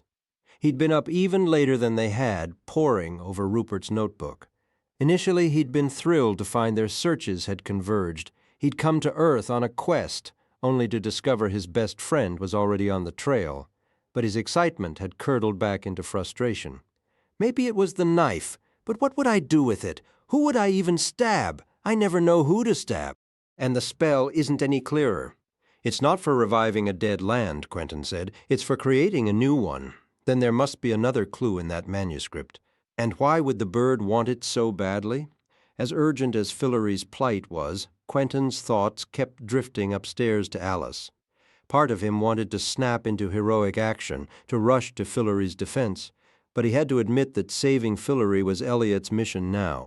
Help however he could, but his immediate responsibility was Alice. So Martin made his deal with Umber. Elliot mused finally. I thought Umber was one of the good ones, and then didn't Martin kill him? He still could have, Quentin said, the classic double-cross. Or maybe Umber is still alive somewhere, Plum suggested. Maybe we're all just supposed to think he's dead. Ooh, I like that theory, Plum said.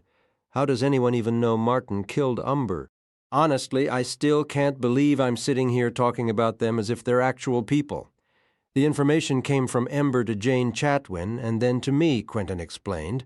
Though you might be onto something, perhaps this entire catastrophe is Umber's doing. Maybe he's the unseen force, the hidden hoof, orchestrating everything. Elliot dragged his hands down his face, frustration evident. But what's the motive? How is he even alive after all this time? Where has he been hiding? And if he's truly evil, does that make him Ember's sinister counterpart? It feels like a tired trope, even for a place like Fillory. Brash, overeager sunlight flooded the room through the large windows, making the air inside feel thick and stagnant. Quentin hadn't stepped outside in days, and despite his exhaustion, sleep had been elusive. The constant agonizing awareness that Alice was just on the other side of reality, a perpetual burning presence, kept him restless. He doubted she ever slept either. And what about Castle Blackspire? Elliot's energy was building, his gestures becoming more emphatic. It disrupts everything we know. Where does it all lead? Umber has to be the linchpin, the answer Jane wanted us to uncover. His caffeine-fueled momentum spent, Elliot collapsed into a worn armchair. I need to get word to Janet. She has to know about this. You can actually send a message to Fillory. It's difficult. Think of a magically complex, extremely costly telegram. But yes, rank has its privileges. Let's change the subject. What progress have you made with your departed not-girlfriend? She isn't dead, Quentin insisted. Wrong answer, Elliot mimed, pressing a buzzer. The correct response was, she's not my girlfriend. She's an insane, magical entity of pure fury. Maybe you should just dismantle that pocket dimension, clean slate, cut your losses.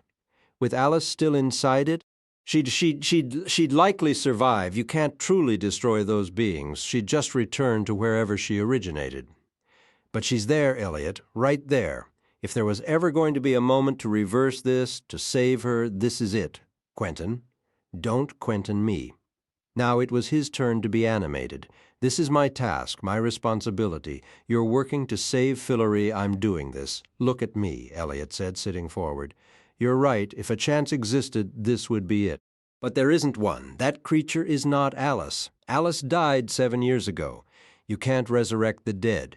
I traveled to the underworld. She wasn't there. Not seeing her doesn't mean she wasn't present. We've had this conversation repeatedly. Quentin, I genuinely need your assistance. Fillory needs you, and I hate to be blunt, you know I do, but Alice is one person. We're talking about an entire world, thousands of lives, not to mention all the adorable talking animals. I know, Quentin said, feeling the pressure of time. I know, but I have to try. Plum, who had been listening quietly, finally spoke. What's your actual strategy here? I don't have one. Keep searching, casting spells.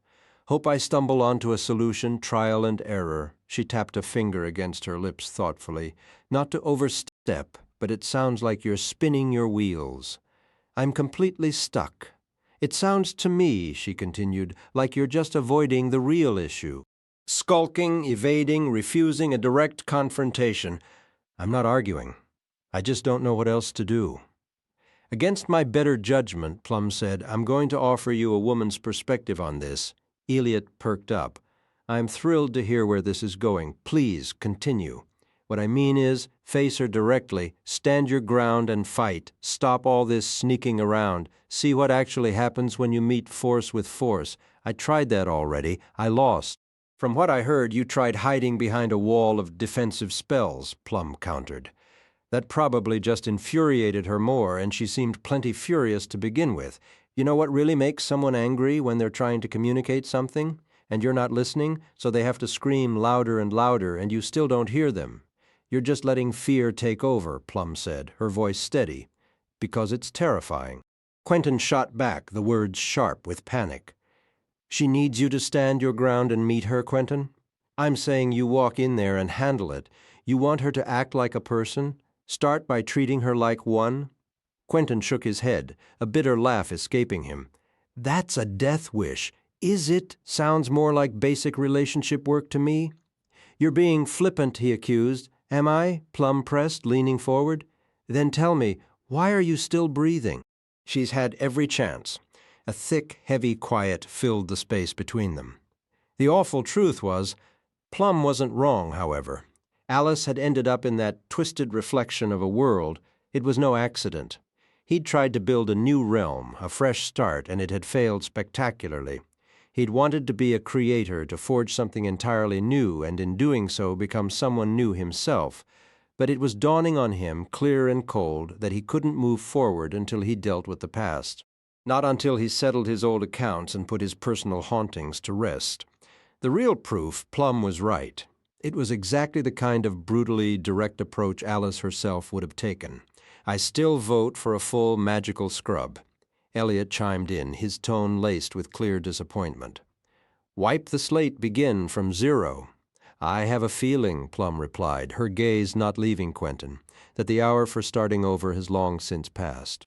Alone again in the fourth-floor workshop, Quentin faced the red door once more. A deep-seated loathing for the sight of his creation was beginning to root inside him. It was a stillborn world. He'd aimed for something vibrant and authentic, and instead he'd conjured this frigid, lifeless replica. Something had gone fundamentally wrong, and the growing suspicion that he himself was the flaw was becoming harder to ignore. He sank into the chair at the work table, his eyes drifting over his scattered notes, turning Plum's words over in his mind, waiting for some clear direction to crystallize from the chaos. Should he simply walk in, plant his feet, and hold her gaze? Perhaps that was it. And there she was, right in the frame, watching him as if she could hear his very thoughts. I'm here, he said, his voice firmer than he felt. Alice, we need to talk. We need to settle this. She hovered, a perpetual fall suspended in place, her stare seeming to pass straight through him. He realized something was off. If they were going to have a real conversation, one that mattered, it couldn't happen in that counterfeit space. It had to be here in the tangible world. He needed to pull her through, to drag her out into the open, onto territory that was truly his. The risk was monumental. A Niffin unleashed in lower Manhattan if he lost his grip. He could be responsible for a magical catastrophe on an unimaginable scale. But then, you could rationalize your way out of any action. Come here, he commanded. Was she even capable? Come out, let's end this. A ghost of a smile touched her features, but she didn't move. Alice either couldn't or wouldn't cross over on her own. That left it to him. He started with a barrage of spells, erasures, banishments, anti-magic assaults, each one more aggressive than the last. But the land proved stubbornly resilient. They didn't leave a mark. It wasn't going to yield without a real struggle. He shifted tactics. He grabbed his staff, that beautiful piece of black wood banded with silver. It took 5 solid swings against the brick pillars of the workshop before it finally snapped in two with a sickening crack, and he wrenched the halves apart. Still, the land held. Alice seemed to be watching the performance with amusement. Maybe raw power wasn't the answer. He approached the threshold until he was mere inches away. Closing his eyes, he poured his will into a single, silent command for the land to cease. He visualized it relinquishing its hold, surrendering its very existence, its cold substance dissolving into nothingness as if it had never been. It never should have been. It didn't want to be. Let go. A strange certainty washed over him. Yes, he opened his eyes. Out, brief candle, he whispered, and blew a single soft breath across the threshold. The mirrored construct didn't just vanish, it collapsed in on itself, folding from the outer edges inward. For a heartbeat there was perfect silence. Quentin pictured the cold, sandy wastes at its borders scattering, the perpetually raining streetlights winking out. Then a distant bang echoed as the lower floors began to compress, folding like a giant accordion. Quentin retreated to the doorway. Alice glanced over her shoulder, and if a creature of pure magical energy could register disbelief, it was written on her face. The banging grew closer, louder, until finally the room behind her slammed shut like the jaws of a trash compactor, and she was violently ejected through the doorway into the solid reality of the workshop. When she turned to face him again, all traces of playfulness were gone. Her expression was one of stark, serious intent. The game, for both of them, was over. Quentin's voice echoed down the stairwell. "Everyone, plumb!" Alice offered him a knowing smile, as if to say, "Go ahead, summon your little friend." He shook his head. "It's not like that." Her hand grazed a table as she passed, and the wood instantly began to smolder. Quentin retreated down the stairs cautiously, his gaze locked on her as if she were a dangerous creature. "Plum," he called again, his voice tight. "Elliot, Alice is free. I brought down the land, and she came through." He heard movement from Plum's room. "What is it?" She emerged in a sweatshirt, her hair tousled from sleep, and froze at the sight of Alice at the top of the staircase. Oh, was letting her out the smartest move? Probably not, Elliot. Where was the so-called High King when you needed him? Strangely, Quentin felt no fear. In past crises, he'd been swamped by indecision, paralyzed by the endless ways to fail, but not now. The path forward was starkly clear. There was a single correct choice, potentially lethal, but death was better than a life of error or inaction. "Plum, get behind me," miraculously. She listened, and they backed into the living room. Quentin tried to barricade the doorway with a hasty kinetic spell, hurling books, kitchen plates, and sofa cushions into a makeshift wall. Alice passed through effortlessly, each object she touched bursting into flame. Quentin Plum shouted, "This is my actual house that I own. Stop wrecking it." She extinguished the fires, but the acrid scent of burnt insulation lingered. "Plum, you need to leave," Quentin said, his voice low. "Find Elliot and go." Whatever he was about to attempt, he couldn't do it while worrying about her safety. He couldn't hold back, and his control was going to be terrible. In fact, if things went well, his control would be spectacularly, wonderfully bad. This ended here. He would either save Alice or die in the attempt. She had died for him once. He owed her no less. For an experiment, he clasped his hands together, and every electrical cord in the room shot toward Alice like enraged serpents, a feat of power he'd only possessed since his father's passing. Currents surged, the lights dimmed, and Alice's blue aura wavered. The smell of melting plastic filled the air. Alice merely narrowed her eyes in apparent delight. What next? Magic missiles were useless. A magnetic cage? No. Just raw force, then, layer upon layer of wards and shields, invisible bands of power wrapping around her and constricting, just as he'd done while working on the page. Light bent around Alice, creating warped rainbows and distortions. The spells shed glittering sparks. He felt her push back, likely using only a sliver of her strength, but she hadn't broken free yet. The mere fact that she encountered resistance was a victory. Maybe it was love or bravery or the toxic fumes, but Quentin felt a torrent of strength building inside him, a rising, cresting wave. He'd felt this power once before on Benedict Island in Fillory, and further back on his first night at Breakbills when magic first erupted from him. But he was stronger now. It felt incredible time was short. Thank goodness the building was heavily warded, because he could feel the energy in the room straining against the walls, threatening to blow out the windows. Alice pushed harder against the force enveloping her, a frown creasing her brow. His eyes scanned the room, landing on the bare steel frame of the couch. With a magnetic yank he pulled it to him, amplifying his strength, hardening his hands. He bent the metal into the shape of an arch with 2 feet, an omega symbol. He was almost too late. With the ease of shredding tissue paper, Alice tore through her prison and was upon him. Her sapphire fingers closed over the sigil just above his own, yet she could not push past his defense.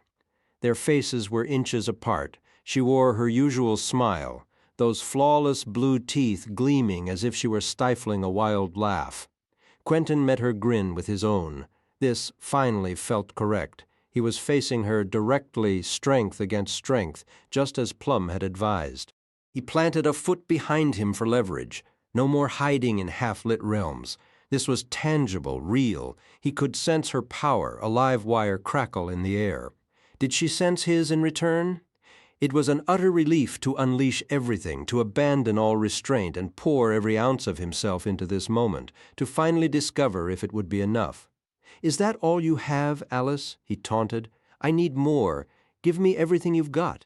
The metal between their hands began to glow, shifting from red to searing white. Rather than shielding his flesh, Quentin transformed it. He drew the steel from the couch frame into his hands and arms, making them as hard and bright as forged metal. He channeled more and more of his dwindling energy into the ward, fighting both the spell and the threat of his own combustion. He would defeat this thing, this twisted magical prison holding Alice captive. Force it open and pull her free like using the jaws of life on a wrecked car. A sudden instinctive warning flared. The balance was tipping. The construct was going critical. His borrowed steel was just a couch frame after all, and he was demanding more than it could endure. He threw up one last shield, a tight bubble around himself, and released his hold. The metal glyph vaporized in Alice's grasp. The concussion blew them apart. Quentin slid backward several feet across the floor. Lee let everything fall. The shield dissipated. His hands and arms returned to flesh. It was just the two of them now, with nothing in between but empty air, silence, and 7 years of separation. He had braced for panic throughout the struggle, but it never arrived, and now he knew it wouldn't. The old Quentin might have crumbled, a creature of constant fear, perpetually haunted and unsure of his own identity. In his youth, the only escape from fear seemed to be anger.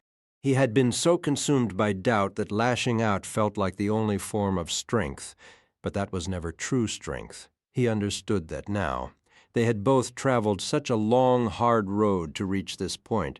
He was being offered a second chance, and he refused to waste it. "You," she hissed. "I'm not the boy you remember, Alice," he said, his voice steady. "That boy is gone. I know exactly who I am now, but you don't know me at all." A profound, warm calm rose within him, flowing from some deep, hidden reserve that had been waiting all this time, if only he'd known where to look. Alice's eyes narrowed. She held back, wary, scrutinizing him. Quentin began to unbutton his shirt, then simply ripped it off. It was time to commit fully. He almost hesitated too long, seeming to decide his resolve was a bluff. Alice lunged for him, this time with lethal intent. He spun away, shouting a word he hadn't uttered since he was 22. He didn't know if Alice qualified technically as a demon, but it didn't matter. An empty demon trap was inked on his back, and he was going to use it. It was his last resort. He didn't see it happen, but there was a violent rush of air, like a giant sucking in a shocked breath, and Alice's furious cry, "No, no," pitched upward before being severed abruptly. Then the room fell silent. Alone save for drifting bits of upholstery fluff in the air. Simultaneously, the tattoo on his back ignited with a cold fire, as if liquid nitrogen had been poured over his skin. When Dean Fogg had placed a cacodemon there the night before graduation, he'd felt nothing. This was not nothing, this was agony. And inside him was a colossal building pressure. He couldn't draw breath. He groaned, straining to release it, but it only intensified. He could feel her. Alice was in there. Quentin was engulfed by her fury, her immense power, and a strange, terrifying euphoria. He leaned against the cool wall, seeking relief from the internal fire. But it was useless. A crushing pressure threatened to splinter his ribs, and the veins on his hands pulsed with an eerie light. The front door crashed open. Plum and Elliot stood there, breathless and braced for a battle. "What happened? Where's Alice?" Plum demanded, her eyes wide. Then, noticing his state, she added, "And why are you shirtless? She's inside me," he managed. The words a strained whisper, he already knew. Pushing away from the wall, he moved stiffly toward the staircase. Sweat beaded on his brow and traced a path down his chest. "You should leave," he whispered again, but they ignored him. "What are you doing?" Plum called out, her voice rising with concern. He couldn't answer. He could feel Alice moving within, a furious presence rattling the cage of his body, desperate for any escape. His mind raced, piecing together fragments of knowledge, performing frantic mental calculations only to dismiss the grim results they offered. "What are you doing?" Plum shouted up the stairs. "We have to help him," Elliot said firmly, and they followed. He didn't have the strength to stop them, and Elliot was right, he needed them. He climbed to the fourth-floor workroom, the skin across his back feeling raw and taut, as if severely burned. "The coins," he whispered, his voice hoarse. "Mayakovsky's coins. There was space here." The spell presented itself to him effortlessly, as if it had carved a permanent groove through his very core, even though he had never cast it before. In his mind's eye he saw the page from the Netherlands, columns of numbers, interlocking orbital diagrams like a magician's spinning rings, the delicate plant with long leaves swaying in an unseen breeze. He had memorized it all, and only now did he understand why. This was its purpose. This was why he had caught it from the air and preserved it, matter and magic. He had once thought it was about infusing matter with magic, but now he held something that was pure magic, and he would give it substance. He would reverse the flow. He would bring Alice back into the physical world. He began barking orders. Courtesy was a luxury time did not afford, and Plum and Elliot scrambled, handing him powders, vials, books open to specific pages, and one of the gold coins. He accepted them without looking, his focus absolute, like a surgeon deep in a critical procedure. It felt as if he had been gathering these pieces his entire life without knowing the final picture. This would have been impossible without the raw power now coursing through him, and without the minor mendings he had learned the art of knitting broken things back together. He scraped the very depths of his being for every last spark of magical strength. He was feverish, his knees threatening to give way, but his thoughts were crystalline. He knew exactly what must be done if he could only remain standing long enough when the preparations were complete. When the enchantment hung in the air, thick and charged like a gathering storm, he turned his back to the room and opened the trap within himself. It was like releasing a breath he had held for years. The room was instantly flooded with a brilliant, serene blue light, the color of a deep swimming pool on a perfect summer day. The relief was so profound, Quentin nearly collapsed. Later.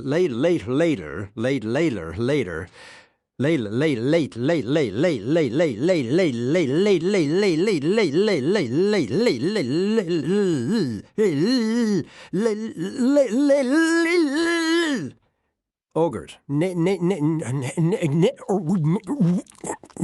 Wait.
She was the most devastatingly beautiful and terrifying thing he had ever witnessed. A blinding acetylene torch, a white-hot filament, a fallen star made flesh right before him. He met her furious gaze, held it steady, and spoke a single word in a language so ancient that worldly linguists believed it lost to time forever. But magicians had never forgotten the second coin, the one that belonged to Mayakovsky, grew hot in his palm. He clenched it despite the searing pain, as if he were holding a piece of the sun or a shard of absolute zero. Nearby, Alice flinched, her head tilting as if catching a faint, far-off noise, not his voice but a deep, resonant chime, like a bell ringing in some distant, forgotten steeple. The very air grew thick and shadowed around her, and then the room itself seemed to be collapsing inward, pouring into her form. Her shimmering blue skin lost its light, turning dense and matte as a storm of particles, like a furious swarm, coalesced and fastened onto her. Raw matter rushed in, a violent exchange, replacing her luminous essence with something heavy and solid. Quentin recoiled, and Plum and Elliot grabbed his arms, hauling him back through the doorway. They couldn't risk being caught in that pull, having pieces of themselves ripped away to fuel this brutal transformation. The magic would take whatever it needed without a second thought. Alice was shuddering violently now, her form solidifying, becoming dense and real. A low, guttural moan escaped her, a sound of profound suffering, already more human than Niffen. Her brilliant light was guttering out. She sounded like someone in their final moments, and a spike of terror made Quentin doubt everything. Was this salvation or a terrible murder? But the process was irreversible. When the last trace of blue had vanished, Alice dropped to the wooden floorboards with a heavy, sickening thud, her body bouncing once before lying utterly still. The air smelled sharply of ozone and strange metallic gases. She was sprawled on her back, naked, pale, and utterly human, breathing in shallow rasps. Quentin sank to his knees beside her. Her eyelids fluttered open, squinting against the light. "Quentin?" she whispered, her voice rough and unused. "You changed your hair?" Chapter 24. All right, listen, I've got a letter from Elliot. Janet settled into Elliot's chair in the Castle Whitespire meeting room with a sense of real satisfaction. She had her own perfectly good throne, but she preferred his. It looked identical to the others, yet it felt different, more welcoming somehow, more powerful. "It suits me just fine," she thought. "Point of order," Josh interjected. "So, are you like the acting High Queen now, with Elliot away?" Was she? "Sure. Let's go with that." "It's just that your procedural nitpicking is really not helpful right now, Josh. Also, I drafted most of our Constitution, so you will absolutely lose that argument every time." Josh started to speak. Do you want to hear the letter or not?" "Yes," Josh and Poppy said in unison, then shared one of those sickeningly sweet married couple smiles. "Please?" Poppy added. The political fallout would be messy, but oh, the temptation to shove them both off the nearby balcony was intense. Janet pushed the thought aside for the moment. "It says this." She held up a narrow strip of paper, like a telegraph tape or a fortune from a cookie. "Plot thickens, stop Umber was, and possibly still is evil, and maybe not dead, stop surprise. Surprise, stop find him immediately, stop might prevent catastrophe, stop. Try the northern marshes, stop home ASAP, love, stop." Silence filled the room. "That's all?" Poppy said. "What were you expecting?" "I don't know. Something with a bit more gravitas, perhaps." "He doesn't even say hello to us," Josh asked. "No. Any other questions? Does he really have to write it like a telegram?" "It's a bit much. He doesn't have to. I think he just finds it amusing. Any questions that are actually important?" Josh and Poppy exchanged another of their looks. "How do I put this? What the actual hell?" Josh said.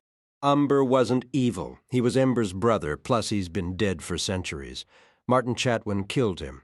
Or, Janet said, her tone dry, maybe he didn't, or maybe he got better."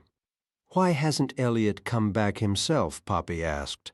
"That," Janet admitted, a flicker of genuine concern breaking through her cool demeanor.